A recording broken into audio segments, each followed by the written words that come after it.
Play.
I think we're going. Oh, I literally looking for the countdown and say hello. I didn't see the fingers. I was looking. I didn't. I don't believe you. I do It's the on same stream. thing every time. I'm like, I didn't see it. I'm like, I was actively silence, watching. and then I'll do it. You did it below the screen or something. I don't know. It can't be me. Hello. Welcome to Life of Dice, and specifically episode 18 of Materia.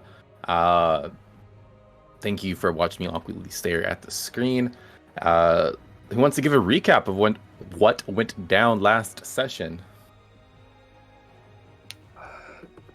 We rock up. We're like, we need to find people to be in our team. We asked some guards, they're like, we're not allowed to, and there was a stupid rule. We asked a baker, and she was like, I'll do it, but like, give me like 50% of your earnings, and we're like, we can do better.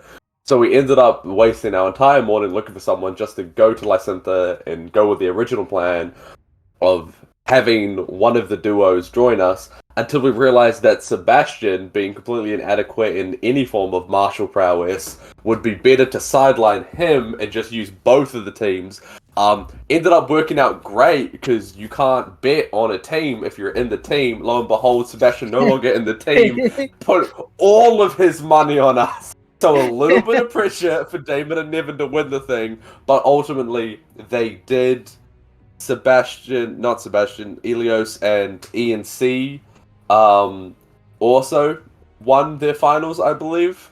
So we're balling. We rockin', we rollin', we're celebrating, right? Elios is tapped. We're like, finally having some downtime. All of a sudden, we start hearing hooves in the sky. A little tip for you guys if you don't know about horses. Hooves traditionally should not be in the sky. That's not where they belong. So something's amiss. And we kind of freaking out. Sam, we also heard the 3-6 Mafia song, Somebody Gonna Get It. The 3-6 Mafia performed. Somebody's gonna get Yeah. And so we wait anxiously. Yeah, we pick up there in the arena after the victories. Elios, with their passive, notice Lysintha pulling out a charm around her neck and holding it that had the symbol of Umir on it after she saw the victory. And then soon after, you heard the hoofs in the sky. That is where we pick up. Those that are on the field, you do not see anything, but you do hear them. Damon, I think we should go. Yeah, no, we're going now.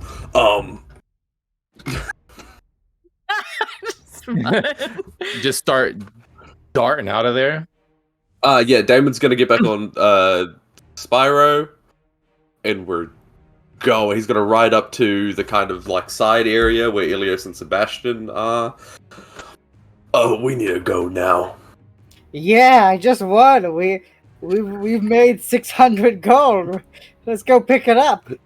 Okay, I'm stoked about that, but I'm less stoked about the noise in the sky. What? Are we? You don't hear that? Sounds echoing through like thunder follow behind the hoofs. Galloping. Sebastian looks up. What's going on? I know 3 horses who can fly, and they're all owned by one dude. One dude I do not want to talk to right now. We need to get going. Okay, all right. I guess we can skip reunion time. I feel like this could be a good bonding moment. Shut the fuck up right now. David's gonna go. It would be a good bonding moment if there weren't several pregnant horses right now. That's a good point. I will follow me. We'll go pick up the gold and book it. So we know where Sebastian's going. Pick up the gold first. How about? Well, I think Damon, you're the prime suspect, the prime figure here. Where are you heading out to? Where's your immediate goal? Damon doesn't know. Damon just wants to leave. I think the fact that he doesn't know where he's going, he would stay with the group. Like, he'd be ahead of them, but he wouldn't outpace them in any way. So he would leave first, but if he notices Sebastian's going to get the gold, he'd accompany them to go get the gold.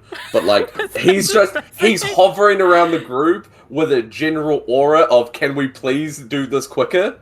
So that's kind of where he is. The fucking dad standing in front of the TV just pacing back and forth for no reason. Yeah, absolutely. It's like me when I'm waiting on my wife to get ready. It's like, come on. Sebastian doing a little shimmy up to the guy on the counter. All right, Sebastian, you see an absolutely devastated person. They recognize you as you walk up. How did you know? Won! Yes, we know. We know you won. Well, there's nothing to it other than the fact that you've bankrupted us for the day. Here, your gold. Just slide you. So you gave 600, correct? Mm-hmm. Or you gave 300? I gave 600. Yeah, so you get 1,200 back. Yeah.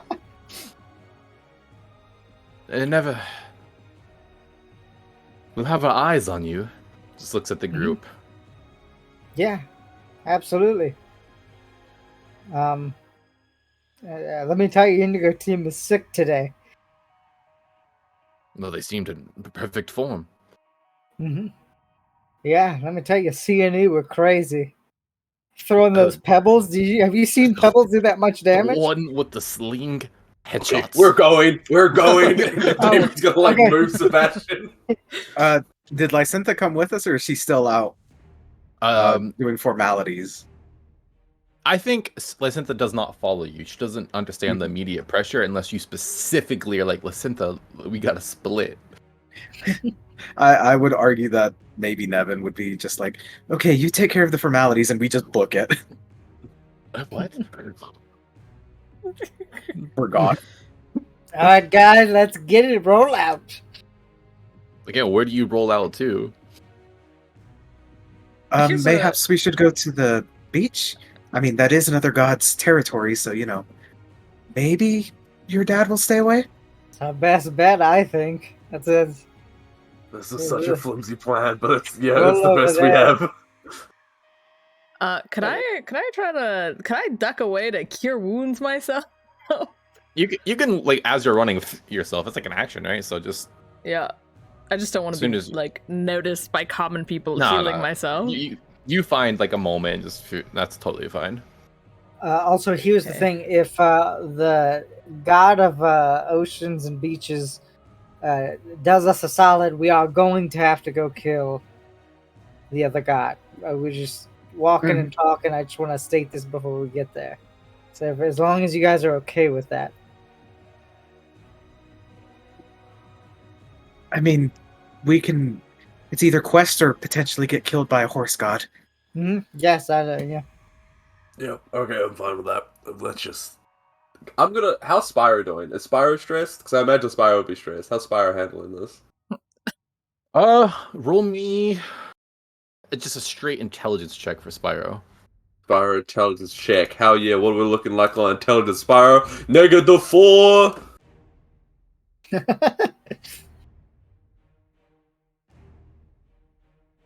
That's a -2! Spyro is yeah. so fucking chill right now. Doesn't have a clue what's going on. Spyro just knows they got to fight again in an arena. It's like old times.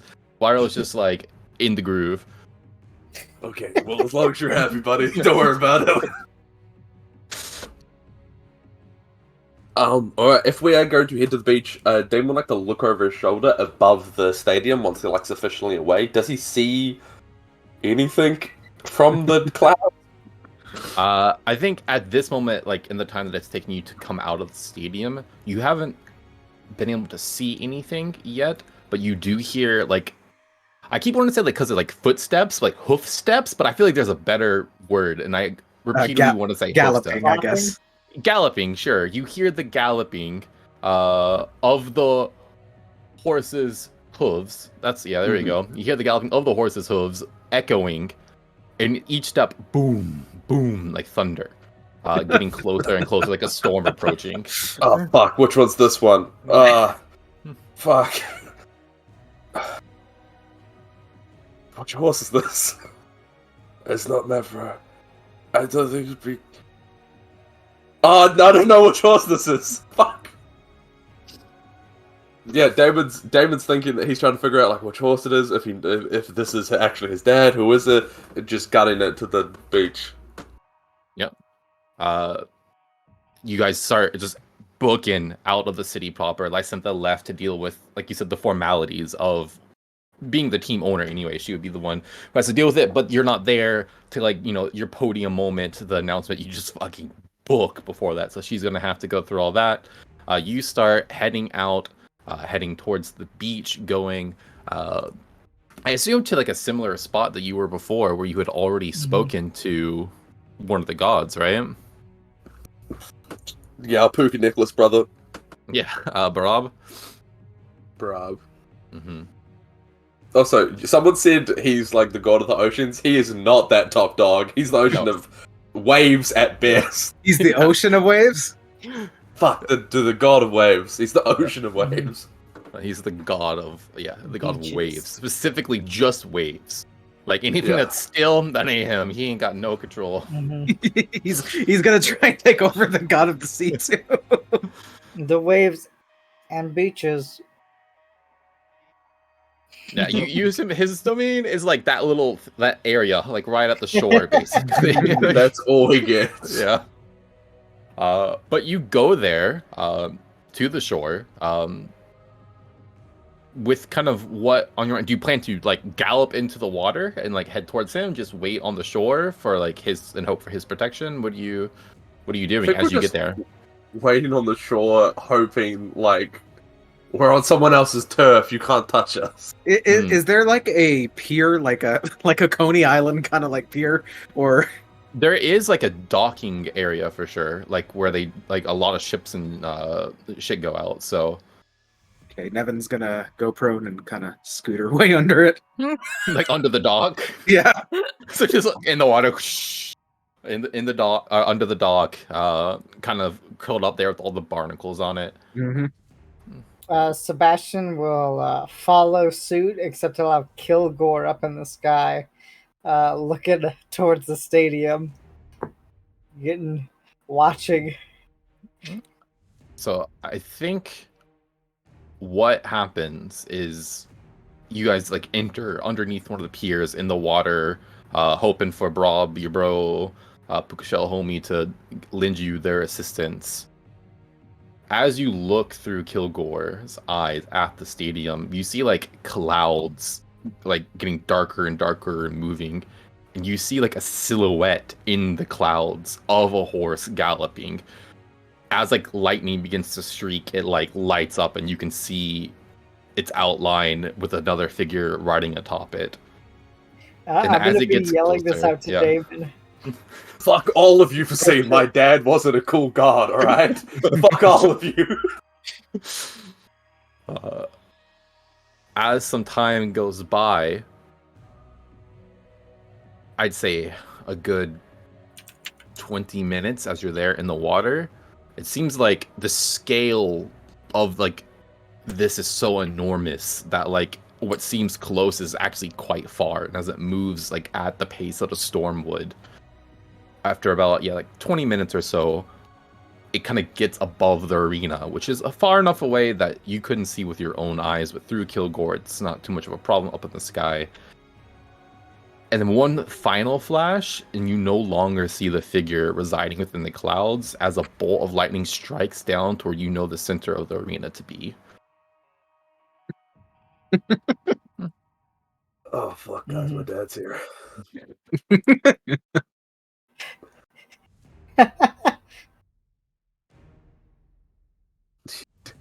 Damn, is sort of like shaking.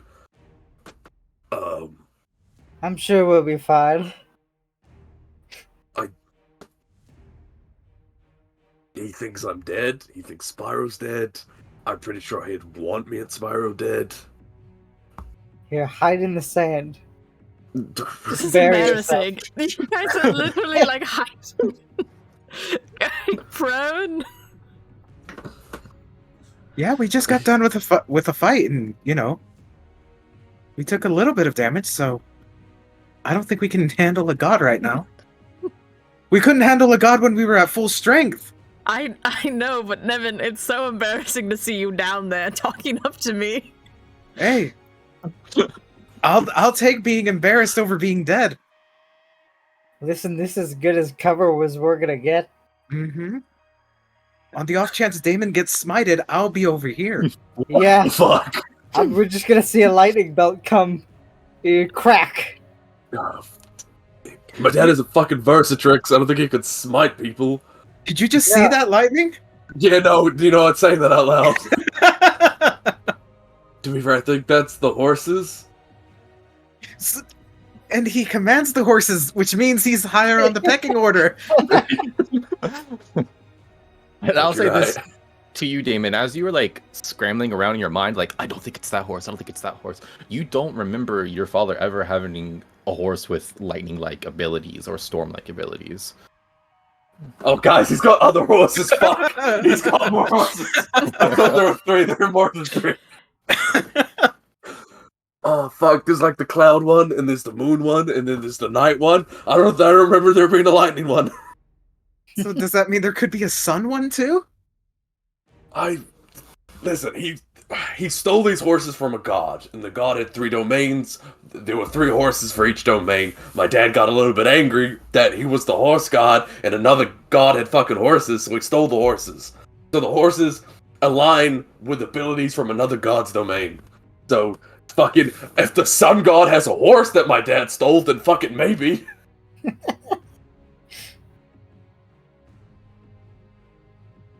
You know what? This sand guy relates to that same sentiment. Yep, very true. Listen, God's a pity. as soon as I can see him, do you want me to attack? What the? Absolutely not! I can artillery blast him from as long as we need. Nevin's essentially hiding under the covers, and as you say that, she just turns to you.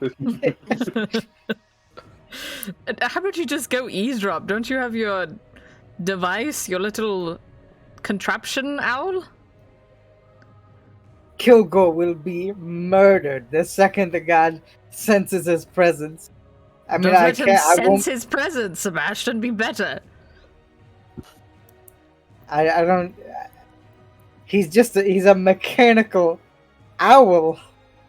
Listen, gods aren't omniscient. Mm-hmm. So if you just don't get too close... All right, at a Kilgore, distance- go over there. Try to stay at a distance. Just kind of get a glimpse. Well, I'm just not make going to be him- able to look through his eyes. Have him look like a statue or something, like a decoration. You say he's mechanical. You just can look like a device sitting there.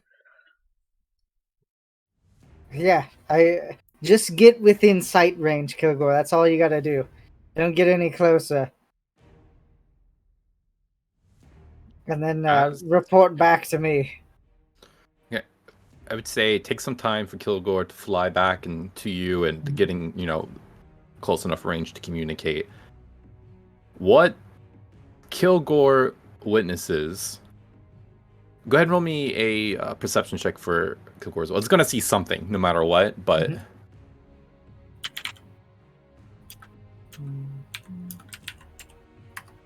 Let me see if this works for Foundry. Like it does. There it is. Perception. Normal roll. Privately rolled some dice. Yeah. Alright, Who would- 16. No one knows. Don't lie, it's private. It's only a 3. No, it's 16. On a 16, what I think Kilgore sees is, 1, the people who are in the arena are exiting at this point. You see them, you see an exodus of people. However, it doesn't look overly panicked. It seems like they are there's murmurs about them, but no one is overly panicked or anything. They're simply leaving. They're still Use- adhering to the fucking Yeah, sound. there's a sound ordinance. They can't. Yeah. But not just that, even their demeanor does not seem overly startled. You think maybe what normal people see at times does not always correlate with what you guys can see. When you see a figured horse galloping through the clouds, they may see an approaching storm. It may not appear exactly as truthful to the normal mortal eye. But they did see, and you see, a huge, right in the middle of the arena, scorch mark. Standing there, you see a man, normal sized, simply standing there with a horse, with an odd blue fur that it too seems mostly normal other than its coat. And it stands in the scorch mark. And then you see talking in the middle of the arena, Lysintha, to this figure. I said this talking to your dad. New horse has a blue coat. Yeah, no, I don't know the fuck. I don't know the blue coat one. I don't believe you can. Sebastian can hear you. They were just rambling. There's a white one, there's a black one, there's a gold one. I would be able to hear you because Kilgore is basically looking at the information, coming within range, sharing it. Oh, okay. Going back. The red is technically too far out of range. Yeah, I think so. Gotcha. Mm-hmm.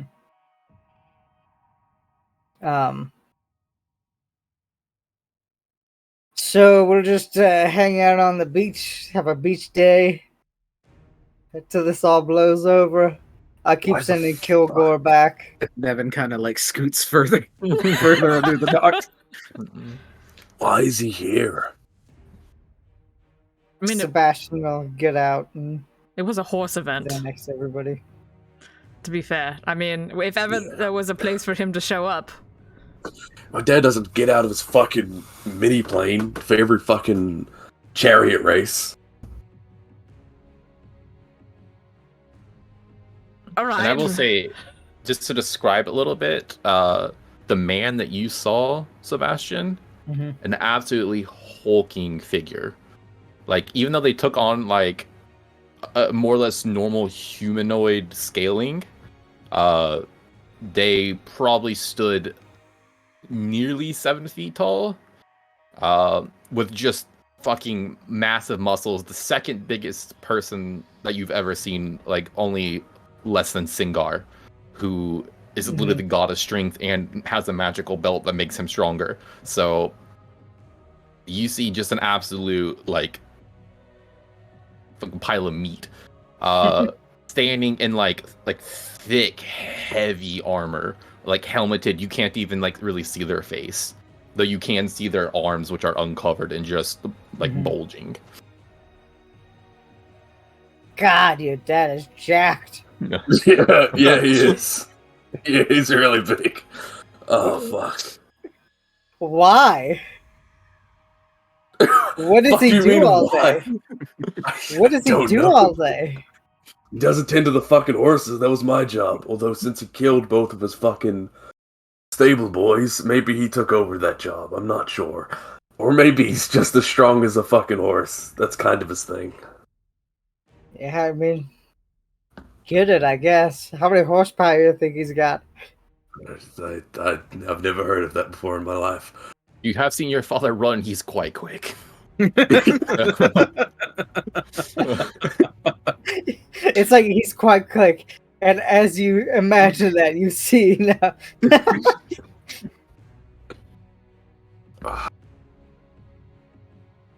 Fuck. I don't know what to do. We can't stay on the beach all day. Well, We can. Yeah, we got Sebastian, why don't you come with me? We can move closer so that you can get more consistent visualization rather than a back and forth. That's fine. I'll follow Ilios and start moving up. Are you planning on leaving the beach? I'm fine with that if you are, to get within range. Yeah. Okay, so I'm gonna. This area is supposed to be this guy's domain. Like, technically, he has the beach, but he's omniscient of this area at least, according to him. Yes. All right. Sebastian will follow Ilios. They'll get within 200 feet of the Colosseum to get a consistent sight view. All right, yeah, you start heading back that way. By that point, I think the general like populace has left, and on the way that you overhear people like talking to one another. They're not like, oh, did you see that man like drop down from the sky in a bolt of lightning with the blue horse? You hear them talking about there's a storm coming and lightning struck right there in the middle of the arena. Wow, we sure are lucky that hit in the middle, not while the competition was going, or it didn't hit the stands. Like that could have been dangerous. It seems like they're regarding it as like an actual natural phenomenon that has just occurred. As you get close enough to see through Kilgore's eyes, you see that there are only two people left, which is Umir and Lysintha. And in the time I think it takes you to get back, you no longer hear their conversation, but what you do see is Umir, arm extended, holding Lysintha by the neck, full off the ground. Oh, he's killing Lysintha. Oh, Lysintha is dead. Oh, man. I don't know if you're saying anything, because I'm looking through Kilgore's eyes, but it's bad. Lysintha stood no chance. I don't know why she chose this path. Somewhere on the beach under the docks, Nevin's just. It was like, surely it can't be that bad. Nothing bad could be happening, right? It's fine. I think it's terrible, actually. Okay, thanks for the support. It's a good thing we're here. He's not even trying. It looks like she's just floating there. I think you hear him saying like something along the lines of, "The hubris. That you think you deserve to stand here and speak with me. Who are you? Mortal." And as does so, just fucking like Dragon Ball Z style, anime style, throws her body. You see it like crash into the side of the arena. It just like the stone crumbles around her body. And unlike anime style, she doesn't walk it off. Oh. We lifted a dog. We just straight up lifted a dog. I just watched it.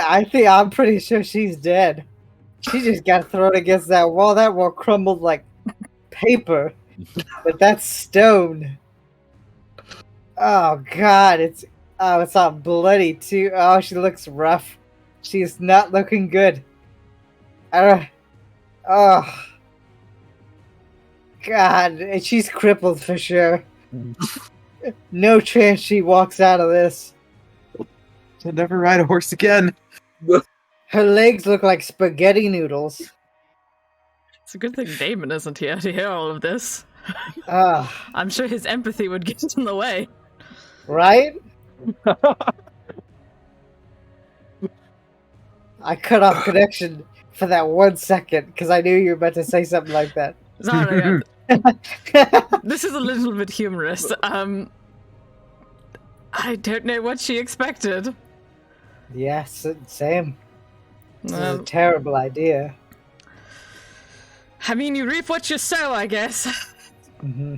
If she dies here, I guess that's another problem dealt with. Even better if he kills the horses. It's not something we have to worry about anymore. We just gotta worry about Spyro, though. Like, Spyro's probably, like, high on the pecking list there. Are you good? Do you want to head back? I'll take another peek. No. Keep going. I want to... Give me the tea, as they say. Go back through Kilgore's eyes. You see outside of like the bloody mangled corpse of Lysintha buried inside the wall. You see who you presume to be Damon's father, simply standing there, arms crossed, just posted and unmoving. Oh, he's not moving now. I think he's waiting for Damon. I'm gonna be honest. Nevin peeks her head out from under the docks. Damon, are you sure you don't want to come down here? It's quite comfortable. I don't think Spyro could fit. Oh, man. I think... It looks menacing. How long do you think you stay there watching him as he's like standing? Unless Helios like taps me to say let's go back, I'll keep watching. I think if you wait about like 20 minutes or so, you see him just kind of like arms crossed, like nod his head, like, all right. You see him grab like the mane of the horse, kind of like grip of it in his hands. Through the horse, you see like a shimmer of like electricity that then transfers into his arm. He reaches one hand in the sky. Oh no. pulls it down, and you see another huge bolt of lightning strike. He's so fucking cool. From where you are, you know exactly where it hit as well. Across the street from the arena, Lysintha's stables. Oh, he's about to go kill the horses. Would Oh, Damon know really? where that lightning struck on the beach? Make me a visual check, perception, investigation. Actually, I might even call it like survival, understanding like the layout of the city. You could take any one of those. All right, well he's gone. Let's go back. I'll report what happened. That's Do a you want to 15. heal Lysintha? I don't know if you, Yeah, I don't either. I was just gonna give you the option. no. Yeah, I didn't really care for her, if I'm being honest. Mhm. Here's the thing. We tell Damon's going to get angry and want to go running in, as he does, that horse boy, with his temperament. But is that really what we need right now? We're not in a situation to fight. As you say that, Damon, you'll hear in a voice you know so well, "Horse boy." Just that. Yeah, just that, and that voice. I should just call me fucking horse boy. Why? Now of all times, it's not the time, Sebastian. I rolled a 15 on my survival check. Your 15 survival, I would say with the 15, you know, like another big bolt of lightning struck. It could have been in the arena again. You know it's in that general vicinity, though. That lightning has come down once more. Would Nevin also be able to make a check for this? Or is Sure. she too far? Okay. No, you guys are generally in the same spot. All I'd right. say the DC is 20 to know exactly, though, like where it struck. Okay. 15, you know it's in that, like, general vicinity, though, for sure. Yeah, because that would be so close to each other. Yeah, they're literally right across the street. Same as Yeah. Damon. You clearly see lightning go. It's a thick ass bolt. And it thunders. You hear it. It's like that thing where you like can count like the seconds to know like the difference between like how far the lightning is. It's sound right after. It's so close. But yeah, you know it's in the general vicinity of the arena somewhere. I don't like this, Nevin. Do you think he left? No. Sebastian's going to tell Ilios, Damon will actually kill me if I would not tell him. That's very fair. And Damon, in your head, you hear, hey, just so you know, Amir's about to kill all those horses. Nevin, do you want to go fight my dad with me? Lysintha's Excuse dead. me? Oh, I hear the last. Do you want to go kill my dad with me? I mean, do you think we can? Probably not. Fine, let's go. Yeah, See. the Damon will pull you up on Spyro, and he is going to be gunning into Lysintha's house. Yeah, you go to Lysintha's, and let me clarify a point as well, Ilios and Sebastian. He like as he charges up the lightning and like pulls it down out of the sky, he himself doesn't like transfer with it in this moment. He's like still standing there posted up in the arena right afterwards. Okay. Oh, so a lightning bolt just struck Lysintha's house. Yeah, he just pulled lightning from the sky to strike the house, and you guys are like 200 feet away. Like you just like turn like, oh shit, it's like right next door to where you are. I gotcha. But yeah, Like, he himself ooh. does not leave. He just Okay. pulls lightning from the sky to do it. I gotcha. I will adjust my wording as such. Yeah. I think Damon would still go to meet Ilios and Sebastian outside of Lysintha's house to see how badly the horses are injured, or if they're all dead. You arrive, you see like the stables are on fire. It's a very familiar sight to you.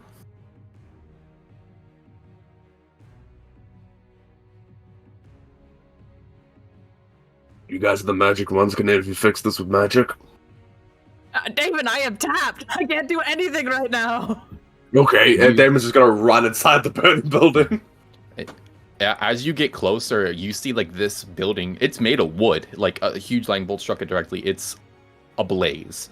As you get closer, you just hear like the whinnies. I almost want to say the screams of the horses, like as like they're like in their stables trying to like get out, but they're locked behind walls and there's nowhere for them to go. You bust in through Lysimpha's house, like the door's locked, but that is little to stop you. You just shatter it open. You know exactly where it is, but the building is on fire. Damon is going to it's a U shape, so he's going to run around the U and just kind of like hammer fist and try to shatter all of the doors down the middle to get them like free roaming. He's going to run around the entire building, try to break every single hatch of the horses are free roaming. Find the flimsiest wall that he can that leads up to the street, and then just fucking charge through it. That's his plan. I will make as many rolls and checks as you need me to make this a fruition. I'd say first one, the one thing you definitely don't need to make a roll for is like busting the doors of the stables. There's no problem with that. The first one I want you to make is, let's call it a dex save to avoid the fires that are raging around you. That's a 16. That's a 16, so that is going to be a save. So that is only going to be...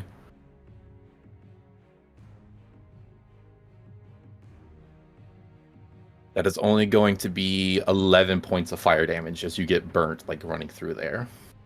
Only 11. That's still a lot. That's still quite a lot. The second thing is go ahead to make me a... I'll call it an athletics check to bust through the door with enough, or through the wall with enough force to create an exit for horses to fit through. 21. 21. I'd say you're successful in doing that. You full charge, like just hit a wall. It's like a Damon-sized hole. Like... it's like a Bugs Bunny. No, you bust through. It's like a Damon-sized hole. You take like your arm and like kind of rub it around the edge to like widen it to make it like a doorway. You think like the horses could fit like a single file line through, and like you start like ushering them out. Some are like trying to fit through like the other direction. Some are going through the hole that you made. Those that are outside and you've seen like Damon go in and do this, you see like horses start like. And these are like big fucking horses too. Like they're like the biggest horses that are bred within this entire continent. They're like coming out, but they're like half of them are like singed. Some are okay. Others you see like manes that are just like purely on fire as they like panically like run through the streets. Sebastian will be looking through Kilgore's eyes to see if Umir starts heading this way or does anything. He doesn't move, like not even like a twitch of the muscle. Okay. We're talking about cell games waiting for 3 days to start, like just standing there. As the Damon... horses are like exiting, Nevin would kind of like help like guide them out at least, and if necessary, like use a couple of Eldritch Blast or use her swords to like make a wider exit for them if possible. So you're like on the other side of where like Demon bursts. You kind of go there to add a little bit of assistance to that. I'll say this: there's probably, I'll say 20. It'll make it easy. I'll say there are 20 horses that are in that stable currently. Go ahead and roll me a d20 with disadvantage. Me or either one of you. You can both roll one, and we'll take the lower. Okay. Now, I would normally get advantage, so... This is just a straight d20 roll. This is not, 18. Ooh. 19. 18. Let's go. You wanted low. You wanted low. No! Maybe. Well, maybe. It depends what you want out of this. You see that 18 of the horses, though escape, are heavily injured. Might I use my fate ability to have me reroll that? Yes, I'll allow it. Go All ahead. right. I will allow You're literally looking at the alternate reality of fate. I will allow that. A 4! 4. That is much better. That is much better. 4 of those 20 horses are probably going to be in critical condition afterwards. Now let's calculate something, because there are several mares that are perhaps with colt. Roll me with, it's only a 4. Roll me a D100. I'd say anything under an 8. Specifically, one of those horses is injured. 42. No, it's just some like run-of-the-mill, like basic stock horses that are so poorly injured, like literally like whole bodies aflame as they run through the city, causing fires where they go. Oh, no. But all of the ones with colts, and I think Damon could like spot different horses as well, and may know exactly which ones like are with fowl. I see colt fowl. I'm trying to think of all my horse terminology here. I think those are both gendered, the two gendered versions of a baby horse. Well, they got baby horses in them, and you could tell by looking at them which ones are carrying and which ones are not as they run through. It seems like it's just some standard stock horses that like have been bred that are probably injured beyond repair without significant intervention. Fuck. Okay, I'm happy with that batting average. Are they like just going into the street? Yeah, they're running out through the front door, through this hole that Damon and Nevin have created. They're just running through the street, yeah. Could you calm them, Damon? You did it before, haven't you? Yeah, the one I calmed down wasn't on fire. No, you did it in the city with those gods. Don't you remember when they were following us? Can you not do that to animals? I assume so, but once again, those gods weren't on fire. Well, I don't know. The horse is just running into the street. This is fine. The best idea I had was letting Sebastian put them down. I don't think they're gonna live. Say less. Well, Healers, do you have the magic? Do you have the magic on you to heal them? I could heal them, but they're on fire, so... Does anyone have the magic to put out fire, is what I'm asking. What do you think, we could just make water? I've never had magic before. I don't know the extent of it. Doesn't Elios have create water? You think I brought create water to a horse fight? I don't just have everything on me all of the time.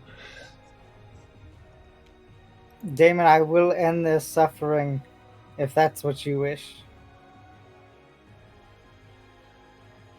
If we can't put it out, I'd rather them die quickly than burn alive.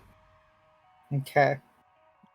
Sebastian, it's very easy to pick out which ones like have charred black skin, like flames actively like spreading across their body. Yep. Looking through Kilgore's eyes, he's gonna you just see guillotines fly up into the air. He just tosses them as they arc down and... Roll me either sleight of hand or stealth. Yes.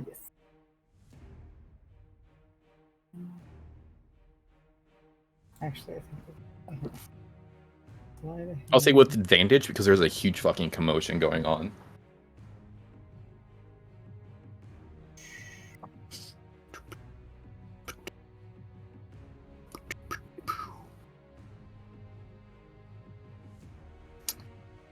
$15.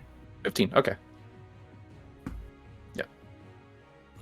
Doesn't seem like anyone stops to like, hey, what's this guy doing?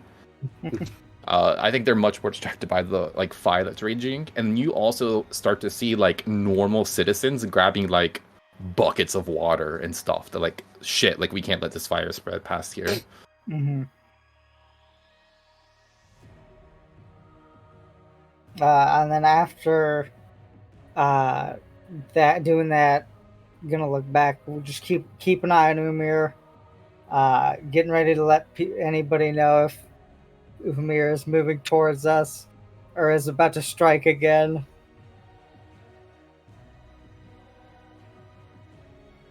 I think once the situation outside looks to be getting under control, Damon is going to mount Spyro and begin hitting into the arena. As you mount, Nevin kind of like, Damon, calm down. We saved most of them. It's not going to stop unless we do something.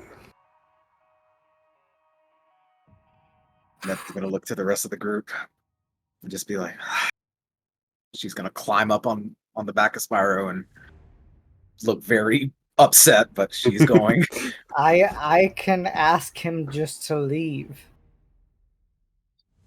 That'll work for 8 hours, but there's a high possibility he'll just resist it. So if we want to try something like that, we'll need to do something to him so he can't. I'm all for that. But or I could stay here and artillery blast him while you guys do whatever you want to in the arena. I'm going in. You lot are welcome to join me or stay out here. But I said it before, I feel like if I don't go in there, he's not going to stop. I'm with you, Damon, much to my dismay, but... Alright. Sebastian, I'll give you full permission to stay out here and blast the fuck out of him if shit starts going south. Ilios? I'm socially obligated to go. Yeah. Dude, would you like me to come with you so I can try to persuade him? Ideally, yes. Okay, I will go with you then. All right. Let's get it. All of you start heading back into the arena. Inside, you see there's like one person. The person that like had to pay Sebastian 1,200 gold is just like laying down on a desk or something, upset that they haven't got the memo. But otherwise, it's like totally abandoned. You start walking in, and you head in through the entrance that you did before, the main hallway that leads out to the arena proper. Damon, you see standing there, though his face is obscured by like a massive helmet. You know this figure. You've seen it many times. You've been at the receiving end of injustices that any parent should bring against their child from this body. You see an uncaring figure looking up at you, actually, as you sit atop your horse, though only slightly. And as you enter, he says to you, "It has been some time, boy." Some of the best years of my life, Father.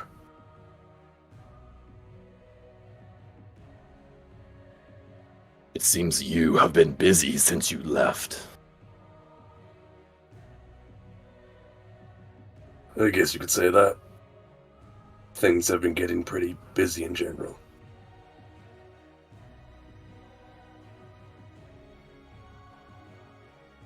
What do you want? My father not visit his son. You're not a father. You see that doesn't really elicit too much of a response, but I believe you have property of mine. And he looks at the horse you're sitting on.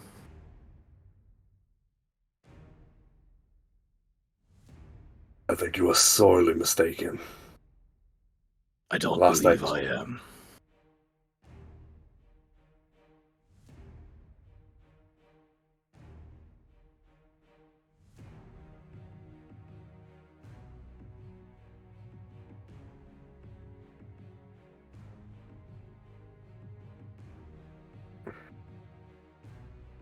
Everyone else, you feel like there's like a tension you could cut.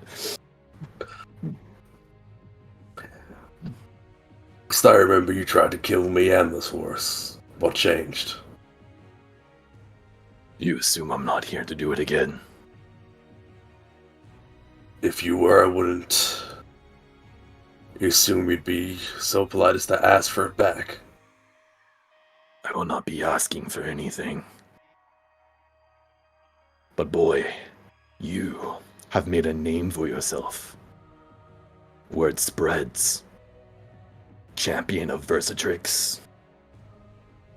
Slayer of the children of Cingar. Still not enough to make you proud, I guess. And what is it that you think you would need to do that?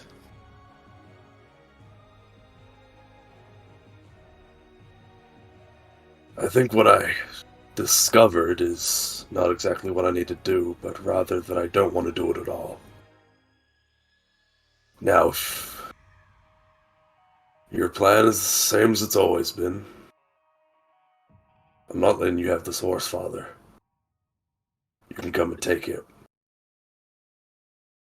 You see, again, he grips like the mane of the horse that's with him with one hand, and with the other shoots out a bolt of lightning to where Lacintha's body was crushed into the wall.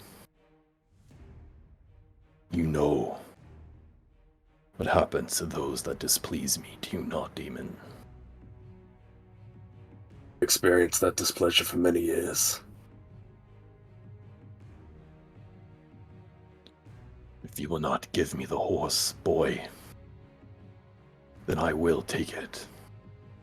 But I will give you the chance that you assuredly desire.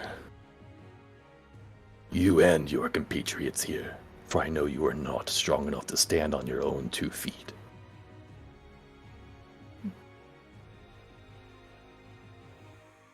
Damon is going to reach into his bag. He is going to pull out the golden helmet that he got from his time as a gladiator. He is going to place it on. He is going to unstrap. I think this is the first time he's ever used it in this campaign, because he tied it to the side of Spyro at the very start, and he hasn't been allowed to use it because the only fight we've got into is this one. But he's going to unsheath a fully ornate golden pike called Sunsplitter. Yeah, so he's going to put the helmet on, mount Spyro, and he's going to hold the pike. He's going to turn to the rest of the group. This is my fight, and I do understand that. You are more than welcome to leave. And Nevin kind of like reaches her hand out. The blood kind of like forms out, and she's going to conjure a great sword. All right, let's do this. Sebastian will look through the mirror and be like, I suggest you just go home. All right. What's the save on that? That is a DC 19. Let's see, where is it? It's gonna be great if this works. He's just like Wisdom understandable. That's a good idea. Yep, DC 19 whiz save. Wisdom. Okay. Mhm. Ooh. That is a fail. You hear him say, Very well. I plan to leave for a time anyway. Sheath your weapons now. Rest. I wish to face you at your top. What I see now could never stand a chance. Return here tonight after you have tended to your wounds and licked them clean. We will face off here in this arena.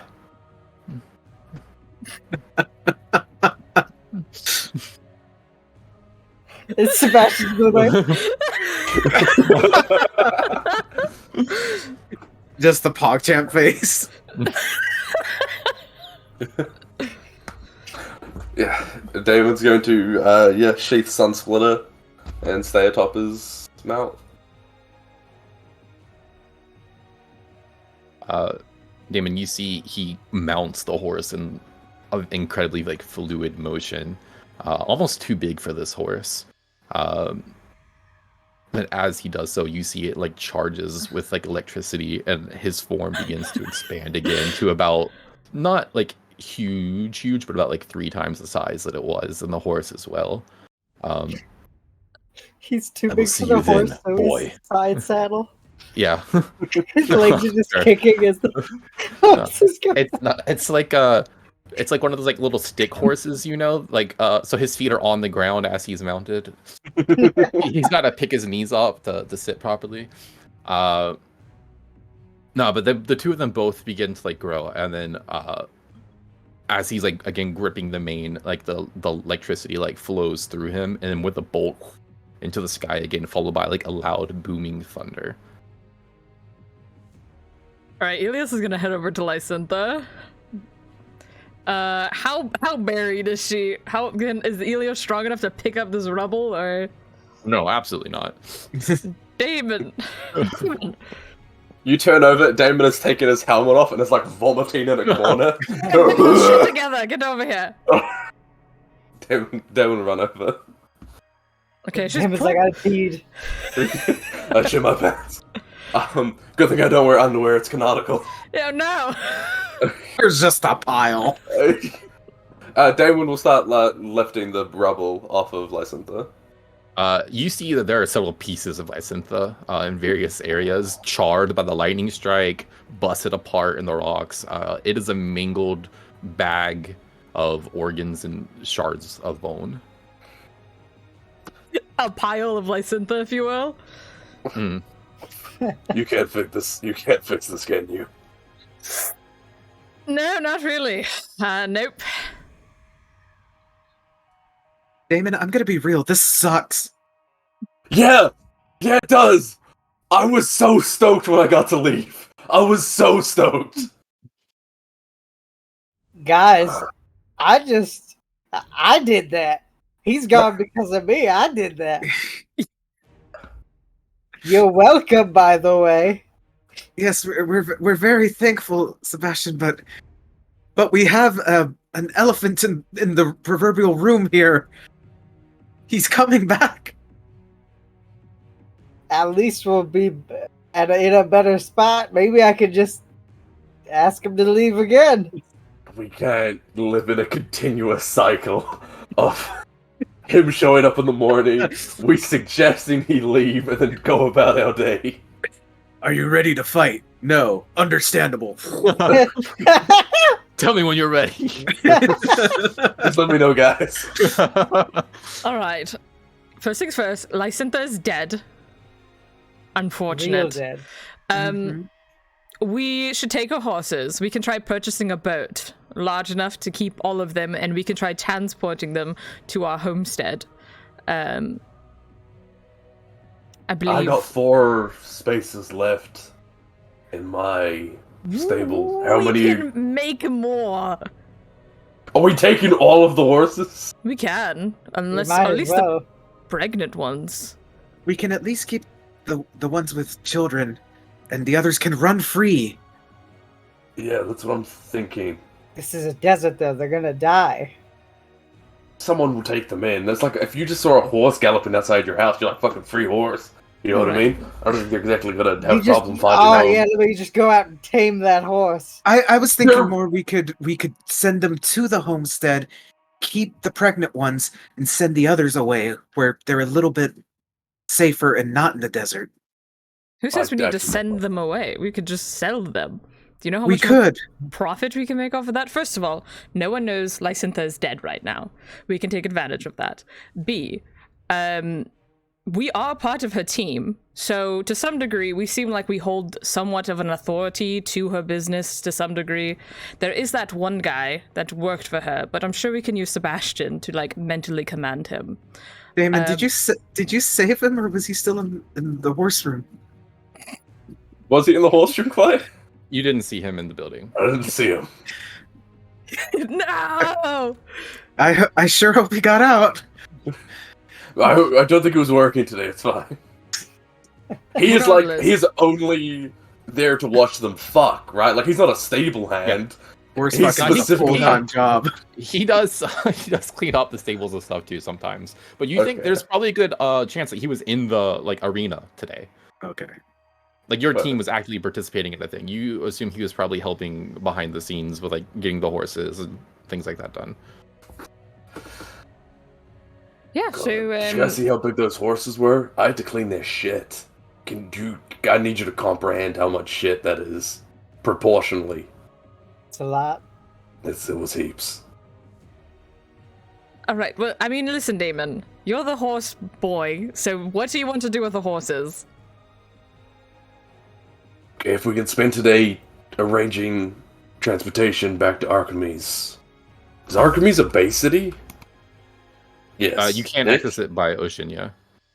Perfect. I just won 600 gold, so don't worry, guys. It's on me. We also know she doesn't have any next of kin, or people she was in a relationship with. So she has nothing, or anyone who can claim her horses. Okay, how many horses did we kill? 4. So there are 16 left. Speaking of next to kin, Devin's gonna scan the arena. Where are the twins at this point? Are they still there, or were they taken out of the arena? It seems like after like the fight, there was like some time right before the Mir showed up. They don't seem to be here either. Okay. You're not sure where they went, but like maybe they left the populace. They were not the winners, so they had nothing left. There's no like second place trophy. So once they were out, they were out. Okay. We definitely should talk to them about helping us tomorrow. And Fuck it, we can get C&E in here if they're willing. You say tomorrow, but it was tonight. He said to...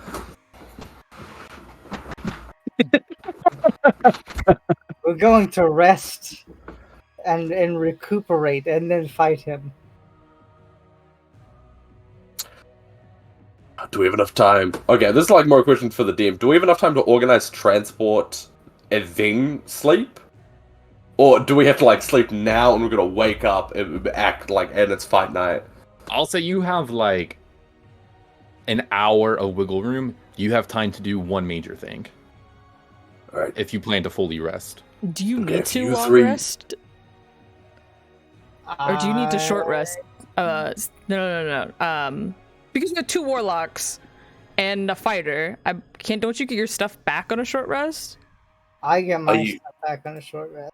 I I do too. used 2 things during that fight, and those 2 things need a long rest. I don't know why I said this in character, Yeah. because Damon wouldn't talk like this. Damon, We what just the fuck are you translate, talking about? in world? The point I'm Okay. making is, could the warlock short rest while me and Damon long rest and get more stuff done while we recuperate? Here's the you 3 go organize you have an hour to go organize transportation. I'm gonna spend that hour rounding up all the horses. All right, Sebastian will head out, go to the docks, and try to get a boat to transport these horses back to our. Wait, you should bury Lysintha. By the way, just Damon, you should bury Lysintha probably. If anything, me. No. Let me finish. You are more well versed in like the spirituality of death and all that. Can I just leave her there for a day? Well, I'll bury her after the fight. Well, yes, you could. First of all, the more they wait, the more they kind of like lose themselves at the gate. Hence the spirits that I personally summon. So a day wouldn't be too bad, most likely, in theory. However, Okay. she is a dead corpse mangled here. So if you don't want people knowing that she's dead, you should probably, hide that. You can literally bury it right there. We could try just leaving it. I mean, you could put rocks on top of her and hope no one see and like clean up. I can clean up the blood and you can go get the horses, but I can't pick up the rocks, is the point I'm making. I'm gonna go round up. Okay, Damon's gonna run over, fucking just start throwing the rocks that Ilios can't lift. The sound. Yeah. Okay. Yeah, Here's a shovel. It's a crunch and a squish. Here's a shovel. I don't have time to dig the grave. I'm sure you can do it. I can't. You just put the rocks back. You put them back. I can't. She's not in one piece. She's in several pieces. Yeah, I've cleared out the area. The pieces are free roaming. Bear here in the fucking sand here. I don't know. I got horses to go catch. I was saying you could have put the rocks on top of her, and then I can clean up to just make it look like a rock pile. As long as no one picks up the rocks, they can't see the dead I thought body. we're trying to bury her. No, we get buried And this time, tomorrow. Damon could have just dug a hole. Yeah. Okay, Damon is going to go round up all the horses, and whatever time he has left at the end of the hour, he will dedicate to grave maintenance. You know what? Nevin will actually use her mage hand to start slowly, like, carving out a fucking... And she's gonna sit down. She's gonna reattune to her, or remake her, blades, her pact weapon, as well as make the man scorpion her hex weapon. Okay. In this time. You just slowly dig. Okay, Sebastian, you leave while they're fucking around here in the arena. You are going to the docks to try to secure transport. Yep. Secure transport and secure it's like a straight shot. Is there docks and it goes straight into Artemis, or is there a travel? Is there a travel? What do you mean? Like is it directly into Artemis, or is it into a dock and then travel to Artemis? Oh, I get what you're saying. Yes, it would. You would get into Artemis proper from there. Okay. You can go straight there. However, the ship would not go directly to Artemis. It would make a stop along the way. Actually, I assume probably at Itenos. Let me look at my map here again. It looks We also got raided. Oh, hey! Thank you for raiding. Guess what? We're doing horse shenanigans, as always. No, recap of the story so far. Damon, our demigod of horses here, his dad is here, and he's pissed at him because he stole his horse. And Dad's like, I'm gonna kick your ass, boy, and take your horse back. And now we're prepping. We got 8 hours. 8 hours to go before they fight the god of horses himself. Potentially. Okay, laugh all you want about the god of horses. He's kind of cool, though. Okay? He's not a lame god. Yeah. Yeah, we got 8 hours or so of prep before we got to fight. People are taking rest and gathering shit in case they got to leave town quick. So yeah, you would, to answer your question, Sebastian, you would be able to go directly to Artemis, but it would make a stop in Itenos first. Okay. Whatever ship that you're gonna board here, it's almost always the way it's got a port. And can I, setting this up, can I like future date it so they'll leave in like 2 days? I think you'll find a ship that leaves, that is like scheduling to leave in that time is how it would go. Yeah. All right. So yeah, I'll pay for basically enough space for the horses and then for us. So yeah, you'd be renting out like quite a big portion of the ship, which would be otherwise dedicated to cargo. So I'm gonna say that probably cost. Let's just call it. It costs like a solid 2 gold per horse and 1 gold per person. Okay, so that's... and that'll get you to Itenos, and then double that to go to Artemis. 36 double to 72. All right, that's paid for. All right. Sebastian's Yeah, like, you take it, peasant. You have an absolute like influx of cash in your pocket right now, so that doesn't really affect you too much. Yeah, we can get to more the details of like who you're traveling with, what they're shipping, and all the good juicy bits when it becomes a little bit more pertinent later, and the stakes are lowered. Damon, you, joking aside, could dig a grave within like sub 5 minutes. Like it would not take long to excavate that for you. You've done it before. It would not take long to make one single grave to scoop Lysintha into. What if the mage hand helps? Can we bring that down to a minute? I think the mage hand is like it would be best suited to like pick up the stray bones like one at a time that you find like. Yeah, that's when you describe that, it's a picture of that scene in The Incredible Hulk, where it's like the Hulk versus that regular ass soldier, and the regular ass soldier's like, what, and then just gets Sparta kicked into a tree. Disgusting. Yeah, it's absolutely a mess. It's kind of like the oh no, her name just. Oh my god, what is her? She's a PC that turned into fire. Ptolemaeus. Oh, Syndrome. Ptolemaeus, there we go. Thank you, man. Totally slipped my head for a second. It's like almost like Ptolemaeus, where you're hoping you can get at least like the majority of it into the hole. There might be a couple stray things left.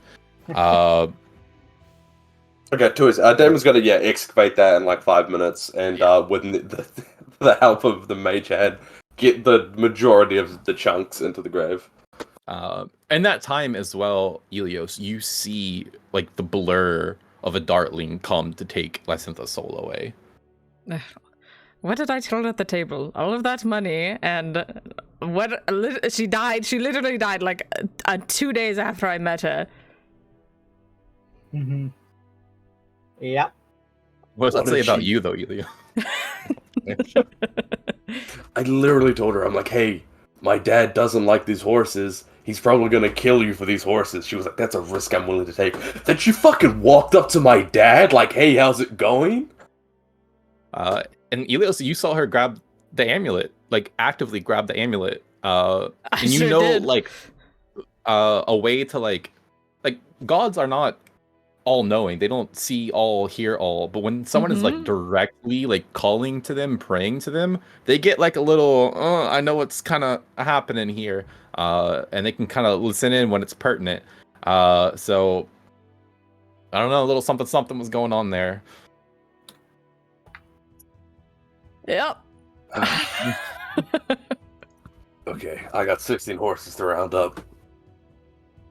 Roll me animal handling. Animal handling. I'm gonna say this is DC 25 to get all of them in this moment. They have spread throughout the city. They're rushing. They were on fire. I didn't get a natural 20. Really? Okay. That's Wait, to get what was all he of doing? them. Yeah. He needs Animal handling Could- check. 25 to get I'm- all of them in this moment. I'm not doing anything. Could I assist in any way? Because I'm the only one who's You just are- kind of hanging around. You can assist, but I'd like to have you Could- tell me how are you helping Damon wrangle horses? Ilios, you know what Ilios is going to do? He is a pretty man in a boring town. He is going to convince people around to try and help, and just hope pretty privilege gets them to help him pretty much. All right. First, roll me a persuasion. If you get at least, I'll say 13, then you can give Damon advantage by doing that. Oh boy. Persuasion? Okay, I love D&D. 18! 18. You are able to pretty well yourself enough to get strangers to help you get some of these horses. They don't particularly like horses running around angry anyway, so you're able to convince them like to help gather them, but not just that, bring them to you specifically. Okay. With that, Damon, you can roll with advantage. You got the nat 20. Well, there it is. That's horse boy. Gets the horses. There you go. Amazing. Yeah, with that, your like horse sense pings, and you are able to follow the tracks, listen for the hoofs, beating like here and there. The commotions that a horse running through the city will make, you pick up on that, and you are able to top Spyro's back, full speed dash through this city and just gather all the horses and the few stragglers that are left. Elios gets some fucking randos to bring them to him. Okay, we need to get all of these horses to the dock, and hopefully by now Sebastian's organized a place like a boat to keep these. Mm-hmm. Alright, yeah, I think that's the plan. Take them to the boat, get them prepped, and then we need to sleep hard. Okay. So we've had in this hour we had Sebastian book a boat, Elios and Damon catching horses. Nevin, is there anything specific? Or are you like using the time to attune essentially that hour to? Yeah, she's using the time to make the blades of Vera her packed weapon again. She stabs them into the ground, and they all kind of like coalesce in blood. And the next hour, she has to use it to make the man scorpion sword to her hex weapon. So Okay. she's just hanging out in the arena until for now. All right. Well, you are able to gather all of the horses in this moment, take them to the dock. Sebastian is there, probably still like finishing up bartering, getting like the details down of the space that's going to be needed. Probably took some time to find the right ship that could reasonably accommodate this amount of cargo, especially like them being these large horses. But you do know also Lysantha probably does ship out horses anyway, so like there will be people who are used to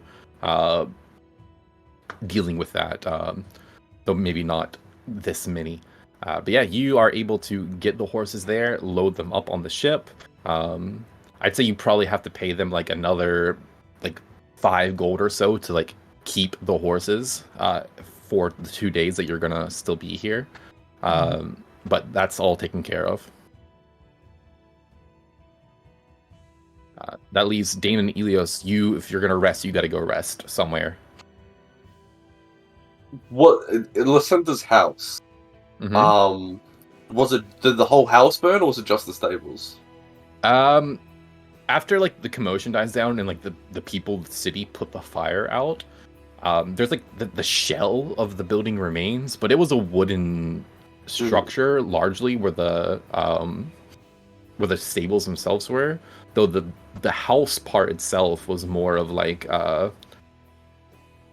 like adobo kind of thing, like a clay brick type of thing, structure that was there. So that part is somewhat intact. Like if you want to shelter there for a night, you could. It's probably not the most structurally sound building in the world right now, but no one's going to come bother you in it, that's for damn sure. Damon might just go into Lysantha's room and just like sleep in her bed as the ultimate form of disrespect. Yeah. I think as you enter her house again, this time not in like a panicked frenzy, you see the altar to Umir has been picked up. The horseshoe has been placed back, and the fire has left it completely untouched. It is almost like a ring around it that was unaffected by the flames. I think Damon's gonna walk up, grab the horseshoe, and snap it in half. You do so. And you think there is a significance to that gesture past just the symbolicness of it. Yeah, I think Damon's gonna sleep hard. He's gonna sleep fast. Right? We were on a tight schedule.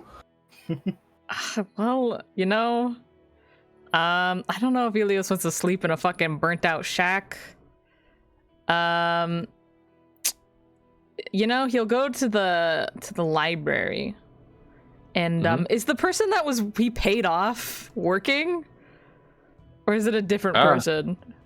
Well, roll me a D100, 50-50. You want under 50.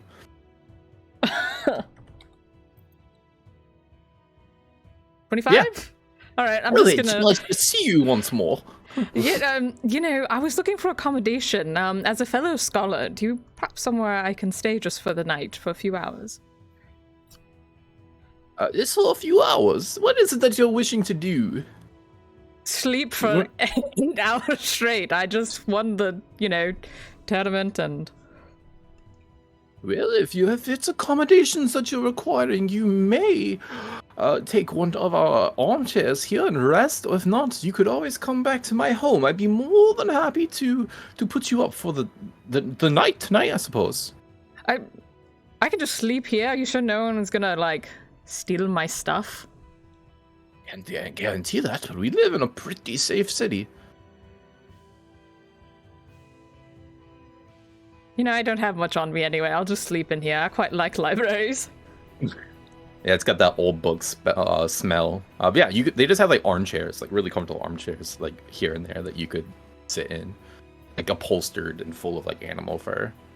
All right, he'll just kind of lay down, chillax, read a book, maybe take a little nappy nap, equivalent of long resting.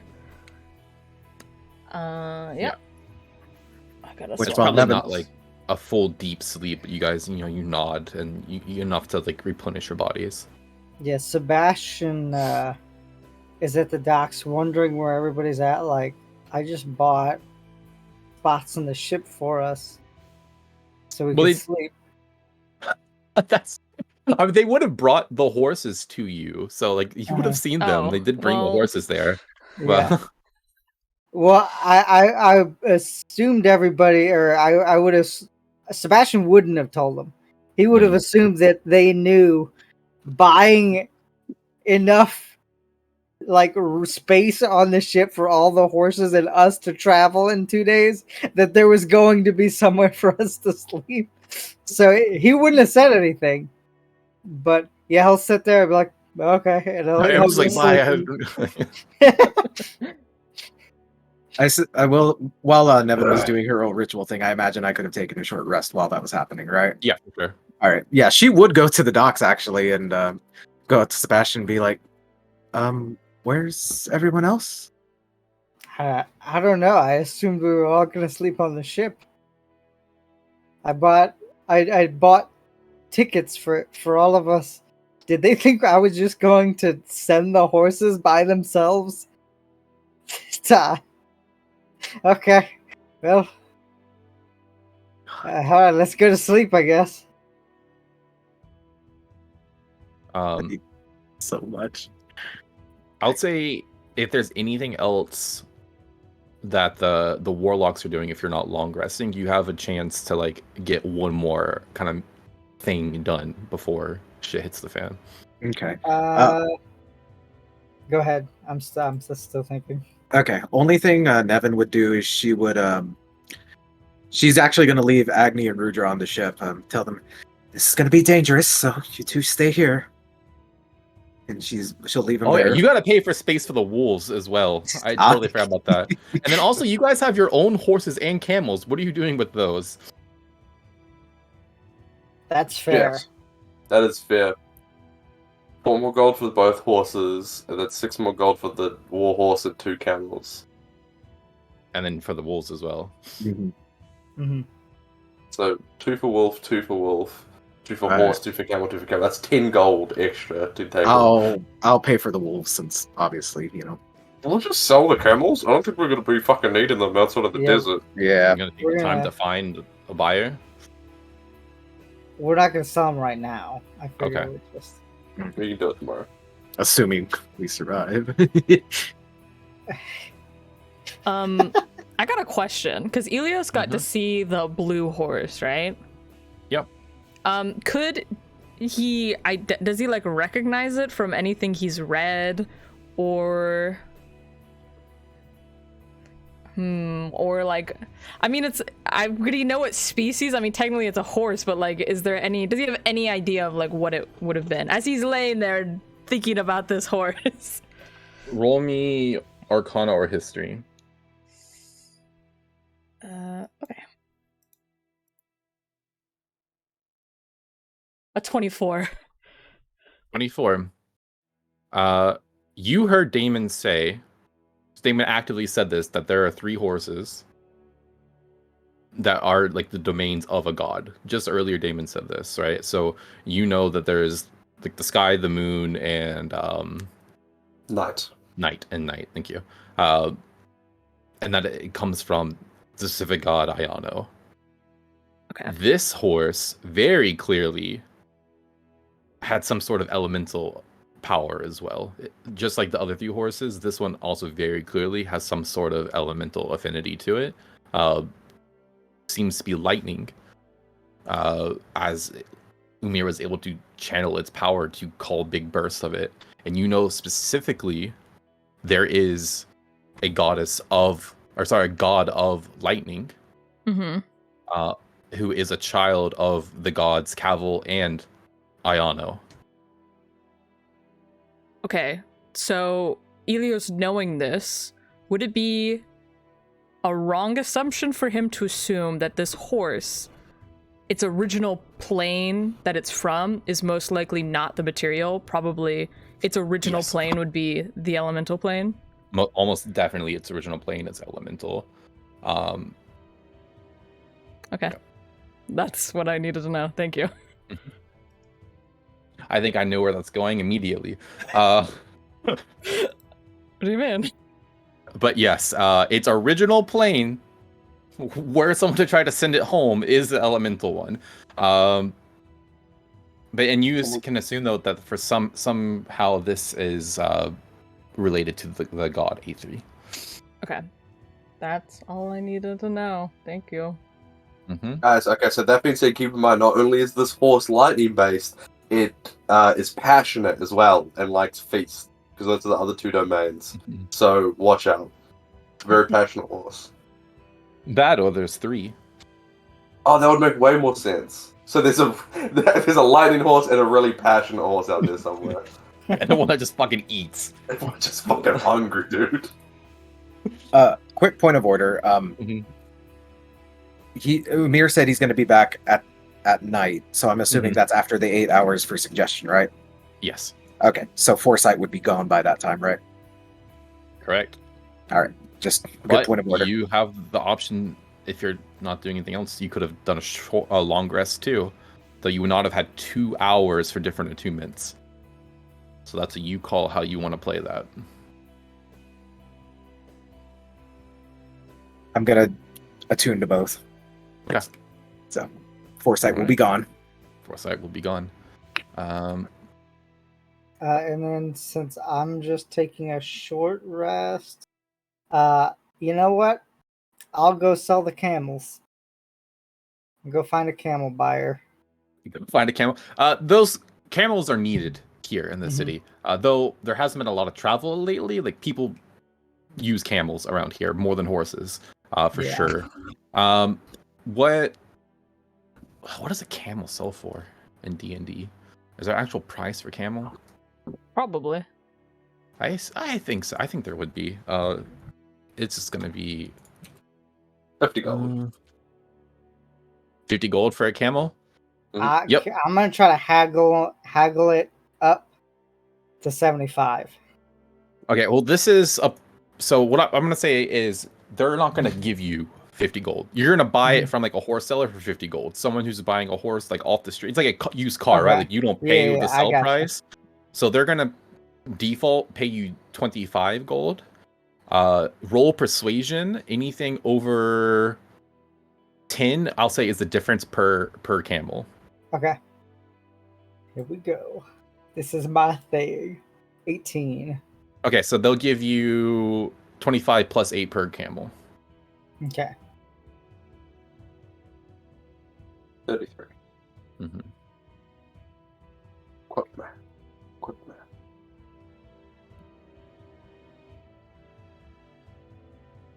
Alright, is this the first time we've fought a god, like, proper?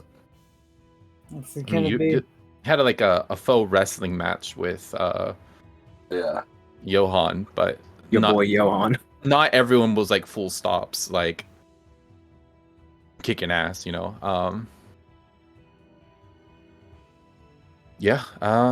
Let's see. Is there anything else before the fated moment?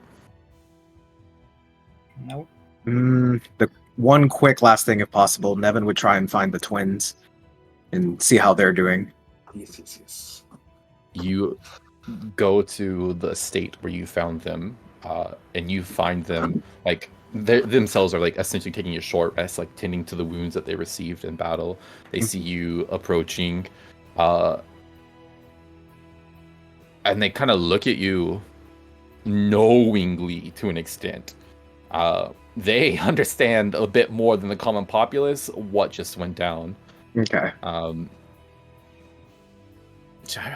me find my notes again. There, it's Isadora Dioditis. Yeah. You see Isadora kind of looks at you, Nevin. First of all, very well fought. Though I think that's probably the least worrying thing on your plate right now. Absolutely. I'm not sure how much you guys are aware, but Umir himself has shown his face and wishes to do battle with us. How did you piss off Umir? Damon is his son, and Umir does not like the fact that there is a celestial horse that is not his, essentially. It's a quite long story. Well, I assume you're running. You're trying to escape the city. Which way are you heading? Funny story about that. We are actually going to fight them. Oh, And I was coming to see if perhaps you might assist us in that. Maybe not necessarily in combat, but if one of us are to go down, perhaps help us get out of there. Worst case scenario. Well, we did talk about killing gods together. That sounds... Well, I never expected to have one as my prey so quickly, but... roll me persuasion with advantage, as you've already entered, like, a pact with them. Persuasion advantage 28. That's what I'm fucking talking about! You see Diodota stands, like, up above his sister, towering over both of you, kind of looks down. It doesn't look so tough anyway. So if we're in agreement then, and she will extend her hand to both of them. In unison, like really giving off the twin vibes here, they both grab your hand at the same time and speak, and they say, "We're in agreement." Like their voices echoing one another. Would you prefer for us to stay back or into the fray? I'd rather do the latter. Whatever you're most comfortable with, but if it looks like you're in trouble, I would definitely, take a back seat. Most likely me and Damon are going to be on the front lines. Elios, of course, is our healer, and Sebastian will also be in the back line. I assume with you two, if that's what you choose. Well, I'll be using my bow. I think I'll train it on Umir, and it'll be fun to say that I shot an arrow into the side of a god.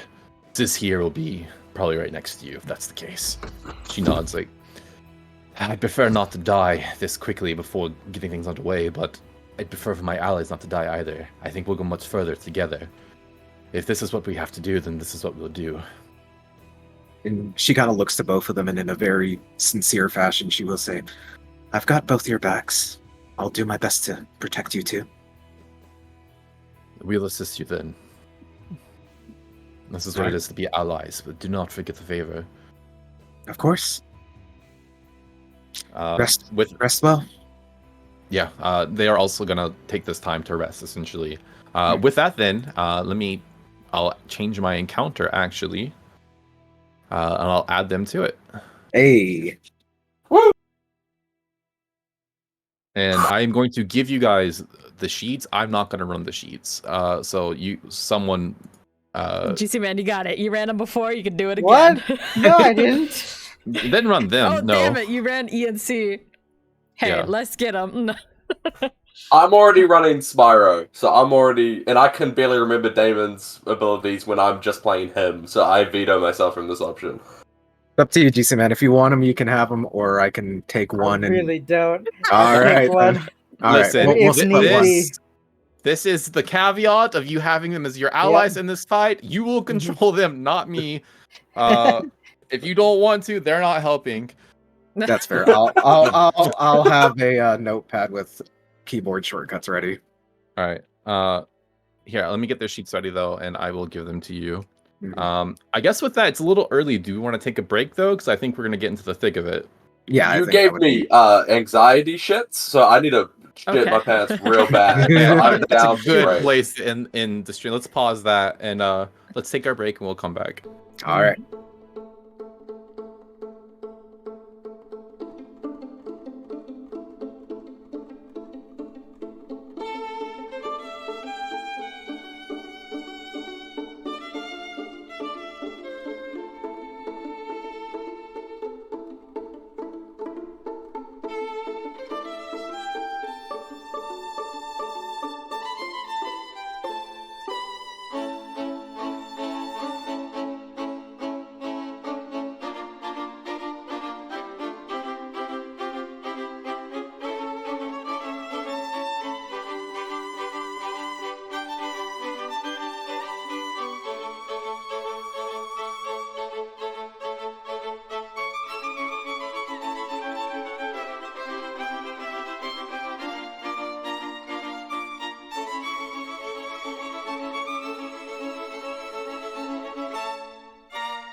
All right.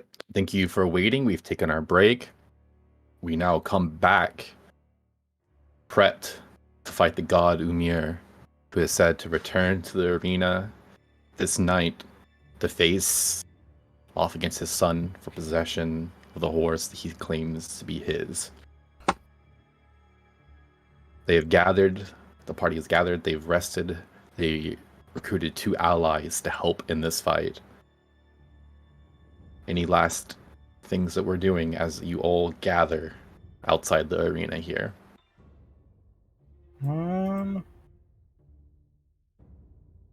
I think before I'll just wait. I'll wait to cast it until he gets here. A question. Just want to double check. For the Woven Fate, it allows you to cast Web, Grasping Vine, or Ensnaring, right? Strike. Does it take a spell slot, or is it like its own, like, you can just cast it once? With I believe item? the warning is once per day, right? Like Yeah, you once can per cast long each, rest. Yeah, then you can cast that from the item once per long rest. Just wanted to... I thought so. I want to make sure. But like... No, they do not take a spell slot. Cool. There might be wording on it, like you can cast it additionally with the spell slot or something like that. Sometimes I add that to items, but maybe not that one. No. I think Daven has some stuff that says that, though he has no spell slots. It could have been any. I think it's from the Peace Domain. Like anyone technically could have got it. So, Yep. Anything else? Any final thoughts, plans, actions?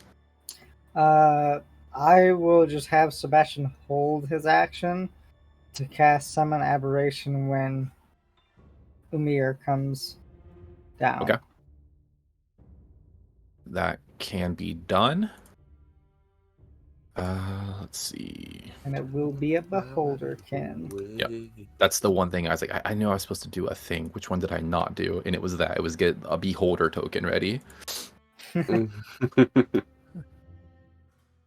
Ocean fails to find its way.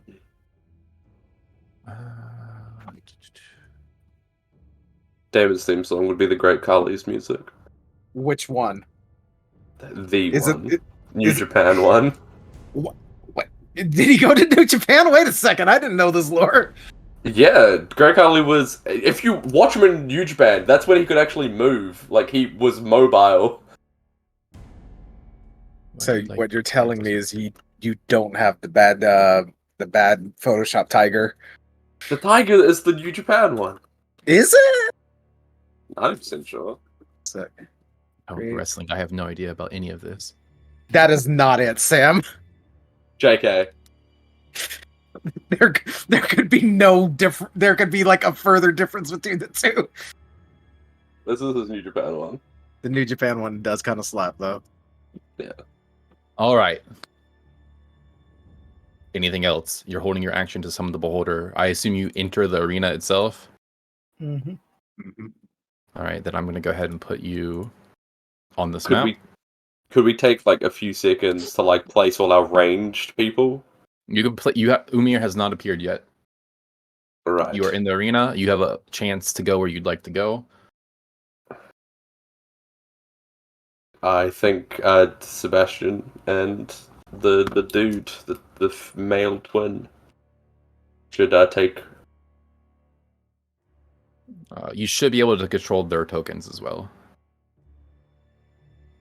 You sure you don't want to go up in the stands? I mean, I would probably, because it's gonna be awkward if he shows up right there next to you and be like, "I have come." I can be up in the stands. I guarantee you, this guy. Sebastian doesn't have to be in the arena. Yeah, I don't even have to be in the arena. I'm just there for moral support. But let me measure out to see where Diodotus will be. I imagine this guy's gonna. Who wouldn't he's got with the goal of that god. He's coming down right in the middle. The longbow has 150-foot range. He's good. Yeah. Okay. Yeah. So Check him up in the stands. he would be Even then, that can still be done with disadvantage. right there. Worst case scenario. Mm-hmm. Nevin is going to be right next to Damon. Isidore is going to take up the rear. I think that'll be good. All right. Let's sing. Hey. And as you guys are getting in your positions here, you hear the faint rumblings of thunder in the sky once more, followed by Da-dun, da-dun, da-dun, da-dun, da-dun. Alright, we got 5 minutes till it gets there.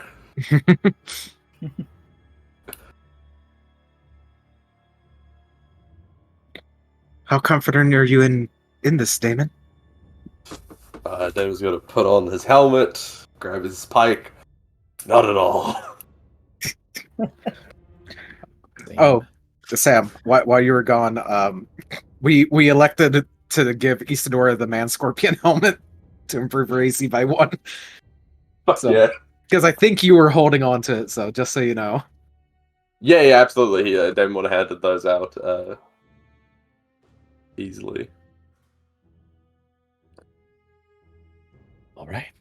Everyone's in the position they wish to be in. Mm-hmm.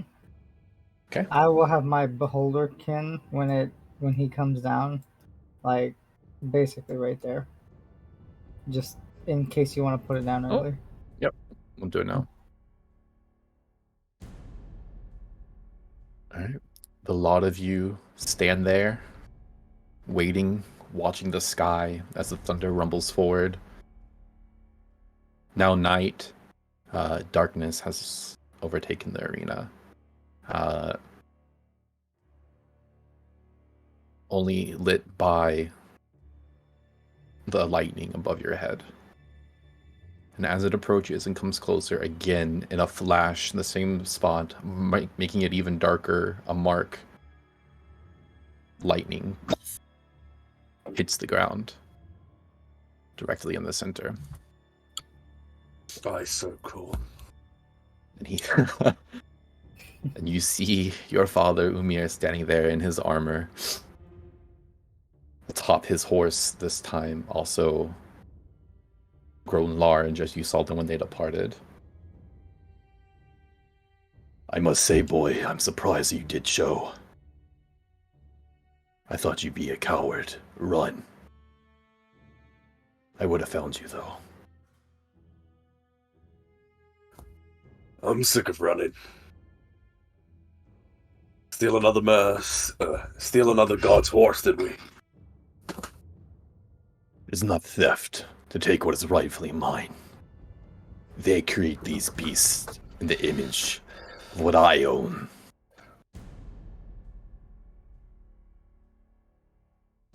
That is their folly, not mine. I will have what I am owed and what I am deserved. The only thing you're owed is this ass kicking we're about to give you. You have grown more confident, Damon, from the boy that I knew. Grown stronger, too. We shall see. With that, let's roll initiative.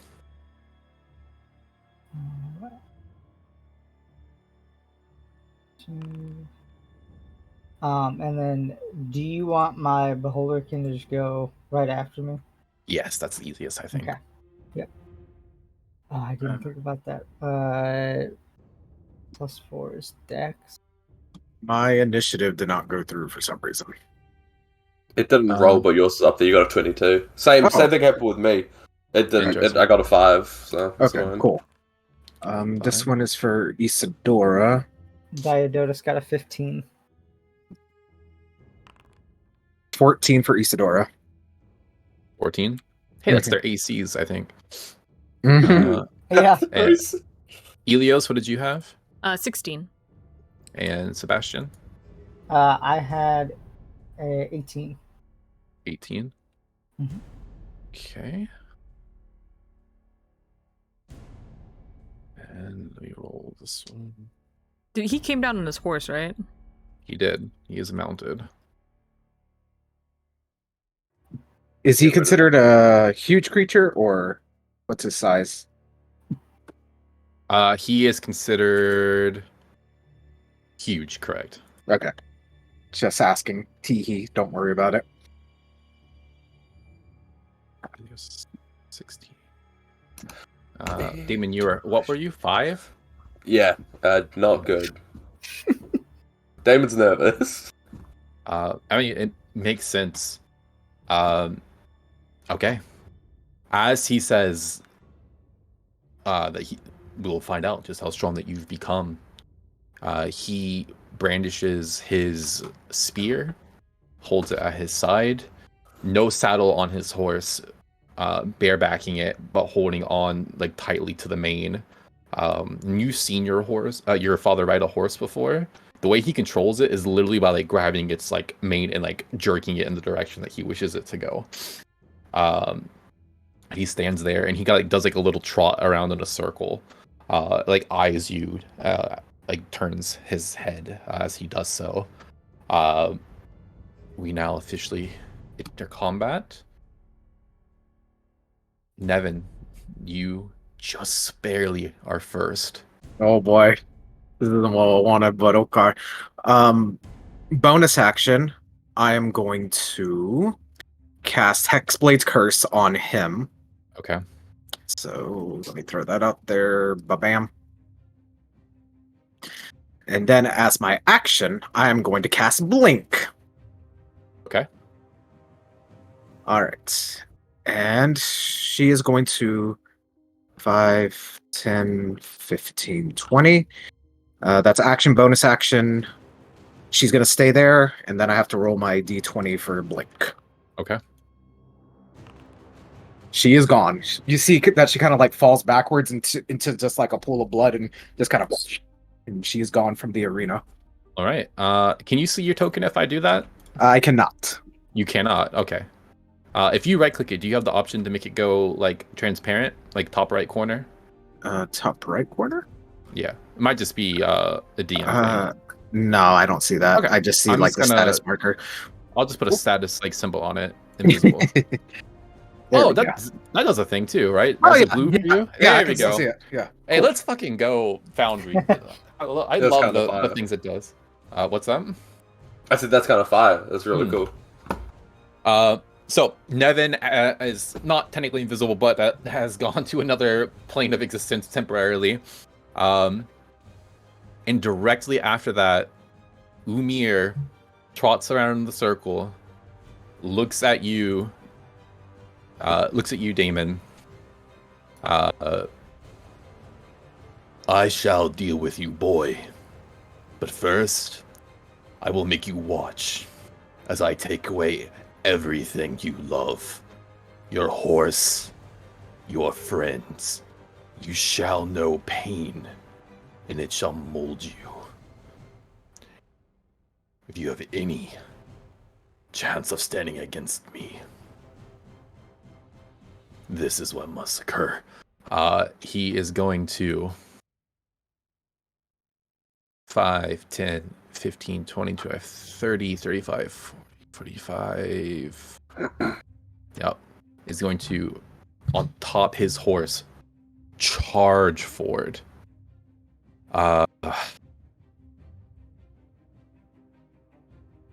He's going to go for, I guess she's on the right. It's going to be Isadora. Damon, don't you have a thing for that? Yes, I don't know. Spyro is going to use his reaction Defender to impose disadvantage on that attack roll, and Damon is going to use his reaction to warding maneuver. But I'm going to wait to see if it hits first, because I can Okay. wait to see if it hits. You have another thing. Sentinel. You have Sentinel. Oh! Okay, yes. Sam. Oh, Well, Oh so my God. you could technically stop Umir at this Yes. location, right? yes. Exactly. Thank you, Oh team. my god. Okay. We're gonna roll that attack. There's a 28 hit. No, yes, it does. Oh god.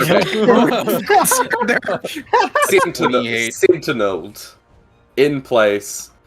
Rolling 18 points of damage. That's really solid, actually. It's really solid. All right.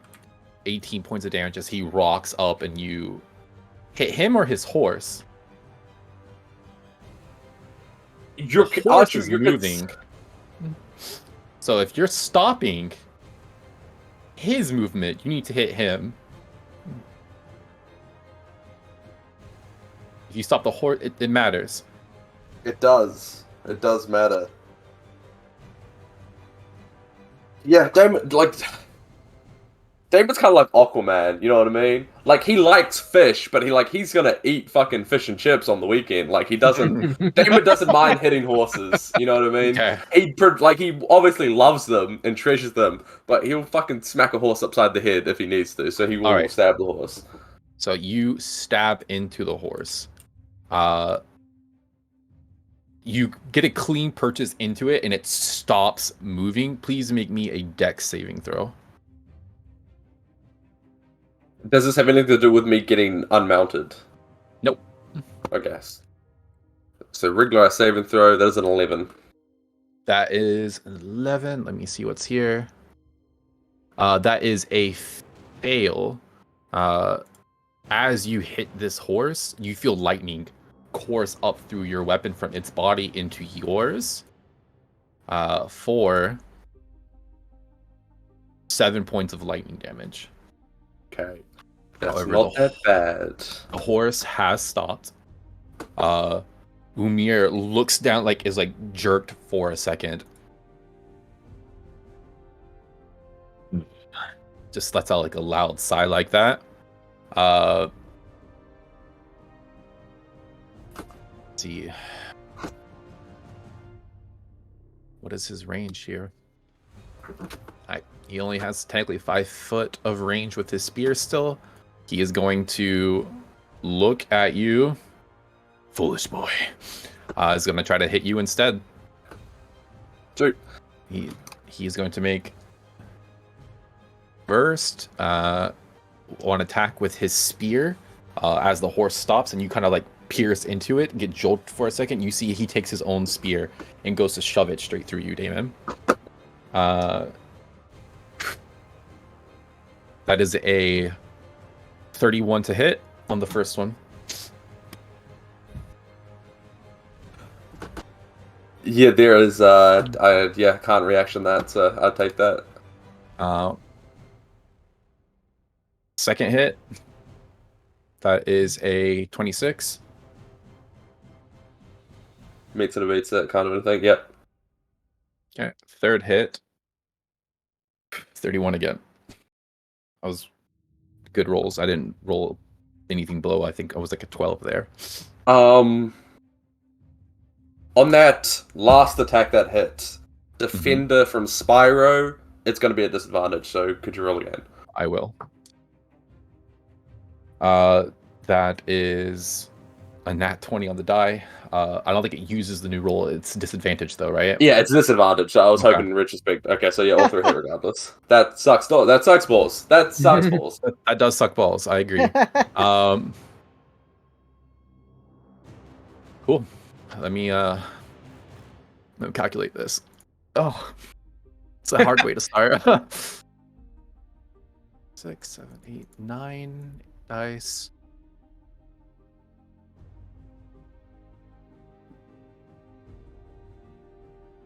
Okay.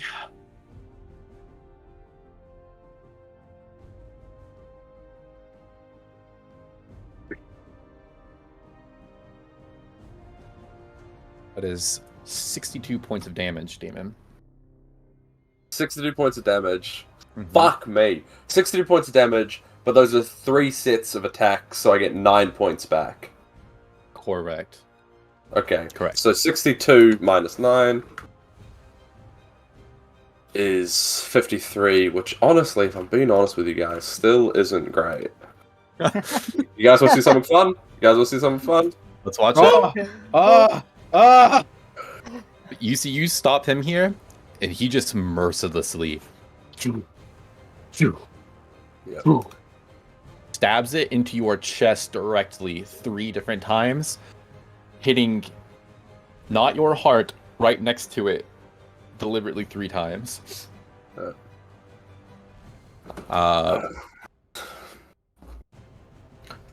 I believe that is his action. He's going to use his bonus action to make his mount attack twice. I think you're the only target in range, right, Damon? Yeah, checks out. It's gonna take 2 hoof attacks at you. These are not nearly as good to hit.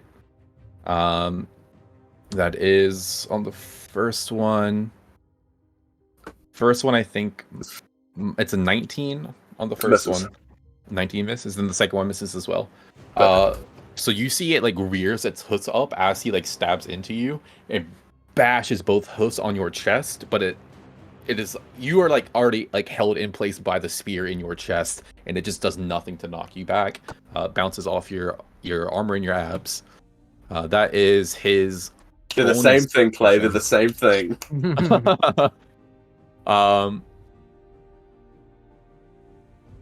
He also hit you. He has ferocious charger. So as he like pulls the spear from your body, I need you to make a strength saving throw. Is this related to me being unmounted? Actually, it would be, yes, because it would knock you prone. Perfect. So this is a strength saving throw in which I have advantage. Mm-hmm. Theoretically, there is no world in which I failed this. There are definitely... What did you roll? 14. 4. 14. Or a 3 and a 4. With that, you are dismounted. Wait.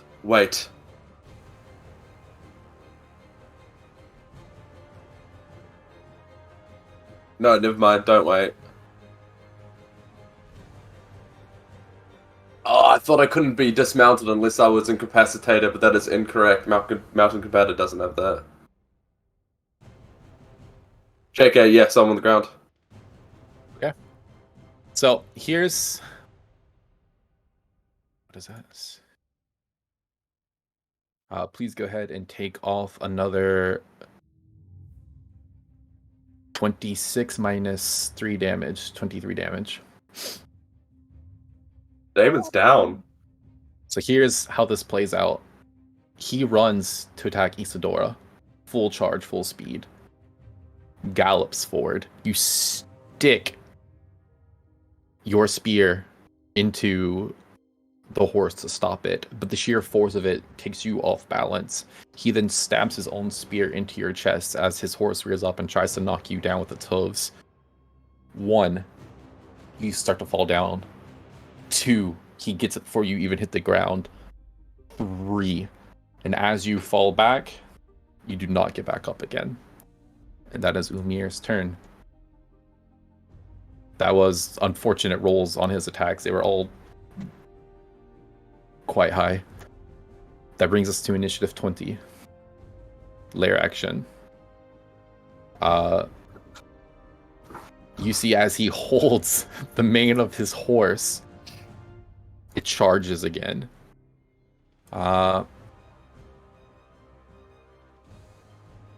Let's say I'll roll for it. 1, 2.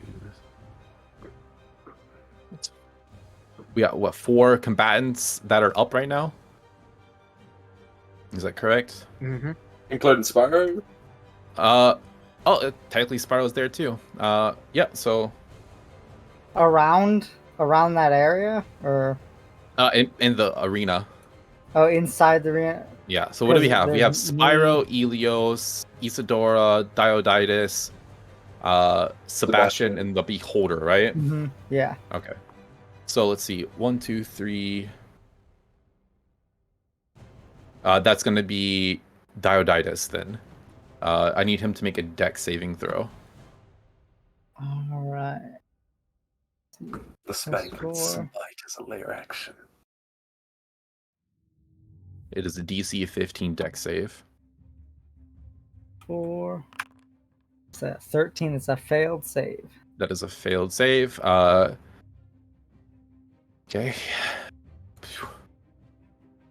Guys, I roll higher, please. That Except for the him, DC's lower.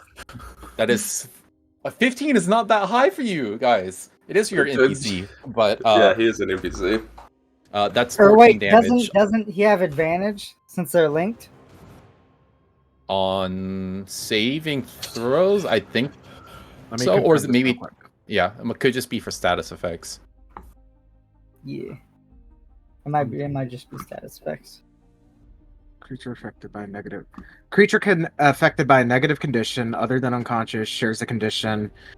You just get advantage if you're under a condition. Okay.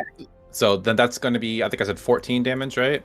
Yeah, 14. Yes. Half It is to still 7 half. for each. Half Yes. to 7 for each. So they both take 7, which I can keep track of their hit points. Okay.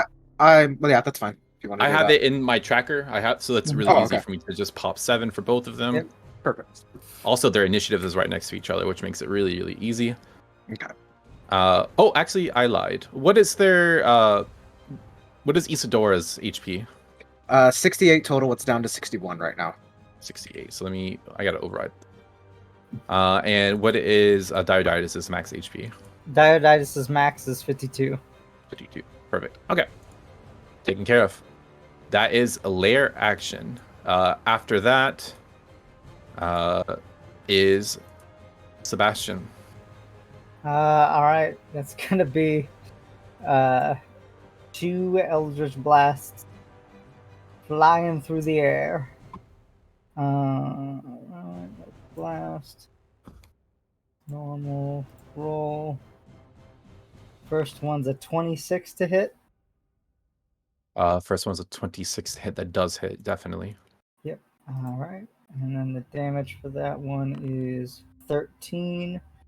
The second one is a 22 to hit. That hits.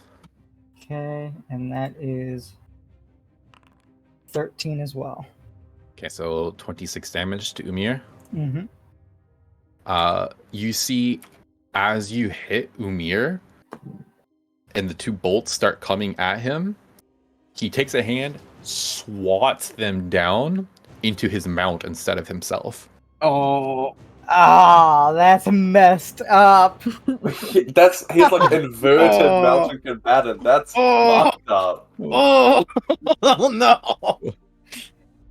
That's I one forgot to bad mention guy my right dad. there. My dad fucking hates horses. He's the god of horses. They follow him. Yeah, as you go to strike, you see them like about to hit Drew. He takes a hand, like literally takes like the blade, like the guillotine blade, and grabs it and forces it down like with like a fucking Dude. bicep and just like into his own horse that like buckles as like blood starts to squirt from its back, like filled with like charges of electricity. You see the horse looks hurt after that. Okay. Yeah. That's 20. The Makes horse is sense. not a god, like not Yeah, in the way makes that sense, Umir is. yeah. Mm-hmm. All right. And then, yes, that will be my turn, and then it goes to my Beholderkin. Mm-hmm. Gets 2 attacks. So the first attack is a 19 to hit. 19 does hit. Okay. And then I'll just roll it since I have it saved for the second one. Second one's a 22 to hit, so both those hit for 12 and 8 damage. For 12 and 8, so 20. Mm-hmm. And you see that, what does the like beam coming from this like creature that you summoned look like? So it's less of a beam and more of just like a thick metal pin. Just shoots out at incredibly fast speeds. And you see, like, in like the moment he's batting away your beams, these two little pin beams, like from like behind them, like in their shadow almost. He doesn't have a chance to react to them. Pierce like through him. You see like his blood go through. And then I'm gonna have my beholder move vertically another 30 feet. Okay, yeah, you should be able to move it, I think. Yes. Can you click it? I can move it, but it's just going to be going up 30 feet. Oh, vertically. I'm sorry. I Yeah. misunderstood what you said. Yeah. Okay. Mhm. I think I can put a thing on it. In the top left, it looks like up value. Yeah, there's something there. Type 30 though, nothing happened. Okay, it's fine. What if I put it here? Whatever. We'll just remember it's 30 feet up. Yep. I'll deal with that later. There is a way to put a number. I don't remember how. Okay. And then that will be its turn. Okay. After your go, Sebastian, Umir is going to use a legendary action. You see that he is going to, as he gets hit, look up at you. And then as he does so, he is going to like raise a hand, and molding from the earth itself, you're going to see like horses start to form.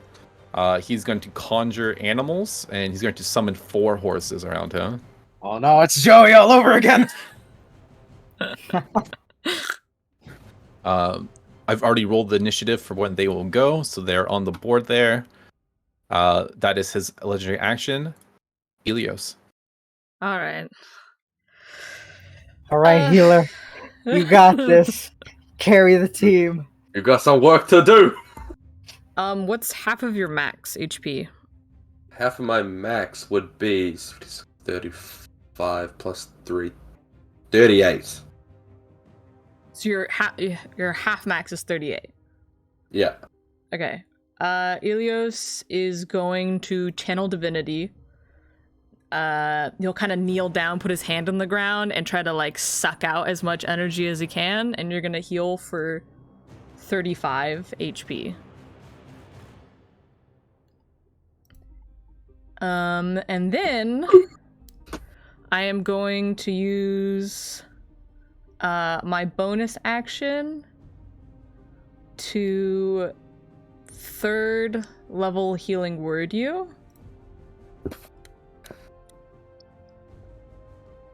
Actually, no offense. I'm gonna 2nd level healing word you.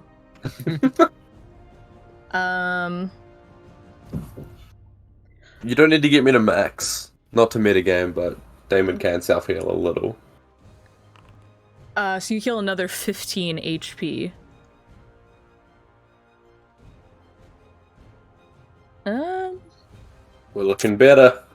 Yep, and then that's my turn.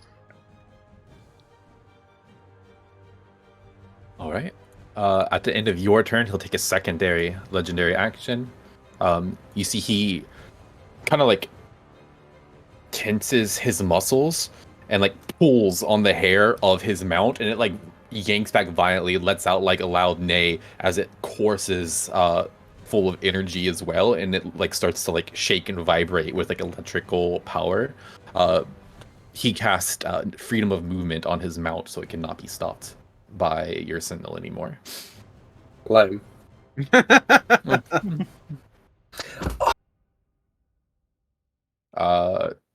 After that is Dioditis up in the stands. Dioditis just got hit. But yeah, Dioditis will use bonus action to steady aim. Get advantage. All right, so that's good. And then rolls. Okay, I'm just reading it. He's going to use Hunter's Mark on him. Is he in range to do so? That is true. I've not read Hunter's Mark. I do not know what. Let me see. It may be 60, I think. If it's out of range, he's not gonna worry about It's 90 feet. 90. it. Okay, let me see. Oh. Oh, he's just in range. Okay, Just so in- bonus action. So, Yep. and steady aim is that bonus action though. Oh, true. So which one do you want to do first? He'll do Hunter's Mark Okay. first. I think would be what he would do. All right, And then so just no Yep. advantage. no on the roll. no advantage. Hunter's Mark. Oop, that's not the right one. I need to hit copy. All right. See. Poof. Nope, that doesn't hit. 8. Okay. Does he does have multi attack though, so. Yeah, I think he has Second 3 attacks one. actually, Oh yeah, 3 attacks. Yeah. which is what I forgot originally. 11. I ain't gonna do it. Yep. 19. A 19 does hit. All right. And then I don't know how much Hunter's Mark does. Is it dice or is it just a Plus a Flat. D6, I think. a d6? Okay. If it makes it easier though, we can call it a flat 3, so you don't have to roll for it Okay, that'd for be NPC easier. purposes. Yeah. So we'll just call it. So anytime he hits, it'll be a +3 damage. Yep. So it's 10. All right, so 10 damage, and you see, it looks like maybe he gets his reactions back when he uses a legendary action. So as this arrow kind of comes for him, he grabs it and quickly redirects it into one of the horses that he summoned. Mm-hmm. And that was how much damage? That was 10. 10 damage. So one of the horses, the one, this one that's like to the left, he just takes it and slams it into the horse instead of his own body, like redirecting the momentum towards it. Mhm. And it almost seems like magnetized a little bit to like go to them instead of him.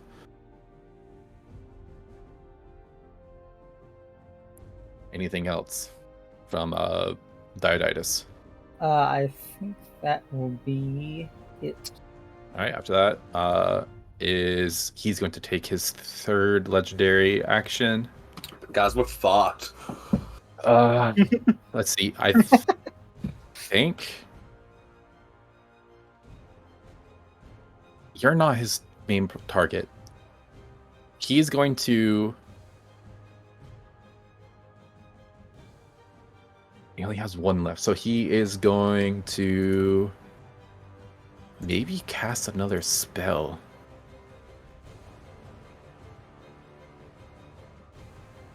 That's see. lame. How come I didn't get any magic side of his DNA? David can't cast spells.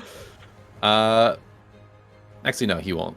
He's not going to do that. He is going to simply take. I think he's going to. No, fuck. No, I got to think what he could do. Damon's not his target. Damon's not who he wants to hit in this moment at all. He wants Aw. Damon to watch as all of his friends die. No.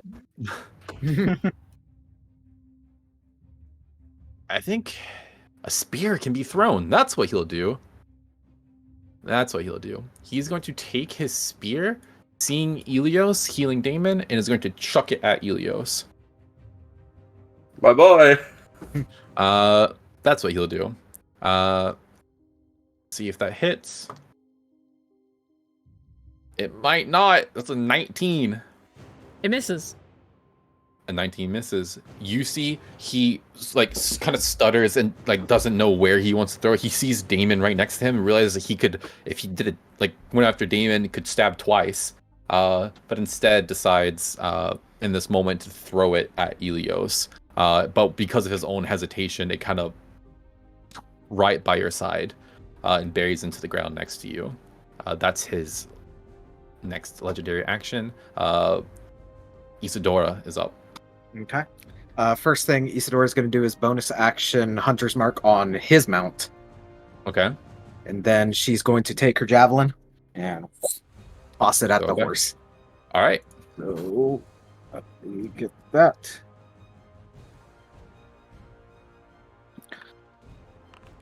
That's a 16 to hit the horse? 16 does hit the horse. Okay. So, does she have multiple javelins or is it just the one? She has 3. Okay, so then I'll go ahead and roll all 3 attacks then against it. Yeah. A 9, I assume that doesn't hit. That misses, yeah. And a 23. That does hit. Okay. So we've got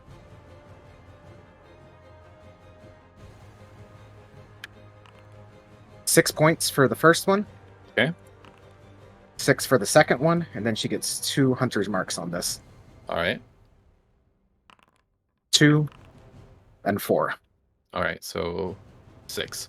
Also, would you like to just call them 3 apiece for ease's sake? Or you could roll if you want, because it literally equaled 6. So yeah, that's fine. Okay. As those both hit into the horse, through the javelins, sparks start to fly back towards Isadora. I need her to make 2 dexterity saving throws, DC 15. All right. You get that real quick. She has +5 on this, so first one is 18. Second one is a 10. Wow, so that's 1 fail.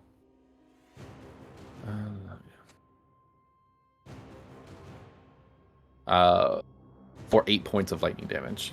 Okay, half to 4. Half to 4. Split. I'll take care of that. 4 damage. Yep. Okay, and then she's going to 5, 10, 15, kind of block the other side of Elios and whip out her spear, and she's going to hold it up to kind of defend against any horse attacks that might come. Yep. Sounds good. Speaking of horse attacks, Damon, you're up. Let's go. Alright. 5 feet of movement to... half movement to get up. 5 feet of movement to mount again. Mm-hmm. Bonus action, second wind.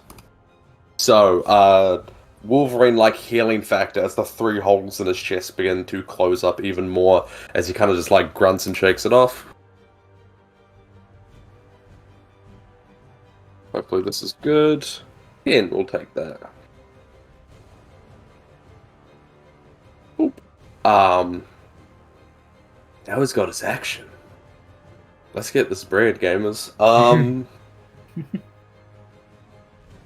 Just gonna quickly go over everything to make sure we are not forgetting anything.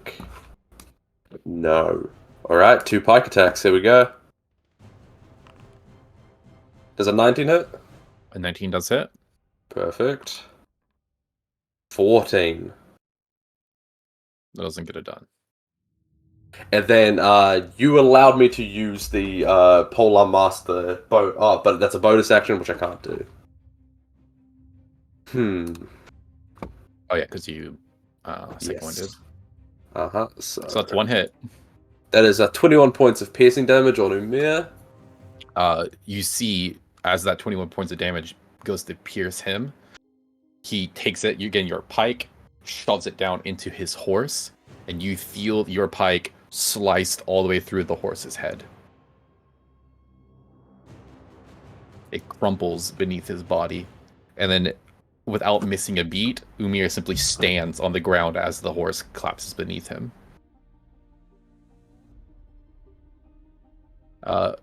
Roll me a dex save, please. 15. 15. This is for the electricity, so not being dismounted. 13. Fuck. Okay. You take 10 points of lightning damage as its like death throws shock you up your glaive again. Okay. But this horse seems dead. Checks out.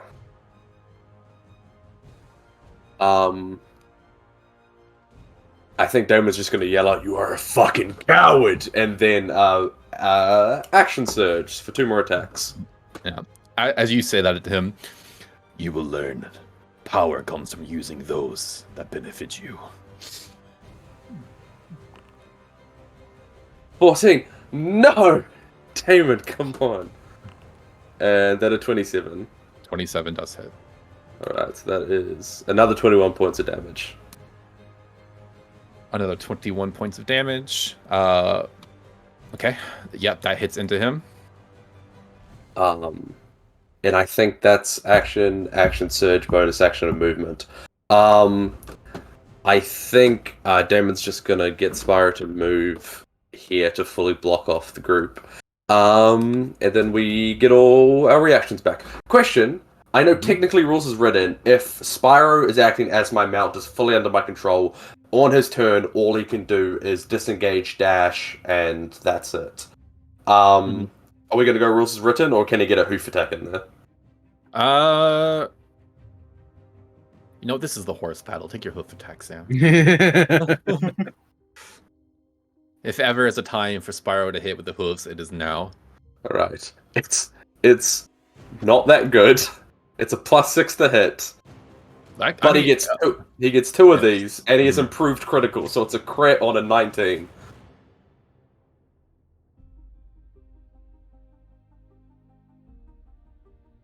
Let's see how Spyro does. 10. No. 22! 22 does hit. 22, and that's alright.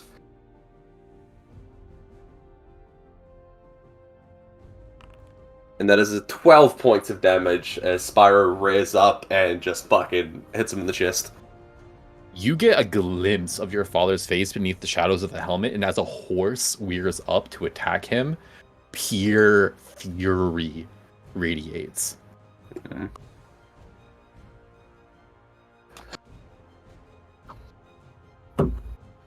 And I think, as a whole, that's the turn. Okay. Up next, it's the war horses. They're gonna start charging in. And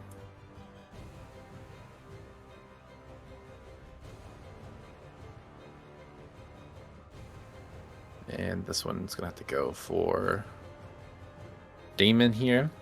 The horses charge in. One's going to go ahead and make its attack. Let's. And then. Out of curiosity, did he have to roll concentration for the summoned animals? Doesn't seem like it. Okay. There is a reason why. Yes. That is a good question. Seems like he is not the one concentrating on it. You can actually go ahead, now that you asked that question, roll me a perception check. From the ethereal plane. Yeah. Let's see. You're just chilling watching, so. Yeah, Nevin's just kind of like floating around. 15. 15. On a 15, you saw that as he cast that spell, he channeled magic through his horse that he was on as well. And once the horse went down, it seems like another of the horses gained a magical aura. Does she see which one, or did she kind of just see it like go in that general direction? On the 15, I'm going to say you don't know which one, but you do know that a horse is concentrating on the spell.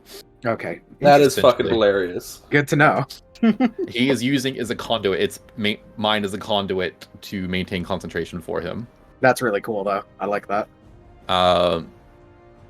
Speaking of those, they're going to take their hoof attacks. First one is against Isadora. That is 21 to hit.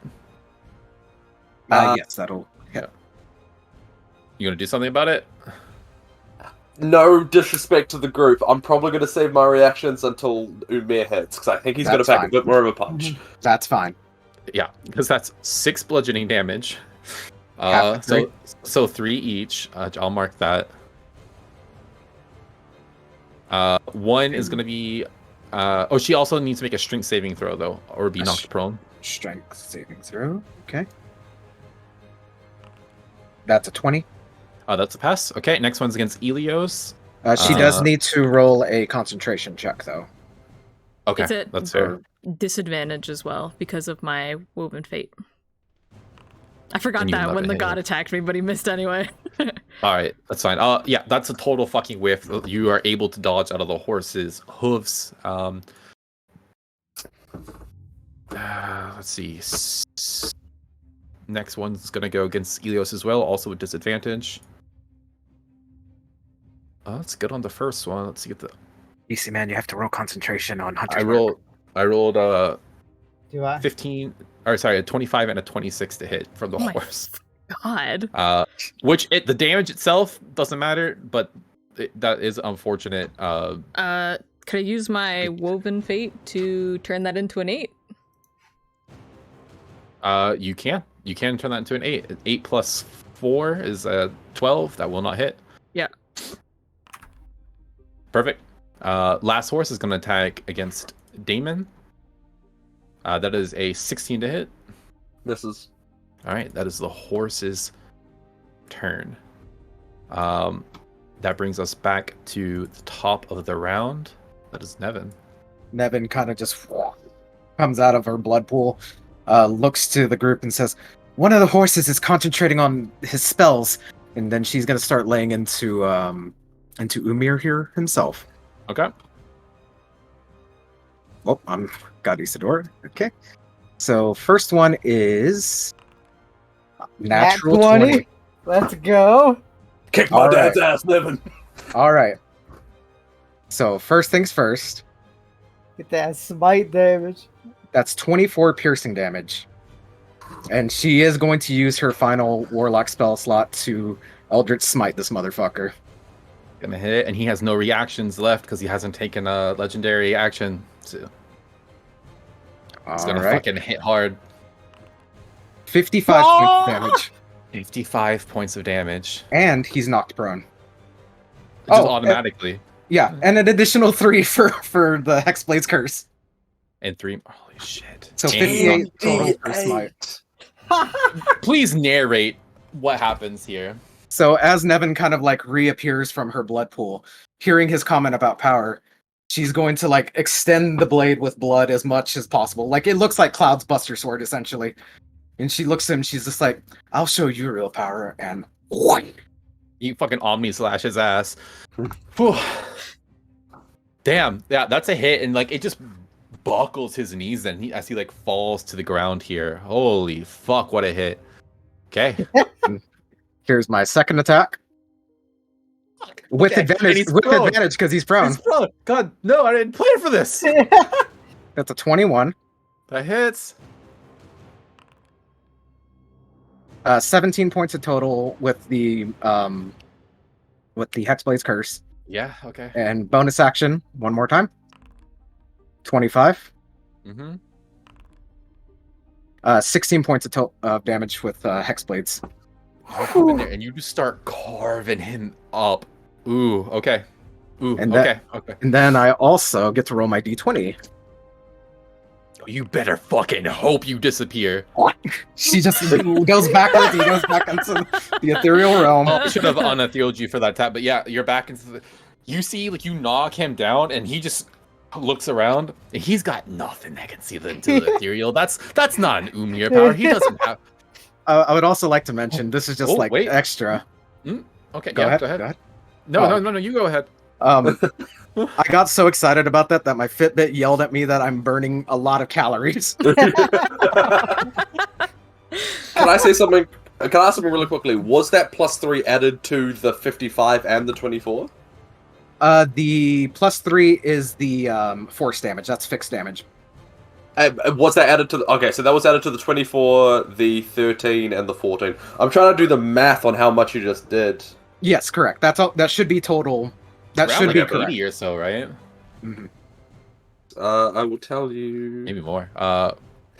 Okay, Nevin, that's your turn. Yep, she's back chilling in the ethereal realm. You just did 115 damage in one turn. Holy fuck, yeah. I'm not okay. even a paladin yet. I made a joke. I was like, man, I said Umir's got nothing that can see. I lied. Umir on his sheet has blind sight, 30 feet. Oh.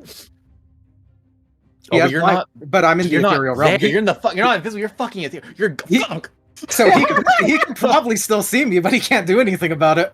You can't do anything about it. Fuck. Yeah, no, blind sight doesn't let you see into the ethereal. It just lets you see invisible things. You're not actually invisible. Fuck. Yeah. Okay. He Neither gets does up. this one. If it's gone. Man looks pissed.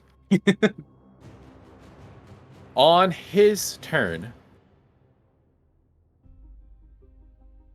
he is going to use his action. You see, he takes the horse, the one that you killed, Damon.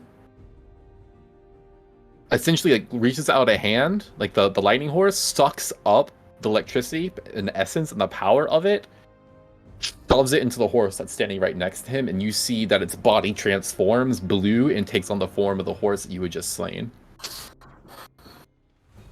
One of the horses is essentially dead, but the other horse is back in its corporeal form. It seems it did not actually die, but you merely took away its body. You see he takes the lightning and shoves it back into another horse and transforms it. It looks, Damon, you're the only one who can tell, slightly different.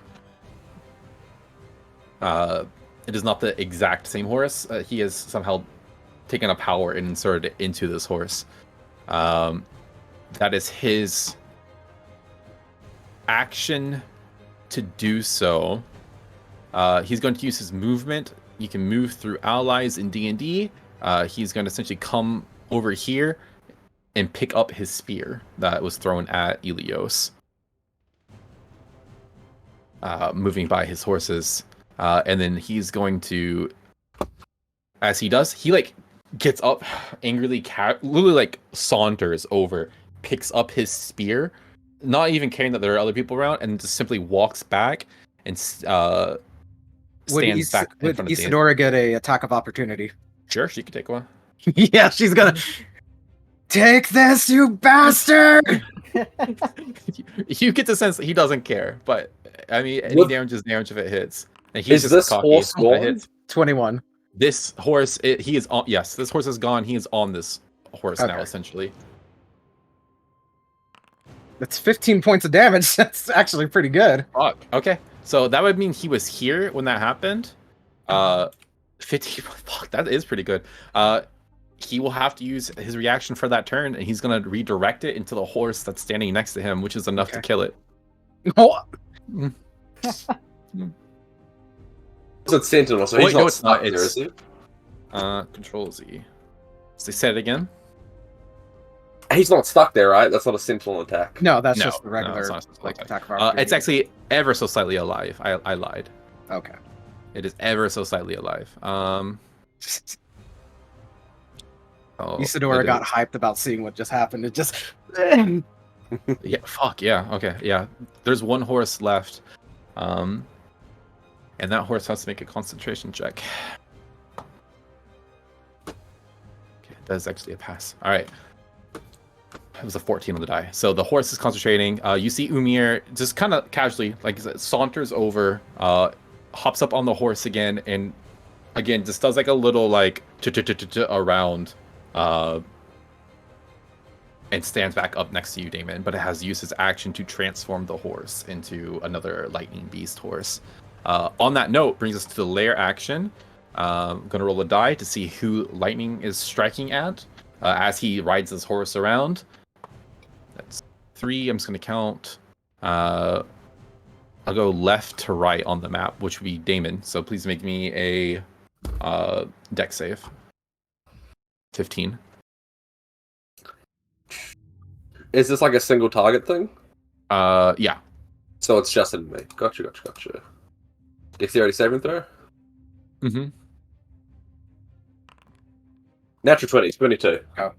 Okay, nice. So you take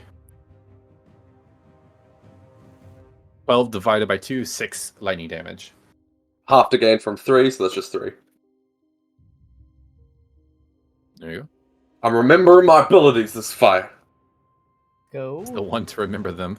Yeah. That's the lair action. After that is Sebastian. Sebastian is going to go ahead and make 2 more Eldritch Blast shots at our god here. First one is going to be 17, which I'm assuming misses. That misses, yeah. Second one is a 19. That does hit. Okay. For 16 damage.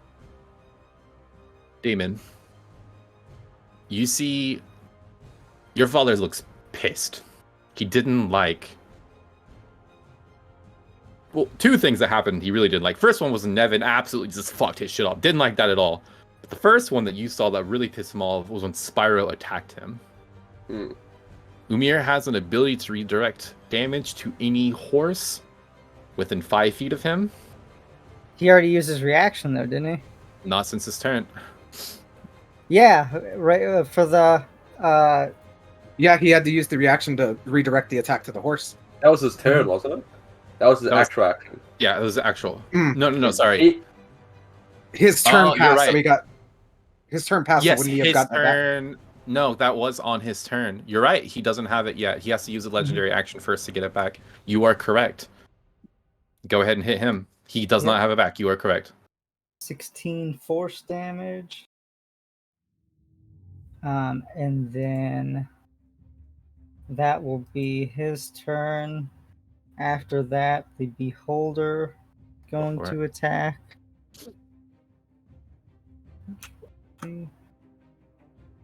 First attack is a 26. Mm-hmm. And then the second attack is a 31. Holy shit, yeah. All right. So for 8 and 9 points of damage. So another 16 on top of that. All right. And that will be their turns. Okay. After Sebastian, he is going to use another legendary action. Man, he's getting fucked up. More than I thought he would. What is he gonna do? I think he is going to... Let me check my spells here.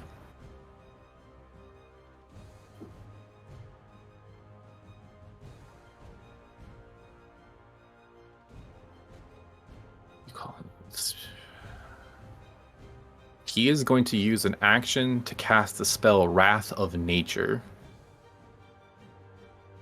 So, 120 feet away from him, up to. He's going to make a 60...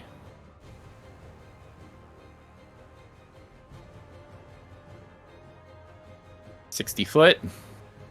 Boy. That's big, guys.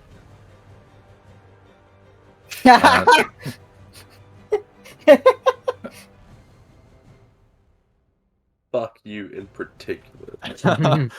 That is, yeah, that's 60 foot, or cube. I should have used a cube. Hold on.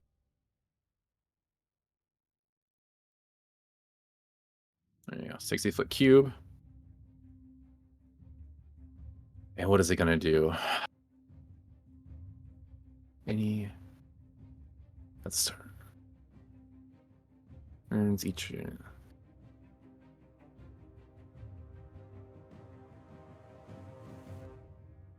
Okay. It does nothing at this moment. Was that a spell? That was a spell. Can I use my reaction to counterspell it? Are you within range? I believe counterspell is 30 feet. Yeah, it's 60 feet. Yeah, it's wrong. I can't. Yeah.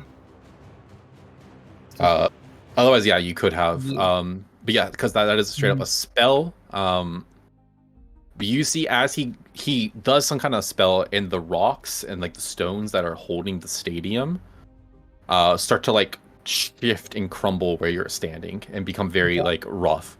And it looks like almost like they're raising from the ground a little bit. Nevin, you see that he is concentrating on this spell. Okay. I would say because you're looking out for that probably. Okay. It looks like he is the one who's concentrating on this spell as you're watching. That's after Sebastian's turn. Elios, you're up. All right. I'm going to cast Sanctuary on myself.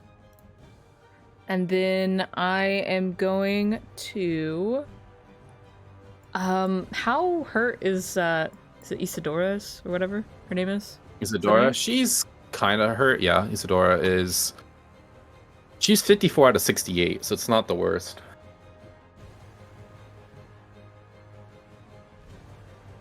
Out of 6. Okay, I'll healing hands. I'll give her 7 HP.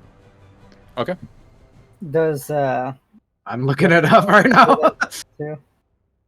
Creature. If either creature, they both do spells that target one creature can be shared between other creatures. Mm-hmm. But this is healing hands? Is this technically a spell? This is not a spell. This Okay, is so it wouldn't go. racial But a cure wounds ability. would. Yeah, a cure wounds would heal both. I Yep. think based on the That's my turn. All right. No bonus action? I use Sanctuary as a bonus action. Oh, sorry. Yep. I was getting too excited. And that was on whom? Myself. Yourself. Okay. After that, then is Didotus in the stance. So has it already started raising? Has the platform already started raising? Yeah, it seems like just like the rocks. It like itself is not like lifting, levitating in the air, but you see like chunks of stone are like cracking and moving and starting to like shift. Okay. Probably use the movement then to. I couldn't get out of it. Yeah, it's kind of in it no matter what.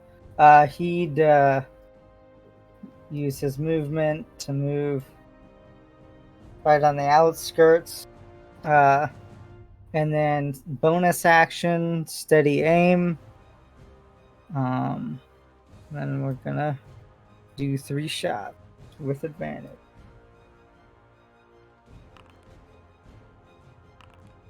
Okay, I'm assuming 14 misses. It does. Wow. All right, that's no hits. That's no hits. Wow. Good job, guys. Good job. You see, he's looking around too, like a little too concerned about like what's about to happen around him. Okay. After that is Isadora. All right. First things first, bonus action, she's going to transfer her hunter's mark from the dead horse to the one directly to her left. Okay. All right. And then she's going to use her spear to attack that one. Also, you know, it's the one to the right that took the damage as well. Oh, okay. If that's the The case, one would I that's, be like, almost dead? okay? Would I be able to transfer it to that one then? If you want to, yeah. Yes, I will do that. And she will attack the one on the right. Okay. So first attack, nope. What was it? 11. 11 hits a horse. Oh, okay. It's a horse. Yeah, it's just a horse. All right, so that 2 of those hits. And as you do so, concentration drops. The rest of the horses disappear. Oh, okay, cool. So would the first one have killed it, or the second Yeah, one? the first hit kills it, right? Okay. Like, it only had 4 HP. Okay. It's the one concentrating that was being forced to concentrate on the spell. All of those go down. Yep. Oh, nice. I imagine 15 wouldn't hit Umir, right? Wait, sorry, no, I lied. I'm forgetting all my own abilities here. There's too much. The concentration transfers to another horse as it goes down. Okay, gotcha. So second one will hit then. The We'll other say horse, one, yes. Yeah, the one on the left, we'll say. Mhm. Final attack, 21. So that hits twice. Okay. And she doesn't have Hunter's Mark on this. 'Cause shenanigans. So that's 6 points on the first attack, 18 on the second one. 18 points of damage. Mm-hmm. That horse That's is dispatched, and it too has to transfer the concentration to the other horse.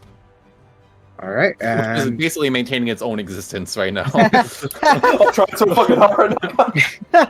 and Isidore is going to move up, spear in hand, and get ready to attack the next one, and that's her turn. Okay. I think after Isidore's turn. No, he's not going to do anything just yet. Well, used one. Yeah, he'll use one legendary action right now. I think with that legendary action, he is going to now spear in hand again. Take 2 attacks against Damon, who is now up in his grill. Actually, they're going to be at Spyro, but I assume you'll probably redirect them to yourself. That's your call, Cool. obviously. It absolutely is. Absolutely what I'm going to do. I just need to look at something very specific. Yeah, he's making essentially 2 melee attacks against Spyro as he takes a spear and is trying to murder your horse. You can force an attack at your mount, targeting mount to you instead. That's a free action. So free action to do that. Spyro's bonus action, reaction to make the first one at disadvantage. All right, look at you. Okay, first attack at disadvantage. That's a nat 1. That's going to miss no matter what. Perfect. Second attack is straight, but also at you, not Spyro, correct? Yes. All right. Oh my god, that's 17 to hit. 17 misses. That's him. That's his. Yeah. Okay. Just as a bit of flavor, as he goes in with the pike, since Spyro's the one who imposes advantage, can Spyro rear up with its hooves and then stamp the spike down before it touches us? Absolutely, sure. That's what happens. Yeah, just. You do see he quickly yanks it out underneath your horse's hooves, but yes, Spyro absolutely does a cool defensive move, and with that, it's your turn.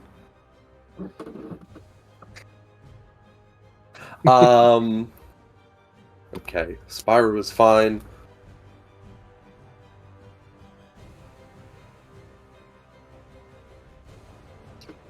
You gotta remember, Okay. positioning is going to be paramount.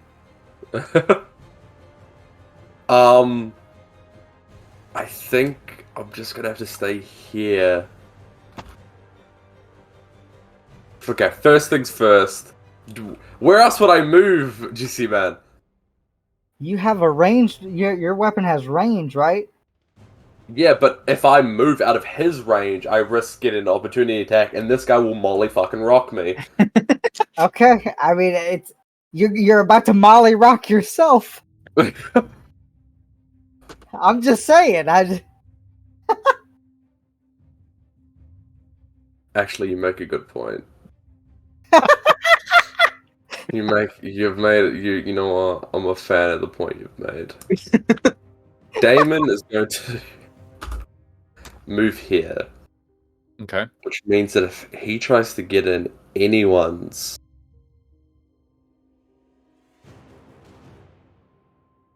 No, he has to enter my range. It might... Okay, dude. Here.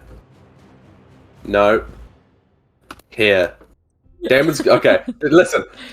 Damon's moving here. Attack of opportunity from Umir. Let's just get that out of the way. That... Does he want to take it or not? I think he doesn't take an attack of opportunity against you.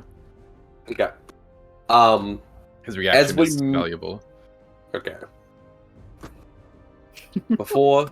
There's so much going on. Before we actually move this, Spyro's gonna make his attack roll. Just a regular-ass hoof attack.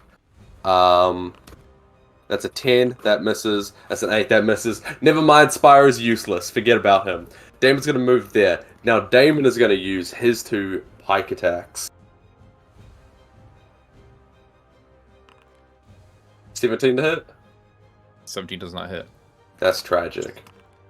Nat And a natural 20. Not Let's 20 does go.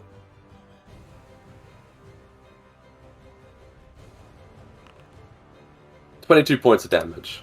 22 points of damage. As your pike comes down, he pulls the mane of his horse and you cut across its face. Mm-hmm. That is fair. With that, then, he is going to use his bonus action, which he hasn't used, to make the backhand attack. Another natural 20. Yep. That'll hit him. So go. this is slash 2d4 plus 11. That's 22. Not that much. Okay, and that is 14 points of bludgeoning damage as the pike goes into the horse. He pulls it out and quickly backhands Umir across the face. All right. That one does land on him. I do need you to make me a dex save 15. Perfect. As you Can strike do. the horse. That's a 19. That is a pass, so you only take 5 points of lightning damage. I can do that. Okay. Now, we'll get our reactions back. That means if I move here... Range. This is my domain!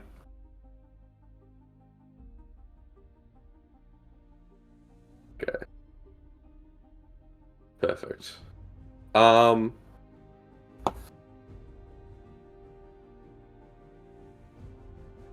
Yes. Okay. Yes. Yeah, okay, that's Damon's turn. As his legendary action, since you've now moved out of the range where he can redirect attacks to Spyro, which is what he originally planned to do to fuck up your horse, he's going to use his action to cast Animal Friendship on Spyro.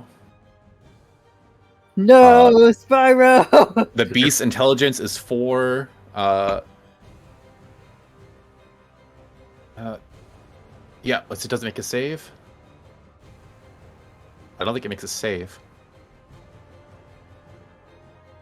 Nope, must wisdom saving throw. Yeah, so Spyro needs to make a wisdom saving throw. DC 20? DC 20 wisdom save for Spyro. Oh my Or god. be charmed by Umir. As He's he a looks at your +1 to horse. wisdom. As he looks at your horse and says, You're my property. Do not forget who you belong to.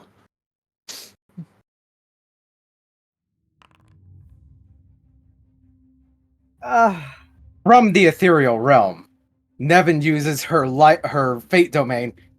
Spyro succeeds. Spyro succeeds. Okay, you can make it succeed one time. Yep, once a day. This is my once a day.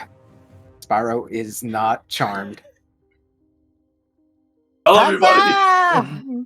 From the ethereal realm, you hear Nevin's voice. Correction, he belongs to Damon. And it becomes so. Oh, I like that move. That was good. I've been waiting. I've been holding on to it. I don't even know if that was like the absolute best use of that, but thematically it's real good. That's real good. And with that, that was Damon's turn, right? And then now it's the war horse. There's one war horse left. It's going to use its movement to come up to next to Umir, and it's going to use its attack against you, Damon. Yeah, Twizy. Isidore is gonna attack of opportunity. Yeah, go for it. Kill that fucking horse. Isidore hits pretty hard sometimes, so it's like a really big swing. That's enough to kill this horse, possibly. 13. 13 hits, a horse. 18 points of damage. Oh god, yes! Absolutely slices this horse down. It loses concentration on Its own existence. its own existence at the same time. There are no more horses on the field other than the one that Umir is sitting upon. That one died though, didn't it? Damon killed it. He transferred the lightning to another horse. Oh, Yeah. okay. That was like he's got a lot of horse shenanigans. Okay. He's got horses that's on this. I'm surprising. not sure if you know this. He's got horses on top of other abilities. horses. Exactly. Okay. Horses don't get a turn then. Top of the round is Nevin. Pool of blood forms right behind him, and she kind of just rises up out of it, and she's going to take her attacks on him. 13, nope. 13 does not hit. Second attack, 15. Sheesh. Nope. All right, third one. 25. There we go. All right, well, the You get scales one cool turn. balanced. That's it. Yeah, the Yeah, scales that's all I balanced. got. That was too cool. That was a cool turn and a cool reaction. That is 17 points of damage, but I also have a reaction. Let me make sure of something real quick. Nope, it doesn't use my reaction. So she's going to use her reaction to Booming Blade this. Okay. And 1d8 takes an additional 7 points of damage. And as she slashes into him, like a little orb of blood just kind of appears on him. It's pulsating. And at the end of her turn, she also You also get Eldritch, whatever the mark you put on him. Oh yes, an additional 3. Okay. Yes. Well, that's it's on him, not his horse, which is where this damage is going. Okay. So that is his reaction redirected to his lightning horse here. Okay. So that is 17 plus 7 damage, right? Mm-hmm. Plus an additional 3 with the Hexblade's Curse. Okay. Yeah. Yeah. Okay. Whatever. So he sends that to the horse, and the orb too is on the horse. So if the horse moves, it's gonna pop. All right. And do I have to make a dex save for the lightning stuff, or You do, yes. Okay. Dex 15. dex 15? That's a 10. That's 7 points of lightning damage. Okay. Not too bad. So -7, and then I have to make a con check to see if I keep blink up. Is blink concentration? I believe so. Yeah. Ooh. Actually, it is not concentration. Good to know. Okay, there you go. All right. And You're she goes back into the ethereal realm. All right, man. Okay. Do you heal? Oh, you didn't take damage. I guess you'll heal I next didn't- turn. Yeah, I'll heal next turn. Okay, after Nevin is Umir again. Okay. Let me read the spells. At the start of his turn, in the cube that he has made, roots and vines from within the stadium start coming up and attacking everyone who is within that space, which is, I'm going to say your beholder is above it, but you and your man are there. Yep. And sorry, his movement should have been here. It is difficult terrain. Ah, I gotcha. Okay. So he is there when he's trying to escape. I need you both to make a DC 20 dex save. All right. Fuck. Do on first.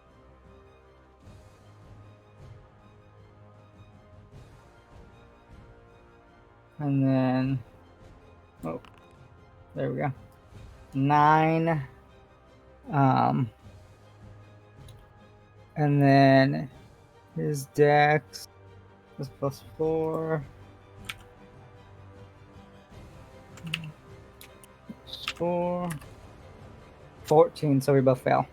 Okay, you both take 18 points of slashing damage as the vines come and start just tearing you guys apart. Okay. Halved for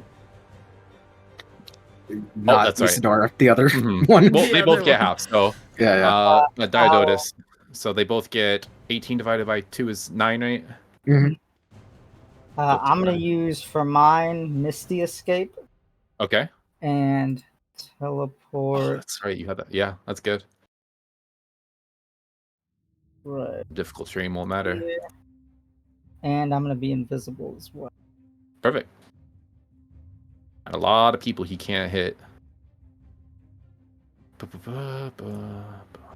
Perfect.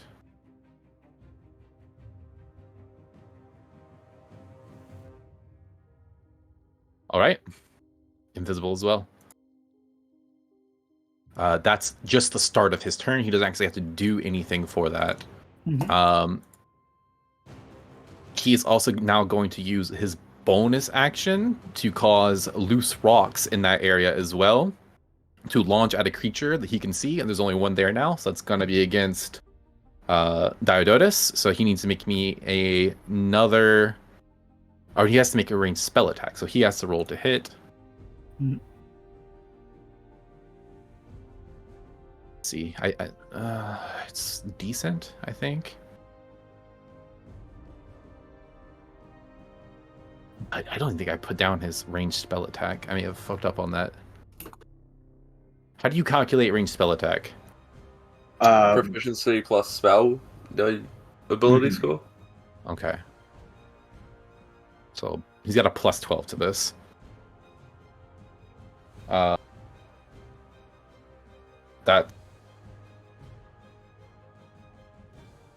You're trying to beat a 15. It's- That helps. he hits exactly 15. 3 on the die. Okay. God damn. Yeah. That was a low roll. It was really low roll. But that does hit then, right? It beats it. So he will take another 3d8 damage. And now he needs to make a strength save. Okay. DC 20. That damage is also halved. Yep. So both him and his sister will take 6 damage. Okay. Strength is 1, 2. Fail on that Okay. as well. He is now prone then. Which means Isadora is also prone. Yep. You see, as he's knocked down, Isadora is suddenly forced to the ground as well.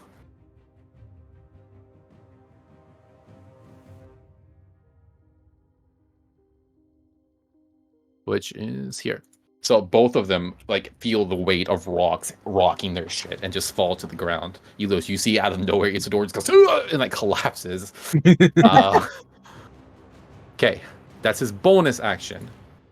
Action. 5, 10, 15. Ilios. Yep. He's going to look at Damon. He's As moved into he- my range, so I can. He also moved 10 feet, so the horse takes The booming horse blade does take damage. Yep, there you A go. lot of things are about to happen right now. Let's go. Let's resolve your guys' shit first. Horse takes booming blade damage, which is how much? 2d8, so 11 points of damage. Okay, 11 to the horse. To everyone seeing it, you just see the blood boil essentially. Yeah, and this horse is again looking pretty fucked up. What else do you guys have before he goes? I have my attack of opportunity as he enters my range, which is Go a for 10 it. feet. Okay. So. Attack. I fuck up. 23? 23 hits, yeah. That is 18 points of piercing damage. And does that signal him or he can't move? Correct. Okay. So he cannot move. He's stuck here, which does get in the way of his plans a little bit. Okay. Anything else before he starts laying into Ilios? I have Sanctuary, so he has to make a wisdom saving throw before he can even attack me. Okay. And it doesn't stop his attack. He just has to choose another target, right? Yes. Correct. Okay. So see if he could even attack you first. Wisdom saving throw. DC He's actually 17. decent. Okay, he's decent at these. That is going to be a fail though, so he cannot attack Ilios. Like, there's something stops him from getting it through his mind. He cannot move, cannot attack Ilios. He will change his weapon to his bow at that point. He is going to first level it at Isadora, who's right next to him, but within range of a bow, and he's just going to shoot at her. Is it Okay, a it's with disadvantage? disadvantage. Because she's It prone? is disadvantage because she's prone. He's prone. That's all right. Fair. Wow, he kind of fucked himself on that. Hey, he didn't know she would go prone too. He had no idea. To be fair, though, as long as it's not a nat 1, I think it's gonna hit her. Yeah. Hmm. So, but 15. it increases the chance. He has a plus 15, so it has to be a nat 1. We got raided also. Oh, hey. And holy fuck, it was a nat 1. Let's Let's Yeah, go. Hello, those that rated us. We're literally fighting the god of horses right now. One of our players' fathers. So we're in pitched battle against a god who can't seem to hit a bow attack on a prone target. Yeah, it's a nat 1. So first attack into Isadora misses. Second attack into Isadora with the bow. Would have been a nat 20 this time, but because of disadvantage is a 16. Okay, Of course. Again, yeah, really fucked himself with that. And this actually, your thing that links them, saving Isadora a lot of damage right now. Next one is going to hit as well. So this is 2 normal attacks hit. Okay. That's going to be for 68 plus 10 damage.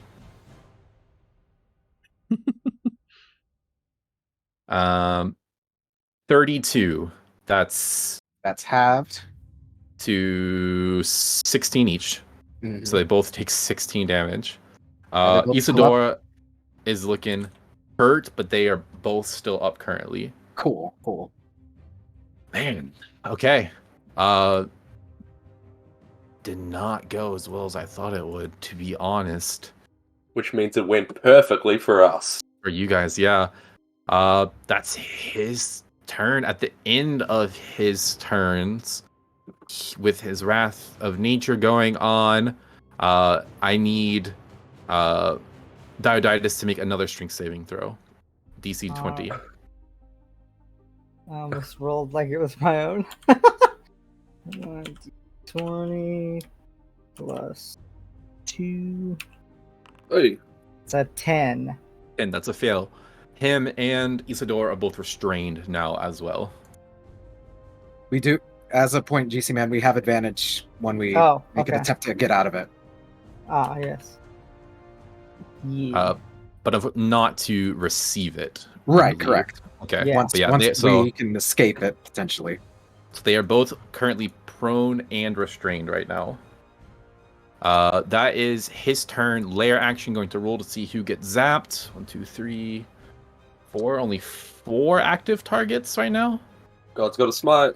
5 active targets if we're counting. No, I'm gonna not count Damien. I'm gonna count. He's going not for you, but for your horse. So 1, 2, 3, 4. However, that is going to be against Diodytus, who is restrained and prone. Prone. So I don't. I think he auto fails. I think he auto fails, so he's going to auto take 2d8 damage. Or sorry, 3d8 damage. So he auto takes 5. I rolled 1, 2, and 2. So him and his sister will take 2 damage. Yep. Damn, that's low. That would almost kill it. I was hoping to take out Isadora with that. Because either way, one of them one of them should have went down. Okay. Man. Okay. Really underwhelming. Lair action as well. Sebastian, you're up. All right. The first Eldritch Blast will be at advantage. I'm invisible. Correct? Yeah, I guess that's like a sneak attack. Yeah, he doesn't know where you are. All right. That's a 30 to hit. So the first one. Yeah. For 17 damage. 17 damage. That is going to be reaction redirected to his horse. As he does so, like barely catches it, sees, and just again smacks your blade into his and totally just beheads the horse as it falls beneath his legs. There are no more horses on the field save Spyro. All right. Second attack will be normal. Ooh, it does not hit. 13 does not hit, no. And next will be my beholder kin, a robo holder, if you would. He's going to take 2 attacks. First one's a 26. Mm-hmm. Second one is an 18. Yep, those both hit. Okay. For 11 and 13 damage. 13 damage and 11 damage. 24. Umir is officially looking bloodied. That will be its turn. Shiny bloodied? No.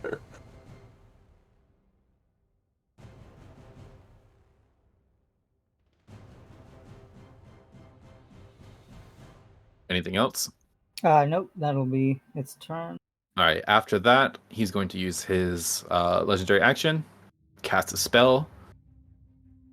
He's going to summon 4 more horses from the earth around him. Would he lose concentration on the storm because there would be nothing to transfer the concentration? He doesn't lose it, but he's got to roll for it. Okay. Yep.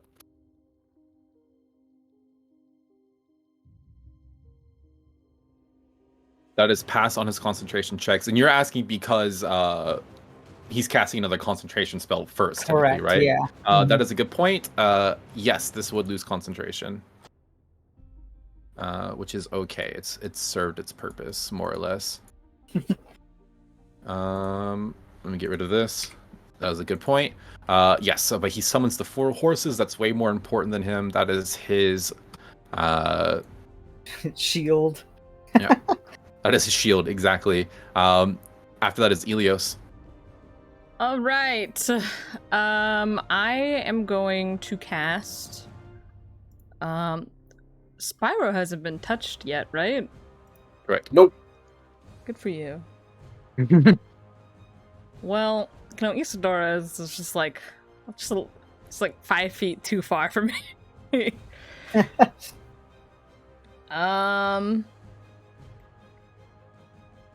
Okay. I will have to.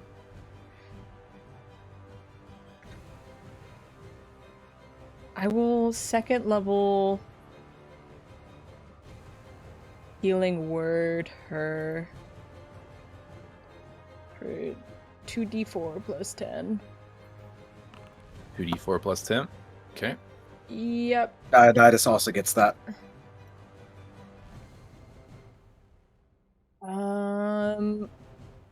Yeah. So they both get how much? 15.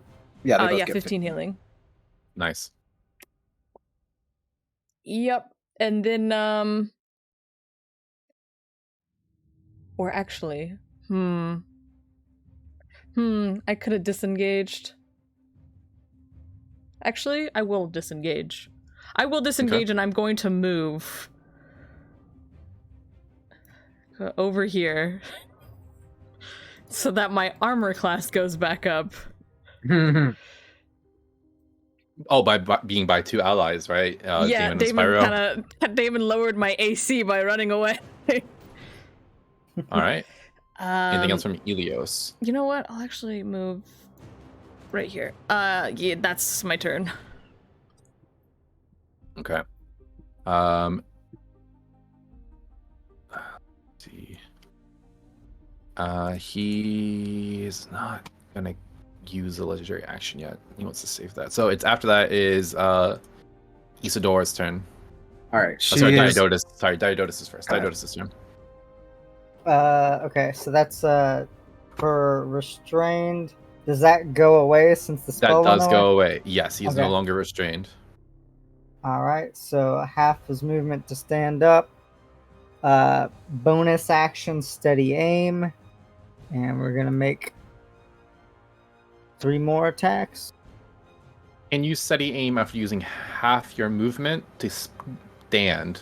Technically, you didn't move, but it did use your movement, so I'll leave that up. I would say that's up to you. What is it's called steady aim, right? Let me double check. Yeah. Or what's Yes. what's the wording on it? Steady aim says that you have advantage as long as you haven't moved from your current spot, I believe. All right, let me see. This is Diodotus. Only if he hasn't moved during this turn after using the bonus action. Okay, and his speed is 0 until the end of his turn. I guess technically you can get up from prone. Yeah, okay, that works. All right. Go for it. 25, so that'll be a hit. Mm-hmm. And he gets to re-roll. You can re-roll one of the dice. Oh, didn't copy it. That's not a 20 damage. That is 4. I'm not going to re-roll that one, and then 3 from the hunter's mark. The second attack. All right, so how much was the total? So 8 plus 3 is 11. Okay, he'll redirect that to a horse. Okay. So reaction is down. Second one will hit with a 26. Mm-hmm.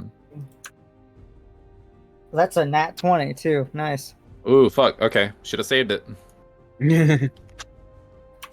All right. All right, and I wish it gave me the breakdown of what rolled. So roll the 2 5s collectively. I'll keep that as well. Won't re-roll any of those. Last attack is a 20 to hit. Also, GC man, that would be an additional 2 d8 because he rolls 2d8 by default, right? Since it was a crit. Oh, does he? Or I rolled 2d8. Oh, okay. Sorry. Yeah. Continue.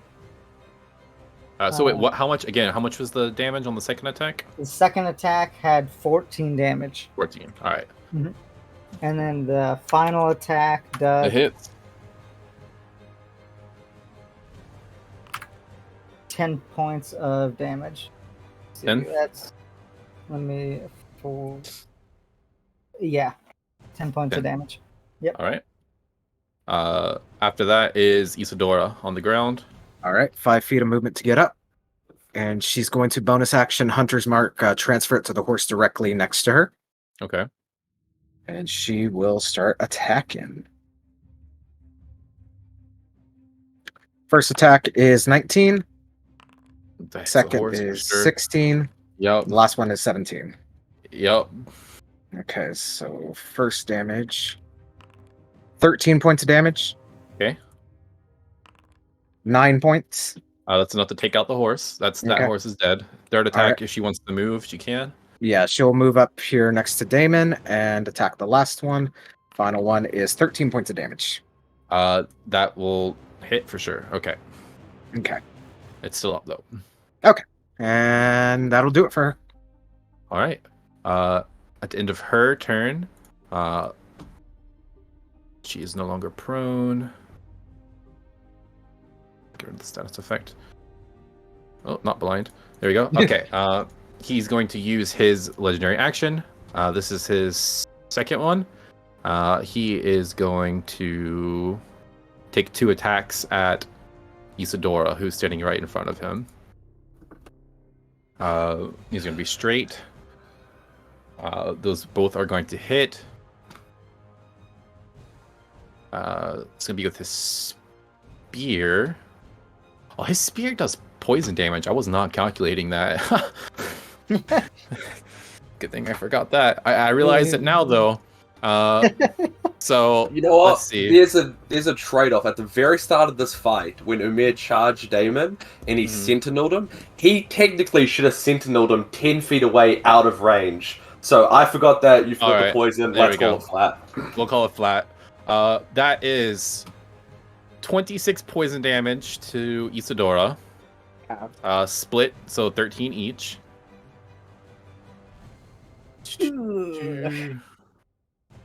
13 each. That is also going to be... That's just the poison damage. What is this? This is 3d 68 plus 18. I'm sorry, how much? 68 plus 18. So that's 15 plus 18 damage. 33. Halved. 33. Halved. 16. 16. that would have put Isadora down. But she drops the 1 Because HP. Diodotus is still up, she drops the 1 HP. That's her one-time use of that. Mm-hmm.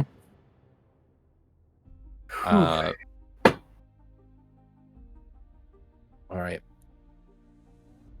That was his legendary action to slam his spear into her. You see again, Nevin, the strings of fate stop them from falling down as they're connected to one another.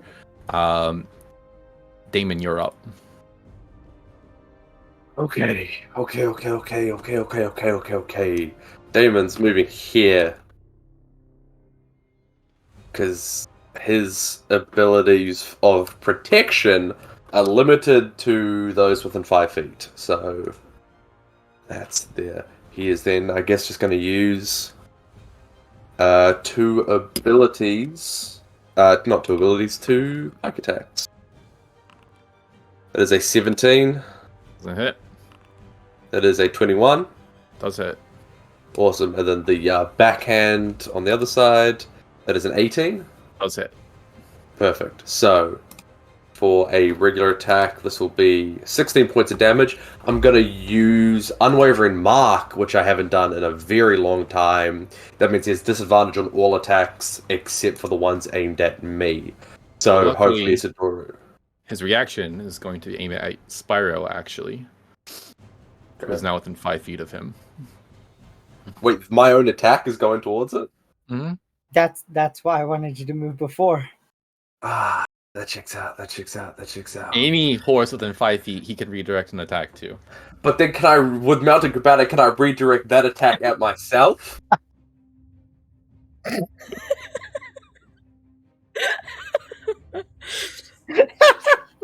Sure. You gotta let it happen just for the pure comedy of it. Damon, you go to roll against Umir. Umir grabs your own glaive against you. Goes to grabs the head of it. Goes to push it into Spyro. You just with a fucking panic yank it back, and the blade just right into your fucking own chest for 16 points of damage. Oh, you're a dick, Dad. It wasn't even aimed at you, boy. And that second attack, he can't redirect. It's like 1 attack per thing. He gets Okay, so that being reaction, said, yeah. it's in his chest, and since he attacks with the other side of the bike, he's going to pull it out and at the same time hit him with it. Yeah. Yep. And it does hit. Like get him in the chin with it. Okay, so that is /1d4. I don't know why this is all in caps. I hope that doesn't change anything. Plus, It's just gonna be really loud. that is 12 points of bludgeoning damage as he hits it back, Okay. and that one is going to be an Unwavering Mark, since that's the only one that's hit him yet. Yeah. Bonus action to that movement to get here. And he gets all his reactions back. Okay, we're back to playing fucking goalie, and that's his turn. Okay. Using his last legendary action is going to take 2 attacks again against Isadora. Or first one's going to be against Isadora. Disadvantage to do so. Mm-hmm. And I have a thing prepped if it hits. It does. Yes, roll a nat 1 to not hit her. It hits. By how much does it hit? Let's see. The lowest was a 7 plus 15, so 22. You're on your own. Good luck, bud. Okay. So to Isadora, that's going to be, let's see, that's 3d6 poison damage plus 3d8 plus 9 piercing. 23 plus 9 damage is 32. 32 halved to 16. 16. They both take 16. And Isadora is down. Isadora is down.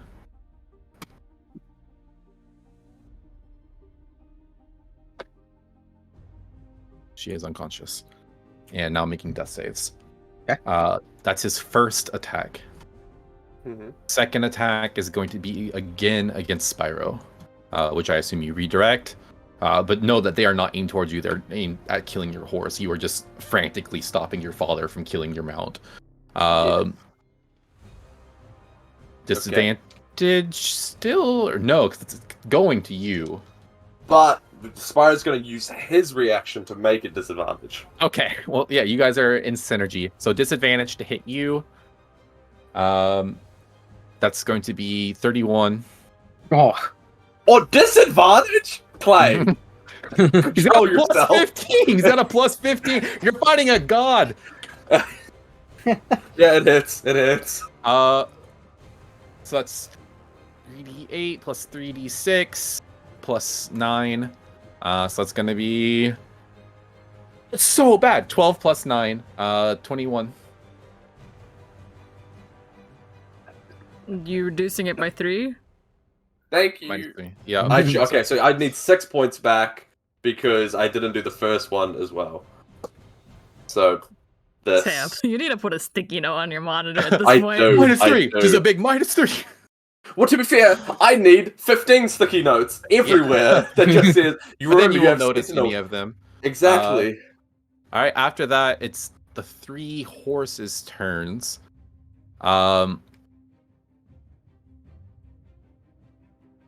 The 3 horses are going to circle around here. Get in positions. Have I used my reaction yet? Yeah. They'll have to like do movement in and out, but they will all be able to get to her. They're going to attempt to trample, essentially, going across her body on the ground, Isadora to death. oh no. Okay, very quick question. This guy here. Yeah. What route did he take to get where he is? Oh shit. That was here, right? Mhm. I think it was behind him actually. Well, it was like here, and here. I think something like that, or Someone go back was and it look. like, or was it 3 like this? I think it was like that because Okay. they weren't next to Damon. So this one would have went like straight across like that. Okay, Damon can't do anything about that one. RIP, you're a real one. Okay. So it's gonna be like straight across, and then they're essentially like in a like in a row, like going straight across like this, coming back Okay, like this straight across, and then like circling back around with their movement next to Umir. That second one that actually entered Damon's range, reaction sentinel. Okay, reaction Okay. sentinel. First one is going to essentially make it. So first one's gonna make a hit against her. If it hits, that's a death save failed. Mhm. It has advantage to do so because she's prone. It's a miss though. First one misses as it kind of circles around. Second one, you sentinel. Roll to hit. Mhm. Oh, 13 hits wait, a that horse. hits a horse. That hits a horse. These are normal horses. 17 points of damage. That this horse. Horse Oh, dies. Oh, okay, so don't even need a sentinel, it just You don't dies. even accept it, it just dies. So next one's gonna come. It's also gonna try to trample essentially. Goes in that like circular path I showed. It also has advantage to hit. That does hit for sure. That's 2 death saves failed death for saves. Isadora. Okay, so at least she's not dead outright. She's not dead outright. That is now Nevin's turn. Again, the pool of blood opens up, bubbles up. She rises, and she looks to the horses and she says, "Don't you dare touch her!" And she's gonna toss both of them as her first action. Okay. To the horse on the left, that is 27. Yeah. Yeah. That's horse 18 points. 18 points kills the horse on the left. Okay, and the one to the right, 23. 23 hits. 18 points of damage again. It is up with 1 HP. Oh, okay. And she's going to draw her man serpent blade and her other Vera blade that she has. And she's going to move here in front of Umir, and she's going to use her last 2 attacks on him. Okay. So first one is actually with the man scorpion scimitar. 25. Hits. 25 points of damage. Fuck, and he doesn't have a redirect currently. And then the final one with the Blade of Kinship. 13 does not hit. 30 does Also, not hit. 27 points with Hexblade's Curse. 2 more. Okay. And that is action, bonus action. That's it. Music. I don't want that one. Okay. And 1d20. Back into the ethereal realm. The fucking luck on that. Oh, and You're gonna get your three. shit rocked on the turn that you're back. Oh, yeah. After your turn is Umir's turn. He's gonna have to use his action to turn this horse next to him into another lightning horse. He's gonna go to mount it. You will get a sentinel opportunity. No, you already used your attack, right? So he just hops on his horse. Well, Actually, didn't Damon use that reaction before? Or no, that wasn't. No, that was after. Mhm. That was to stop the horse, and it definitely could have saved Isadora and Diodatus' life there, so that was worth it. But he is free to move now. Horse's movement. He is going to 5, 10, 20. Switch to his bow, and he is going to aim at first at Diodatus up in the stands. If this hits, Isadora will take damage, which is 1 death save. First attack from Umir. I don't think he can miss. That's a 30 to hit. Yeah. Now you roll the damage with the bow. Bow doesn't do as much, but it still might very well be enough. It does 3d8 plus 5 damage. That is going to be 21 damage. He has 8 HP left. Either way, it Isadora fails would a die. death save. And he would also die. They both die. Yep. You see he levies it up at Diodatus, who's been sniping him from above. Takes his own bow, takes a moment, readjusts the aim, lets it go. It flies true.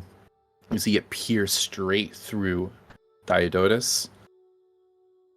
Sebastian, you watch as he grabs where like the arrow has entered his stomach, at the sternum here. Kind of looks back, sees no allies up here, sees his sister on the ground, falls, and begins to slide down the steps. I would be visible. You are visible. Okay. Yes. Well, then he looks at you, like with like a longing, pleading in his eyes, and this is was not meant to be my moment kind of situation. Mm-hmm. Falls, slides down. You see Nevin, Damon, Ilios, Isidore, blood spurt up out of her mouth as like a wound in her chest opens that was not there before. And as their fates are tied to one another, when one dies, so does the other. Isadora and Diodatus are deceased. There are 2 more attacks, Sebastian. You said you are visible now? I am visible, yes. You are visible. Why do you still have like the invisible thing? Get out of here. Get out of here. Next 2 What attacks murder? with the bow are going to be at you. Yep.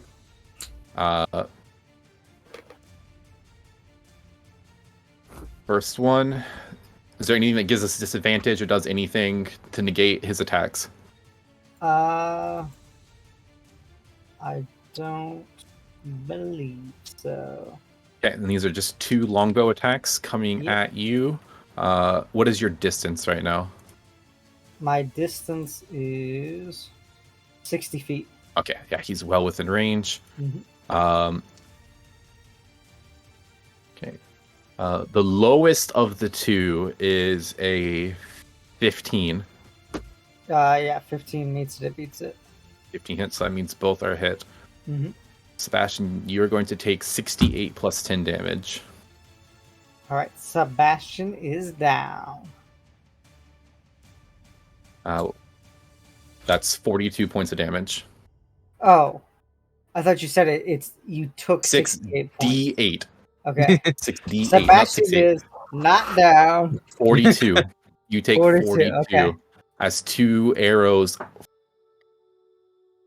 rapidly aimed at you hit your body. I'm at 8. Oh! Yeah. Mm-hmm. That is Umir's turn. He does have a lightning horse once more. Lair action occurs as he channels its power. There is Elios as 1, Damon as 2, Sebastian as 3, and your little creature as 4.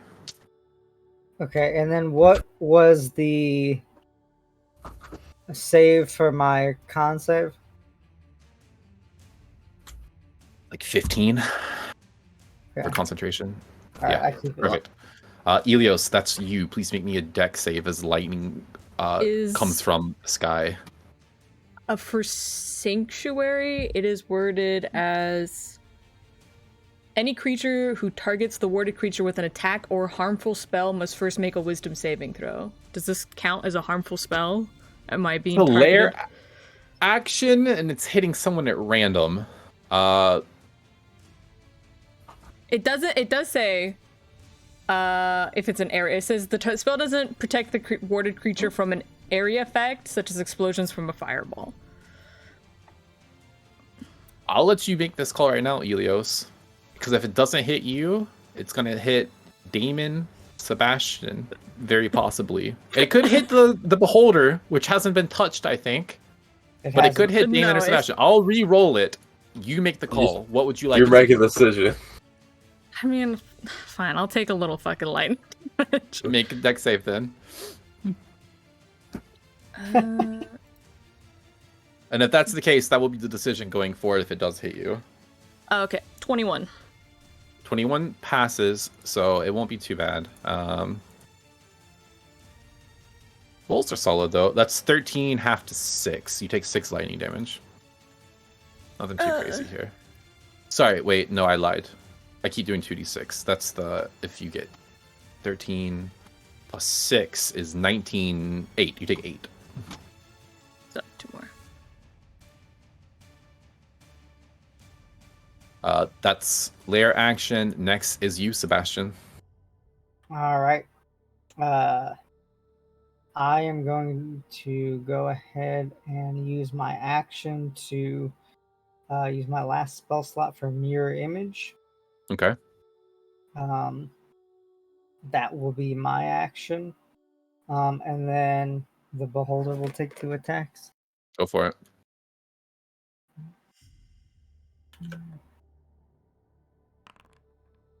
First one is a 29 Mm-hmm. For sure. for 15 damage. 15. That's going to go to his horse instead. Second one is His reaction. a 21 to hit That hits. for 9 damage. That hits. All right, that deals him to him. I mean, that hits Umir. And that will be its turn. Okay. At the end of that, Umir is going to take his first legendary action of this round. He's going to take 2 more shots at you, Sebastian. Mm-hmm. First one is going to be a 30 to hit. See if it hits a clone. Yes. An image. Mm-hmm. Alright, let me clear these so I can read it. Most dex now. Alright, so I have to roll an 8 higher. An 8 or higher. Okay. Oh my god, it hits me. Oh my god, I'm so upset. Does anyone have anything to do about this? No? No. Okay. Do anything. I know some of you guys can bend fate, and I forget what all you have, even though I created it. So I can't do anything about Unless that. he rolled a natural 20, I can't do anything. to be fair, I haven't rolled yet. So here, let's here. Slons are 1d20. This is the only time we've ever won the nat 20. Oh my god. A 19. That's a fuck you. That's a fuck. And as Umir does it, he looks at you, Damon, and you see "fuck you" written on his face. Sebastian, how much health do you have currently? I had 8. 8. The minimum damage on this attack is 8. So no point in even rolling for it. Yes. This and he arrow, gone. you see, it doesn't matter if you have mirror images of yourself shifting on. He waits until a moment where they all kind of coalesce in one spot, aims true there, and lets fire. Dude, I cannot believe. That's incredibly unfortunate. I was like, I'm gonna protect myself. Nope. That was the right play. I Mhm. also believe that gets rid of your beholder then, right? Yes. Yep. Okay, that is gone. Damon, you've seen in rapid succession the moment he got outside of your range, he left you. The moment you let him escape, down. 2 of your allies dead. Sebastian, out for the count. And he looks at you and he goes, Are you upset, boy? How does this make you feel? Do you feel the anger welling up inside you, the desire to win at any cost, to be better than those around you who look down upon you? Come on. Show me how strong you've grown, if you have it all. Damon's just popping blood vessels under his helmet. Helios, you're up. Yippee! Okay, I remember we talked about revivifying a paired duo, but I don't know if we ever made a decision on what that would look like.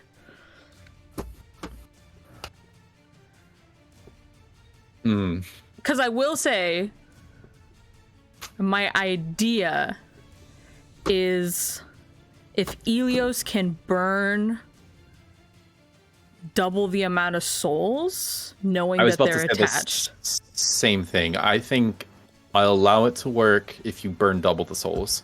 Okay. That being said, I'm not doing that right now. Okay. Because Sebastian is down. So I just need to know if it's like we gotta bring this guy over. Guess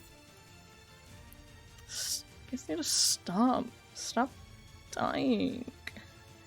Oh, Stop. Stop. Sebastian, why are you so far away? That is always the risk when you have like Mm-hmm. the They're not sniper. totally If they get got, then it's tough to heal them. Sebastian, why are you so far away? How do you get up here onto this? Is there like From where we are, it doesn't look like it. I think you'd have to go inside.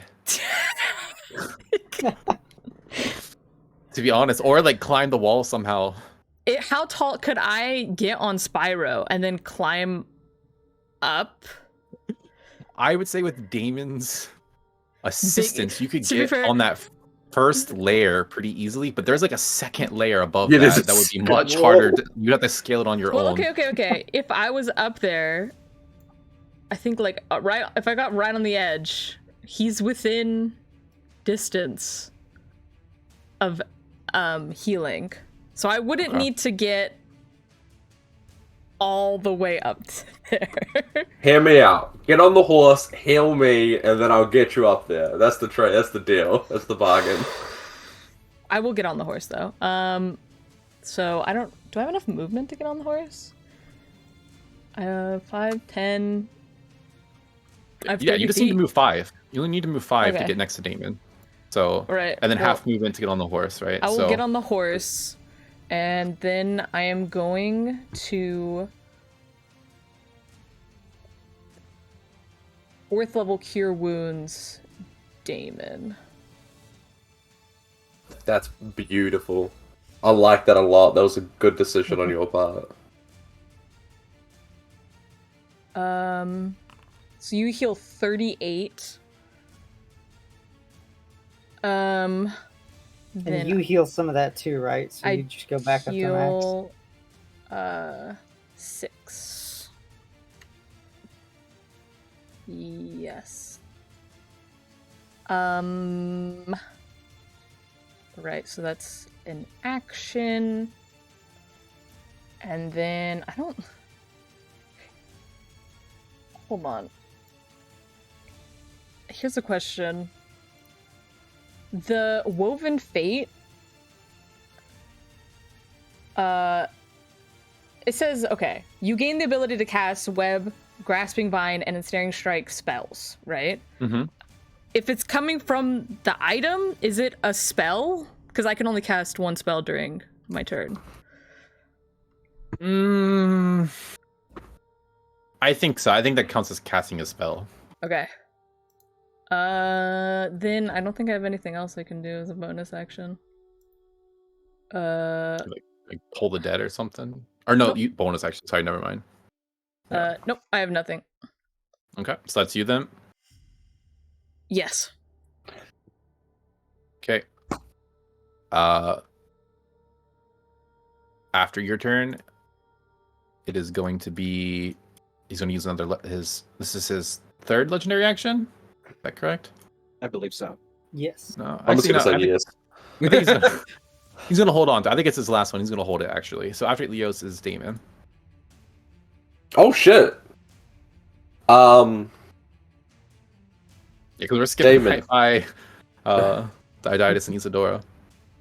Damon's going to move 30 feet here.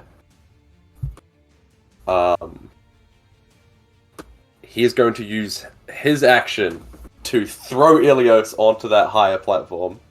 Okay. You're trying to get to the highest platform? I will throw him however far he needs to get. Roll me athletics. I'm gonna call it DC. DC 10 gets Ilios on this one. Absolutely no problem.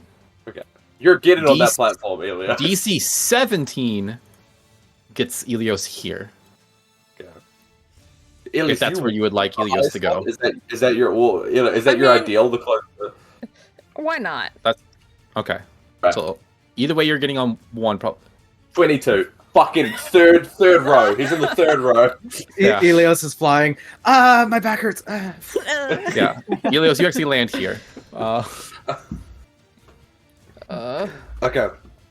That being said, Damon is then going to use the other. He's going to get even further. He's going to get up here. Hoof attack from the name of my horse that I love so dearly that I'm definitely not Spyro. forgetting is Spyro.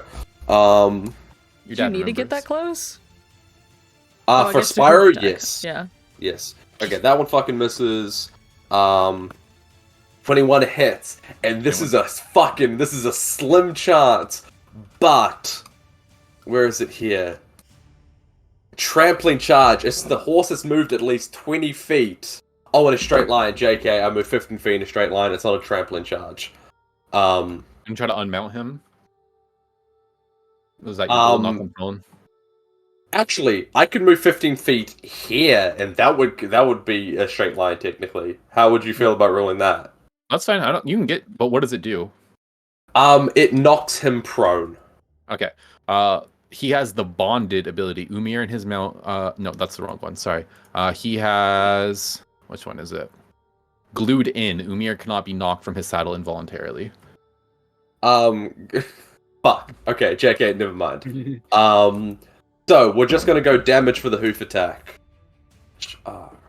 2d6 plus 4. Boom. 11 points of hoof damage. Oh, whoop-pow. That goes to you. How? Because he uses reaction to transfer to a horse within 5 feet. The hooves go So backwards. Spyro hits himself? Yeah. I can narrate it in a second. Are you sending it to you or letting Spyro take it?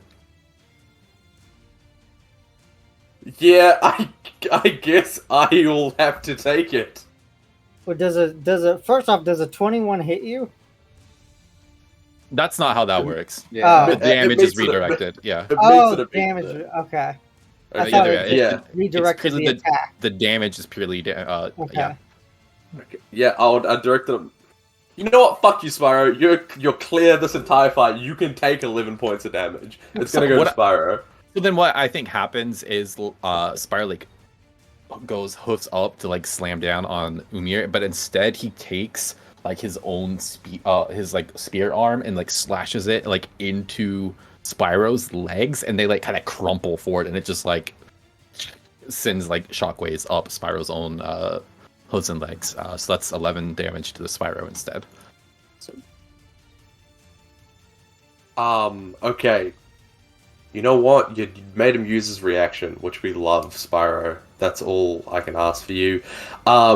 Which means he can't do anything if we then start backing up.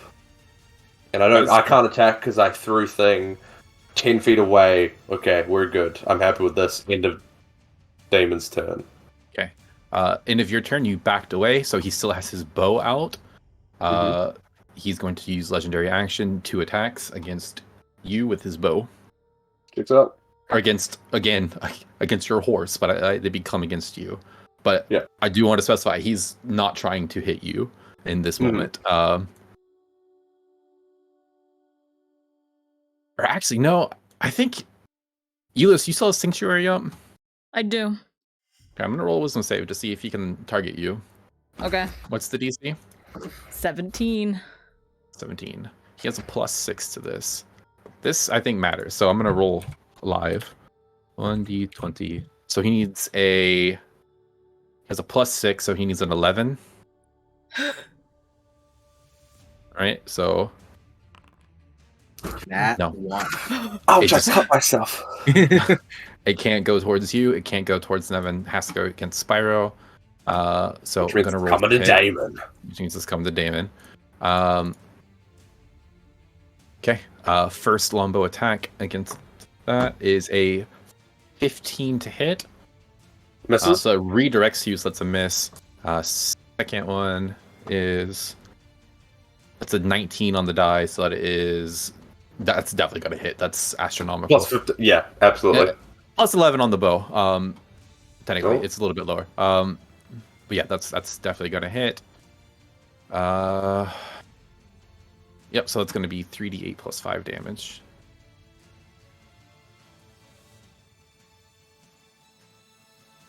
Uh, 25. 25 points of damage. 25 points of damage. Reduced by 3. Reduced by 3. 22. All right. That was his legendary action, 2 attacks. After that, all the horses he summoned are gone. That brings us to top of the round. Nevin, you're up. All right. First things first. +3. She's at max. As part of Blink, she can spawn 10 feet away from her current position. Okay. So she's going to spawn there. Then 5, 10, 15, 20, 25. She's going to start laying into Umir. First attack is with the Man-Scorpion Scimitar. Okay. That's 21. 23 points of damage. Oh, wait. No. That's not right. Sorry. Man-Scorpion damage. 26. That's better. 26. Okay. She is going to use her reaction to make that a booming blade, so he will take a additional 1d8. Okay. Again, this is going to be redirected to the horse instead. So 26 damage to the horse. Mm-hmm. Then the 1d8. Oh. Whoops, sorry. So an additional 4. 4 more to the horse. Okay. Okay. Horse looks real hurt again. Second attack again with the Man-Scorpion Scimitar. 21.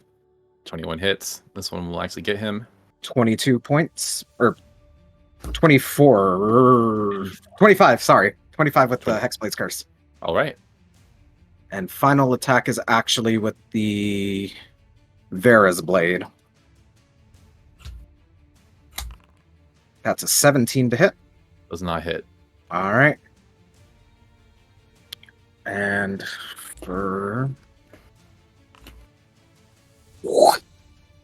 back into the ethereal realm with her. Oh my god. The fact that you keep going back is insane. Oh, that saved your life for sure. Oh yeah.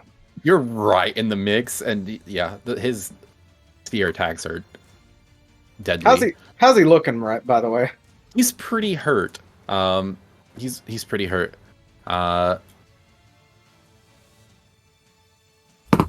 It's his turn now. He's gonna make another wisdom save against Ilios.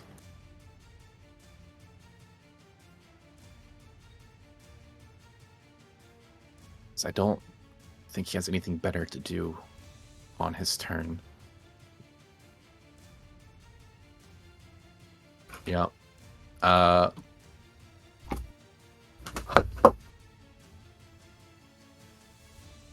No.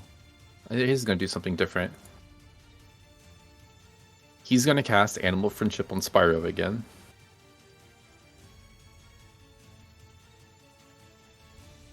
Know who your master is. Need Spyro to make me a DC 20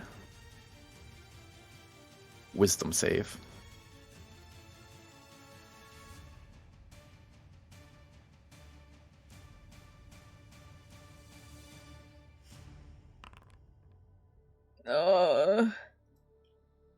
Damon, you see that Umir has magically charmed and compelled your mount, your beast. It does not give him control over it, but it is not going to do anything aggressive or take any action to do any kind of harm to him. Okay. So it can attack him, and if it sees that you are driving it, like if you are like riding him to go attack that person, he's not gonna do so. Mhm. That is an ally. So Umir now has Spyro as an ally. It's still your ally as well. So Okay. that is his action for his turn. It is now lair action. There is Damon, Ilios, and Spyro on the field. So that's 3. I'll do it in that order. Damon, Ilios, Spyro. That's Ilios. Please roll me a dex save. Oh yeah, I forgot to ask. Oh, nice. That's My 6 wolf- damage. 6 damage. Mhm. My Woven Fate. Creatures have a disadvantage on attack rolls against you. If you take damage from an attack, that property ceases to function until you finish a short or long rest. Does this Has to be an attack. count? No. Okay. No. Okay. Has to be an active attack against you. The same thing, like a fireball hitting you wouldn't deactivate that. All right, just wanted to make sure. 6. Mhm. Okay. Ow.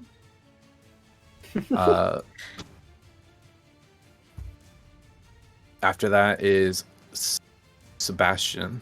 Yeah. Come on, let's see it. Natural 20. Uh, and I'll change it to a 1. Let me see. I'm going to attempt public, or we want to change this to private, normal. There we go. After Sebastian, Umir is going to go ahead and take his first legendary action of the turn. He's going to try to make a wisdom saving throw. If he can attack Ilios or not. Let me roll this live. Has to get an 11 or higher. Uh, 18. okay. Now you can attack Does me. he have to do one for every attack? That's a good question.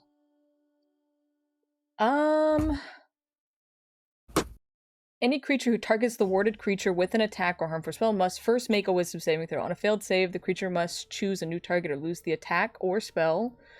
And yeah, just if the warded creature makes an attack, it does not specify. Makes an attack, so I think that's per attack. So Okay. It's this one's coming at you. Disadvantage. And it's with the bow, so it's only plus 11 instead of 15. My So there's AC's a decent. 19. Yeah, you have a good AC. Let's see.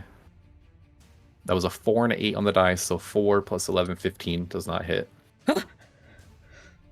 Second attack is coming at you. 1d20. Again, has to be an 11 or higher. That's an 11. He's going to try to hit you again. That's a nat 20 on the highest one. However, the lowest is a 24. Well, he rolled a 11 plus. Yeah, it'd be Plus okay. 13, 24. All right. Well, can you do something to the nat 20?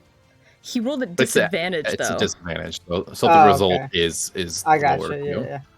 Yeah. Though, yeah, it actually would have been better if it had just been a nat 20, I suppose, right? Uh-huh. But yeah, so that's going to be 3d8 plus 5 damage coming your way. That's going to be 21 points of damage to Ilios, and he no longer has a disadvantage to hit you. Yep. That's his first legendary action of the round. Ilios, it's now your turn. Oh my god. Okay. 20, 40. All right. Ilios is going to check the range. Channel Divinity. What's half of your max, Sebastian? Half of my max is 31. Okay, you heal 31. Let me double check. Something. That's not what I wanted to do. Nice.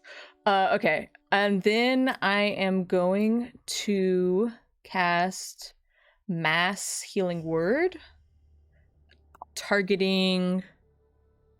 I think this is 6 people. Hold on. Yeah, 6 people. So it's going to be targeting Sebastian, myself, Damon, and Spyro. Let's roll this. So everyone heals 15. And then I heal an extra 5.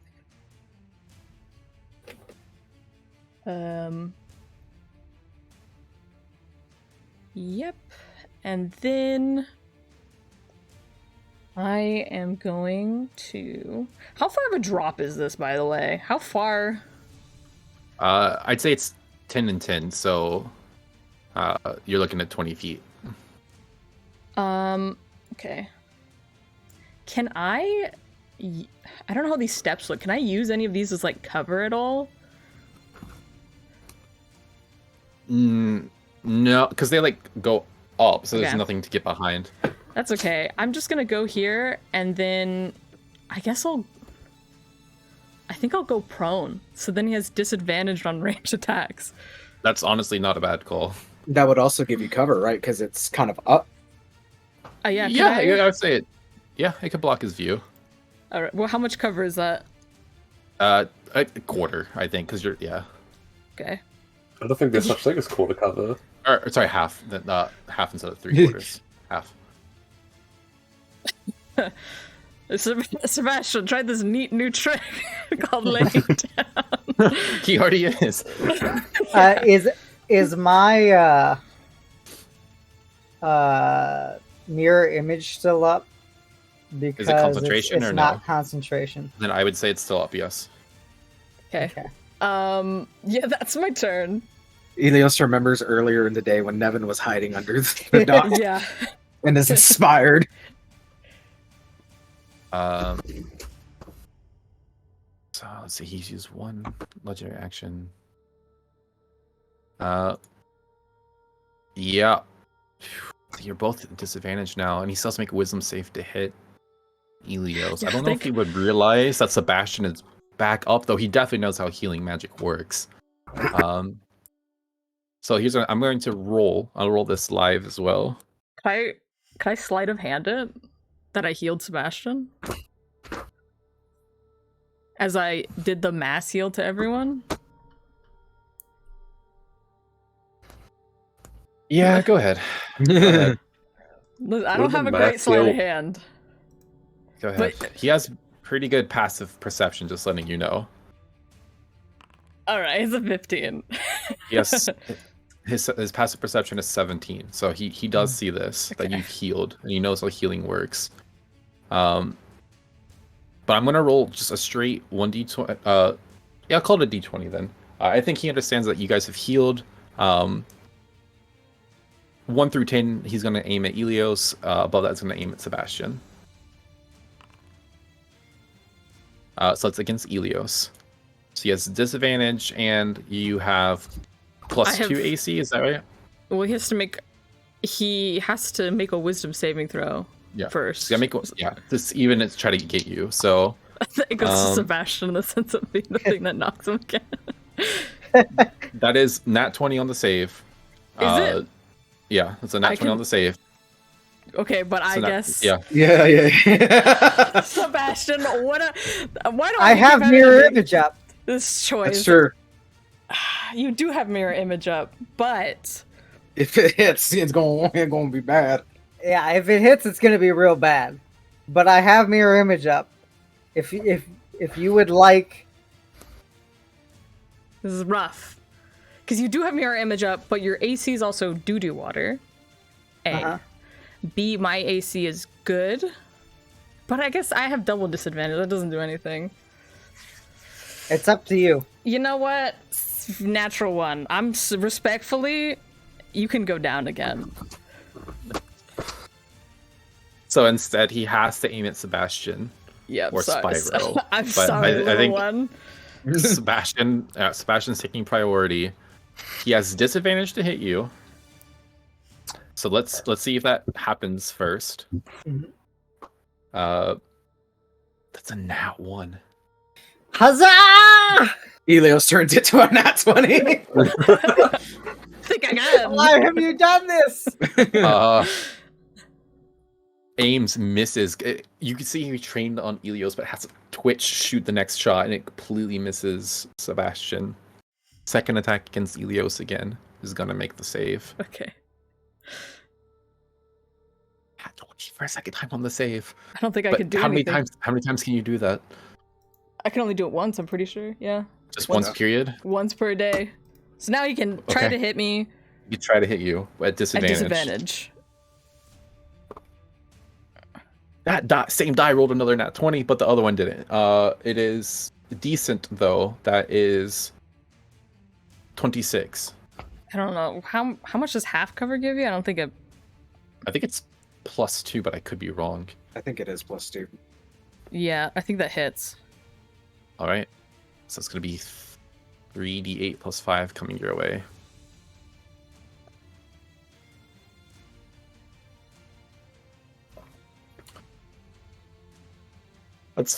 I rolled a 1, a 2, and a 1.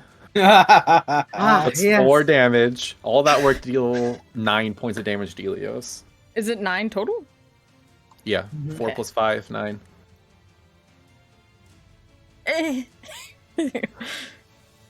Yeah, he's not nearly as good with his bow, but you guys are all far.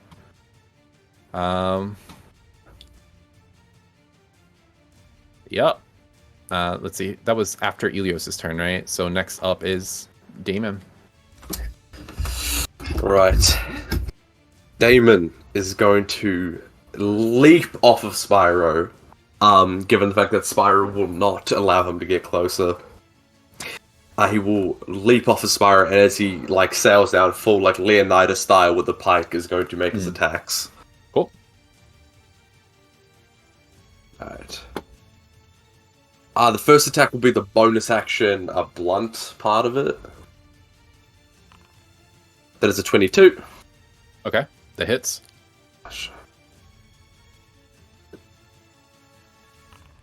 There's 14 points of bludgeoning damage. Okay. Alright, second will be an attack with the pike. Oh, I rolled that with advantage, ignore that. That would be An 18 instead, minus Well, 6. We're gonna make 2 attacks, right?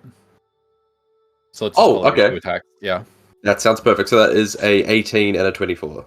those both hit them. Perfect. First one, he's gonna redirect to his horse. Yeah, I thought I was going to trick you with doing the lesser bonus action one first, but you saw right through me. 17 points of damage to the horse. Okay. Roll a dex save. Awesome. 18? That passes, so 6 points of lightning damage. Reduced to 3.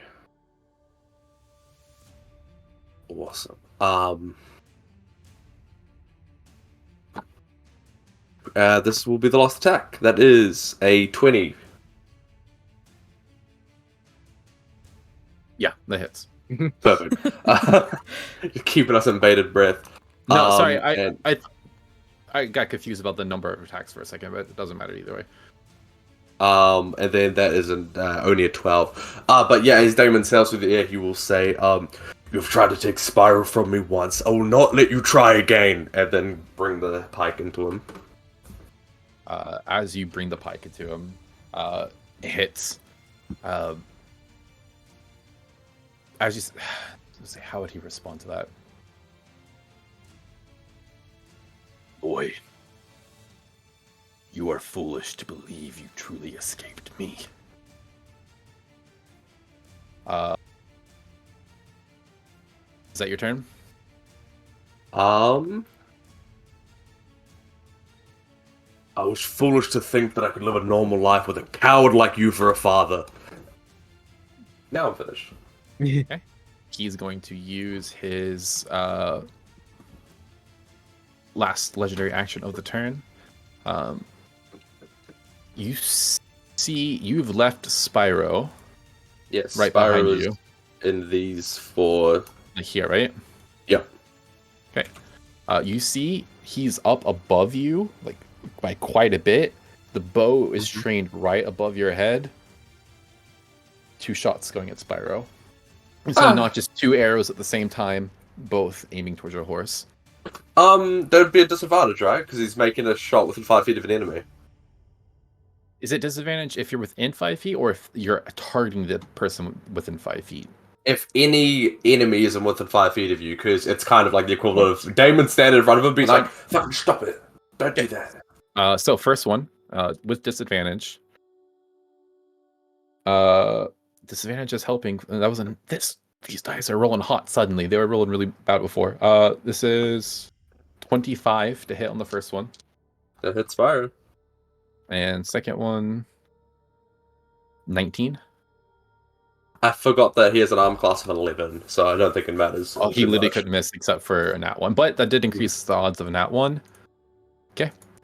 You see he levels his bow at your horse. Who will not be charmed by him again after this, by the way. The charm will end, for whatever that's worth. But before that, he's going to deal 68 plus 10 damage. I keep hearing 68. and I do too, and it scares me. It does. Yeah. 68. Every time Plus the 10. asshole just kind of puckers. Mhm. I'm like, that's my full health. That is 34 points of damage to Spyro. Nothing. Spyro tanks it.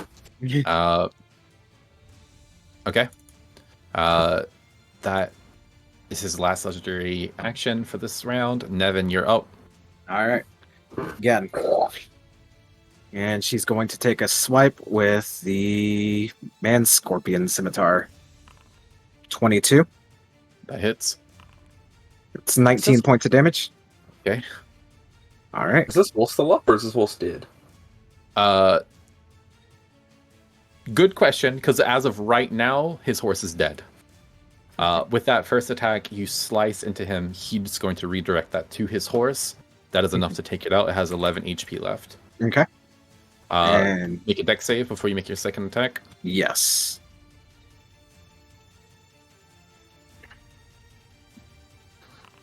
That's 6. Okay.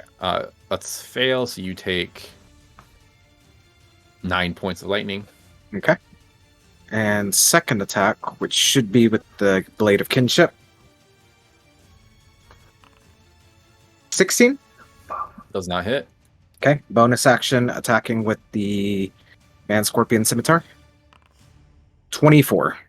That'll do it. And actually, It's gonna hit him true. Okay. That's 20 points of damage. Okay. Plus your Eldritch Mark. Yeah, yes, 23 in total. Okay. Yeah. And Nevin just glares at him. She's looking real fucking pissed, Damon. Damon appreciates your shared anger. Nevin, you bet. All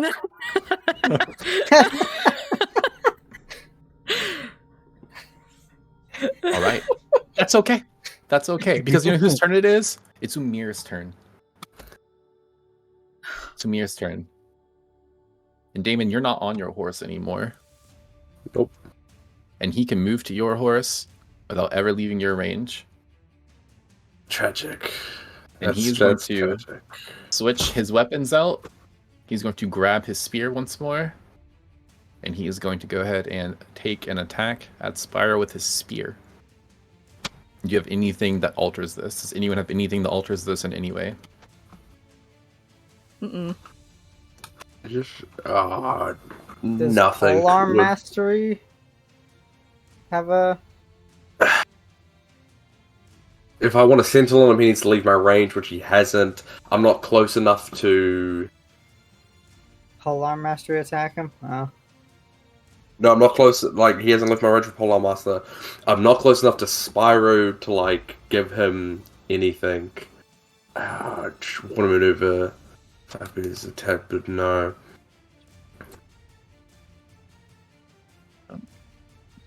Well, then you see, Damon, that as he... What do you got? I didn't specify that when I attacked him last, I unwavering marked. But if I had, I would have been able to do something. So that's up to you whether or not you allow me to retroactively. Didn't you unwavering mark him before? I have to technically re-up it every time I attack him. Is it a free thing you can always do, no matter what? Yeah, it spends no action for me to Then mark that's fine. someone. I will allow that. Which means while I am within 5 feet of him, He has disadvantage. he has disadvantage. Okay. Or, So he does no, have it doesn't matter because he has 11 AC. Spyro does. But he can roll a Roll a natural one. and this Perfect. makes it more likely to happen. So, Okay. and it makes it harder to hit a nat 20 as well. So, it does matter. His own horse gets killed by Nevin before she dips out. The blade comes, he redirects it, and it slices through the lightning again and crumples. No more horses on the field for him to transfer it to at all. You see, as it goes down again, he like kind of gently lands on the ground as it collapses. His own like foot like crushing the head beneath it as he walks and just looks down at you, Damon. I let you have it, and I will take it from you as I please. Walks around, goes towards Spyro, and is going to go ahead and attack it. That's going to be first roll. That's going to hit. Second one. It's going to hit. Third one would have been a nat 20. It's not, but it will hit. How much HP does Spyro have right now? He has 30 HP left. Okay, I'm going to roll these damages one out of... Or, I'll roll 2 at once and save the third to see what we do with it.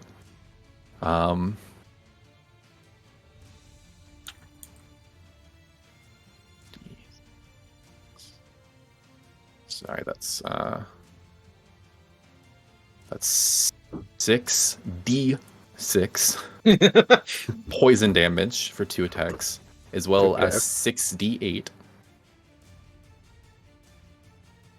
plus, at the end of it all, 18. That is 44 plus 18 damage. Doesn't kill him outright, but he's definitely down. He's definitely down. And the third attack is going to put him at 2 death saves. As he spears through your horse, Damon. and then as it's in the body, wrenches it upwards to deal even more damage on the exit wound. That's his turn. Sentinel allows me to make a attack against a creature as my reaction that hasn't attacked me. Unless Umir has the Sentinel himself. No, he doesn't have Sentinel. Okay, well then I'll use my reaction to attack him. Go for it. Yeah, You see he's looking hurt, by the way. He's looking pretty messed up right now. yeah, it's if Umir, like if a creature makes an attack Against targeting an ally, right? anything, yeah, against an ally, and that ally doesn't have the feat, so Oh, gotcha. yeah. Which Spire doesn't have Sentinel, I don't believe. So yeah, go for it. 22. 22 hits. And that is... Does Umir have his reaction? He just took his turn, so yes. But he doesn't have a horse anymore. Except for But Spyro is right next to him. Except for Spyro.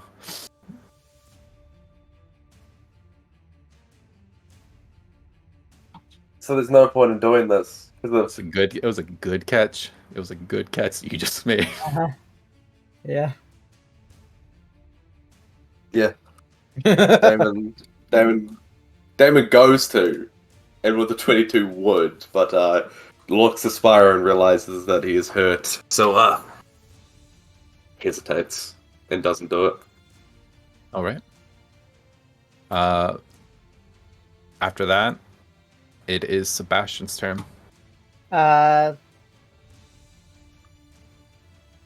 Seeing the situation, Sebastian is going to use half his movement to stand up.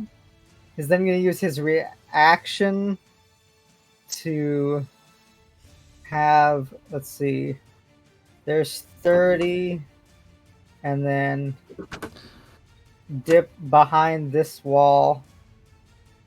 Right Like inside? here. Okay. Yeah, inside. And so he's going to be, I'm just moving it right there. But He'll through be the doors, inside, okay. yeah, in through the door. All right. And that will end Sebastian's turn because I don't think I have anything else. Elios. Okay. Kill my horse or we're getting a divorce.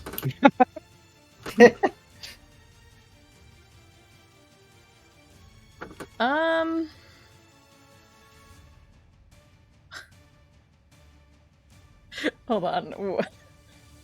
Okay, it's 60 feet. Right. Well, you know what? I am going to...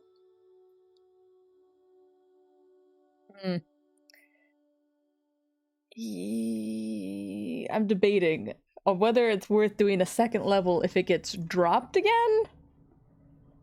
I don't know if the D4 is going to make a difference with how much damage Umir can do. Oh. Yeah, well... The worst part is Umir can just legendary action kill him. Yeah. Well, I'll use a second level healing word. Which is abysmal. A 13 healing. Spyro's gonna take it. And then you get healing from that as well, right? I do. That was second level. So I heal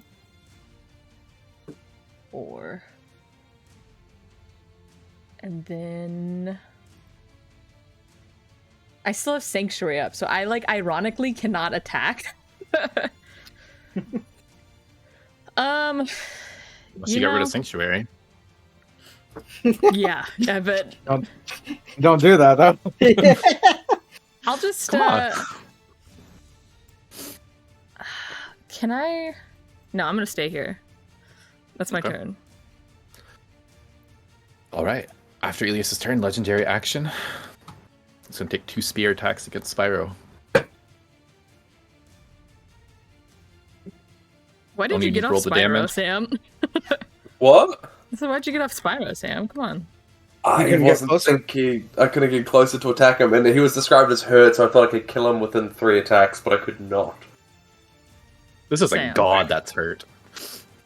He is hurt, but this is we're talking about a god who is hurt. Damon is.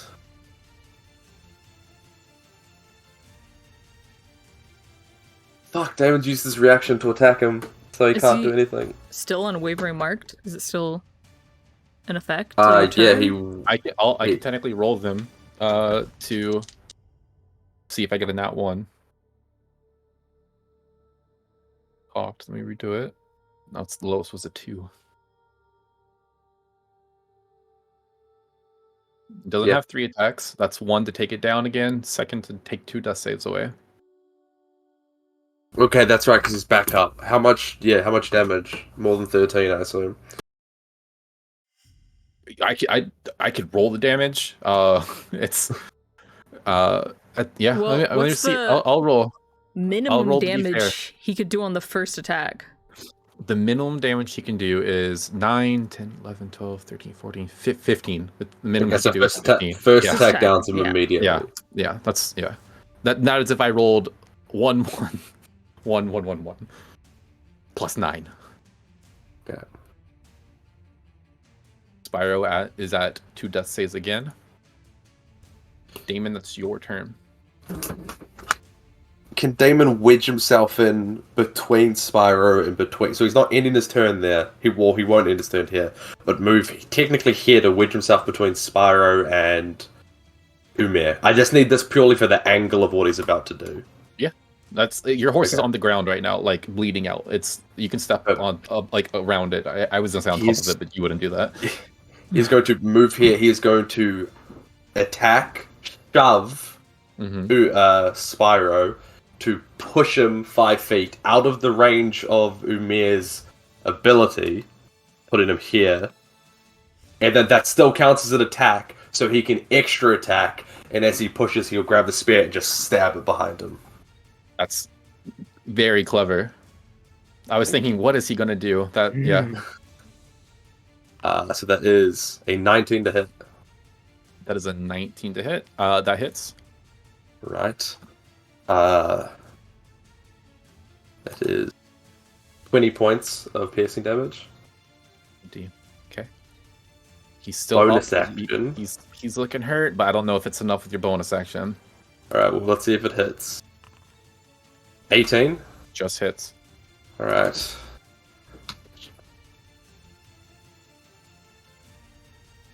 The max I can roll with this is a 15.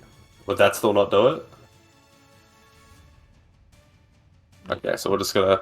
And I rolled a 15. That would have been really cool. Why don't you just lower it a few HP?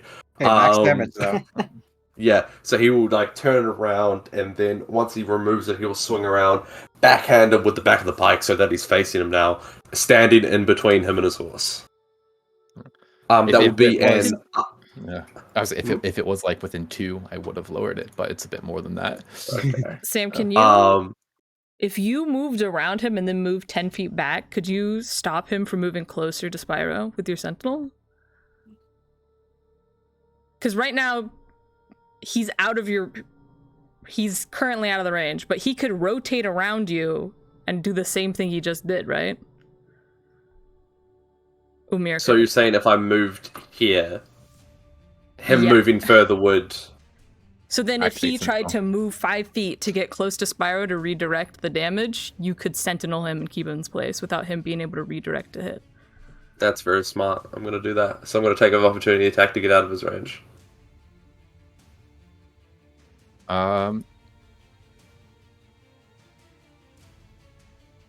No, he doesn't take it. Okay. Is this correct in theory? I don't want to. If I've been paying Yes, because if attention- he goes to move 5 feet out of my range towards Spyro, it will trigger my sentinel if I've. No, I actually technically need to be. No, need to be here. Like, you're correct. Yeah, you're correct. Yeah. Okay, so that's the correct assumption. Don't put it on me though if it doesn't work out. Okay. That would no. It triggers a sentinel for sure. But he has some like. He could just drop the pling, the pling. He can also throw his spear. Only gets one attack when he does that. But he can't Is that your redirect the turn, Dana? damage, so it can't stop Nevin or Sebastian or you from attacking and redirecting. That's Yeah. the thing. That's the important part. Yeah. Damon, Mm-hmm. Sam. Yes. I'm gonna say that Spyro goes on your turn. Makes That sense. means all Spyro's down. You need to make a death save. Okay. Roll it live. Roll it live. You want this live? That's It's- cruel. It's way, yeah, it's way more dramatic that way. Okay, so this is just a flat d20. It's a 10 or higher. Correct.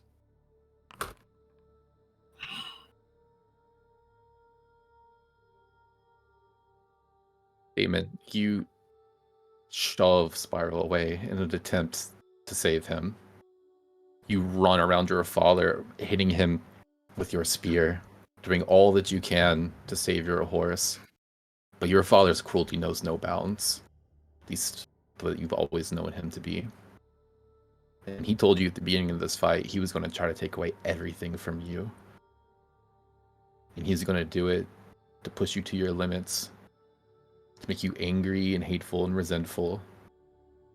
See if that gains you any more power. And as he said so, he's killed your two newest allies, has harmed all but one of your friends repeatedly. And you see now, he has taken away from you your best friend. And he feels no remorse in doing so, because it is his property to do so. That is the end of your turn, Spyro's turn. You see, he is going to use... He's going to use the legendary action.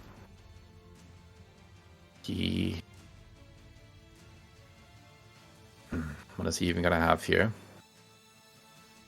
He's out of most of his spells. He has one more.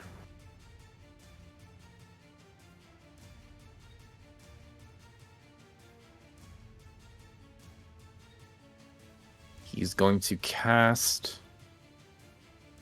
Great. He's going to cast Guardian of Nature. He is going to gain temp HP. First of all.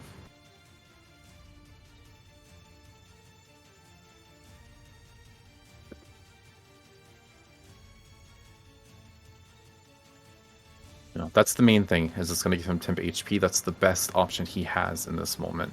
And he gets back his reactions. No. That's that. After that is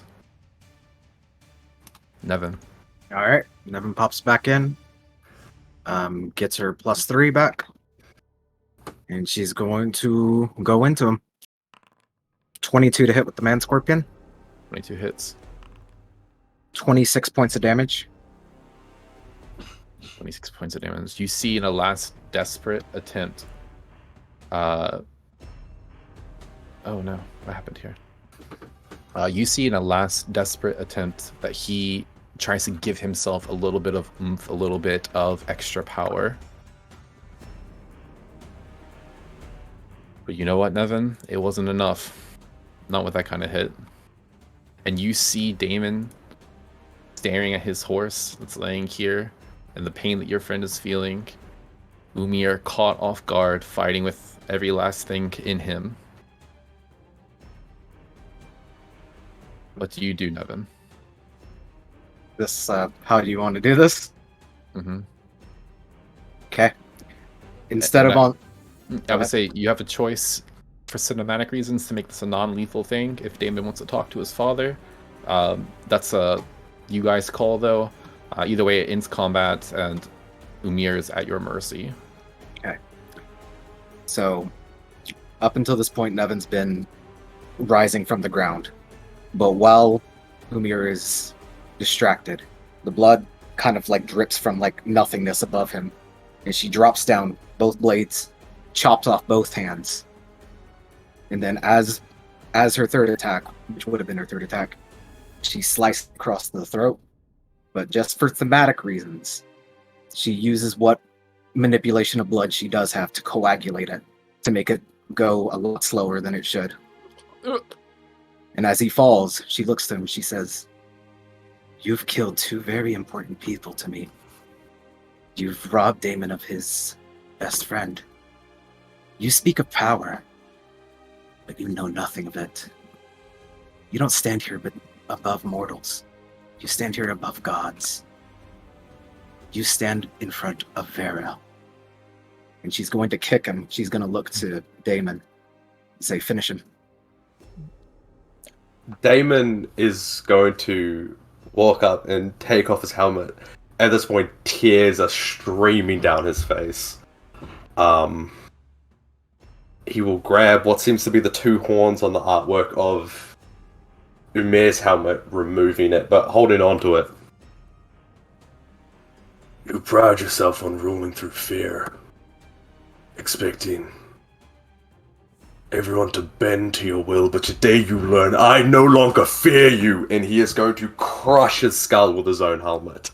And I'm assuming the first strike would do it, but he'll do a second and a third, and he's not going to stop until someone pulls him off, or until there is no longer a head to cave in.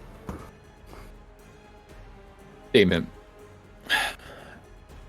as you remove your father's helmet, Nevin, those are looking down, Sebastian peeking through the door above, you see a man, the same blonde, or the same face as Damon, very similar other than the blonde hair, darker features, but very clearly Damon's father. There's an uncanny resemblance that you don't often see to the children of the gods. And Damon, you see this because you are staring him directly in the face as you remove his helmet. You not only see tears in his eyes as well, but a smile. And the last face you see as you before you bash his skull in is that of a proud father. And that is where we're going to end this session. Can I try reviving Spyro? After. That's we're gonna end on the high tension moment. Yeah. Why we're ending on the high tension moment. Because I got a minute and I didn't want to be like, hey, No, while he's bashing his head in. Okay. Thank you for watching Life of Dice, Materia. Love yourself, love others, love animals, especially horses. Especially horses. Tune in next week. We'll be picking up with New Year, which also has horses. With that, we're out. Goodbye.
Thank you.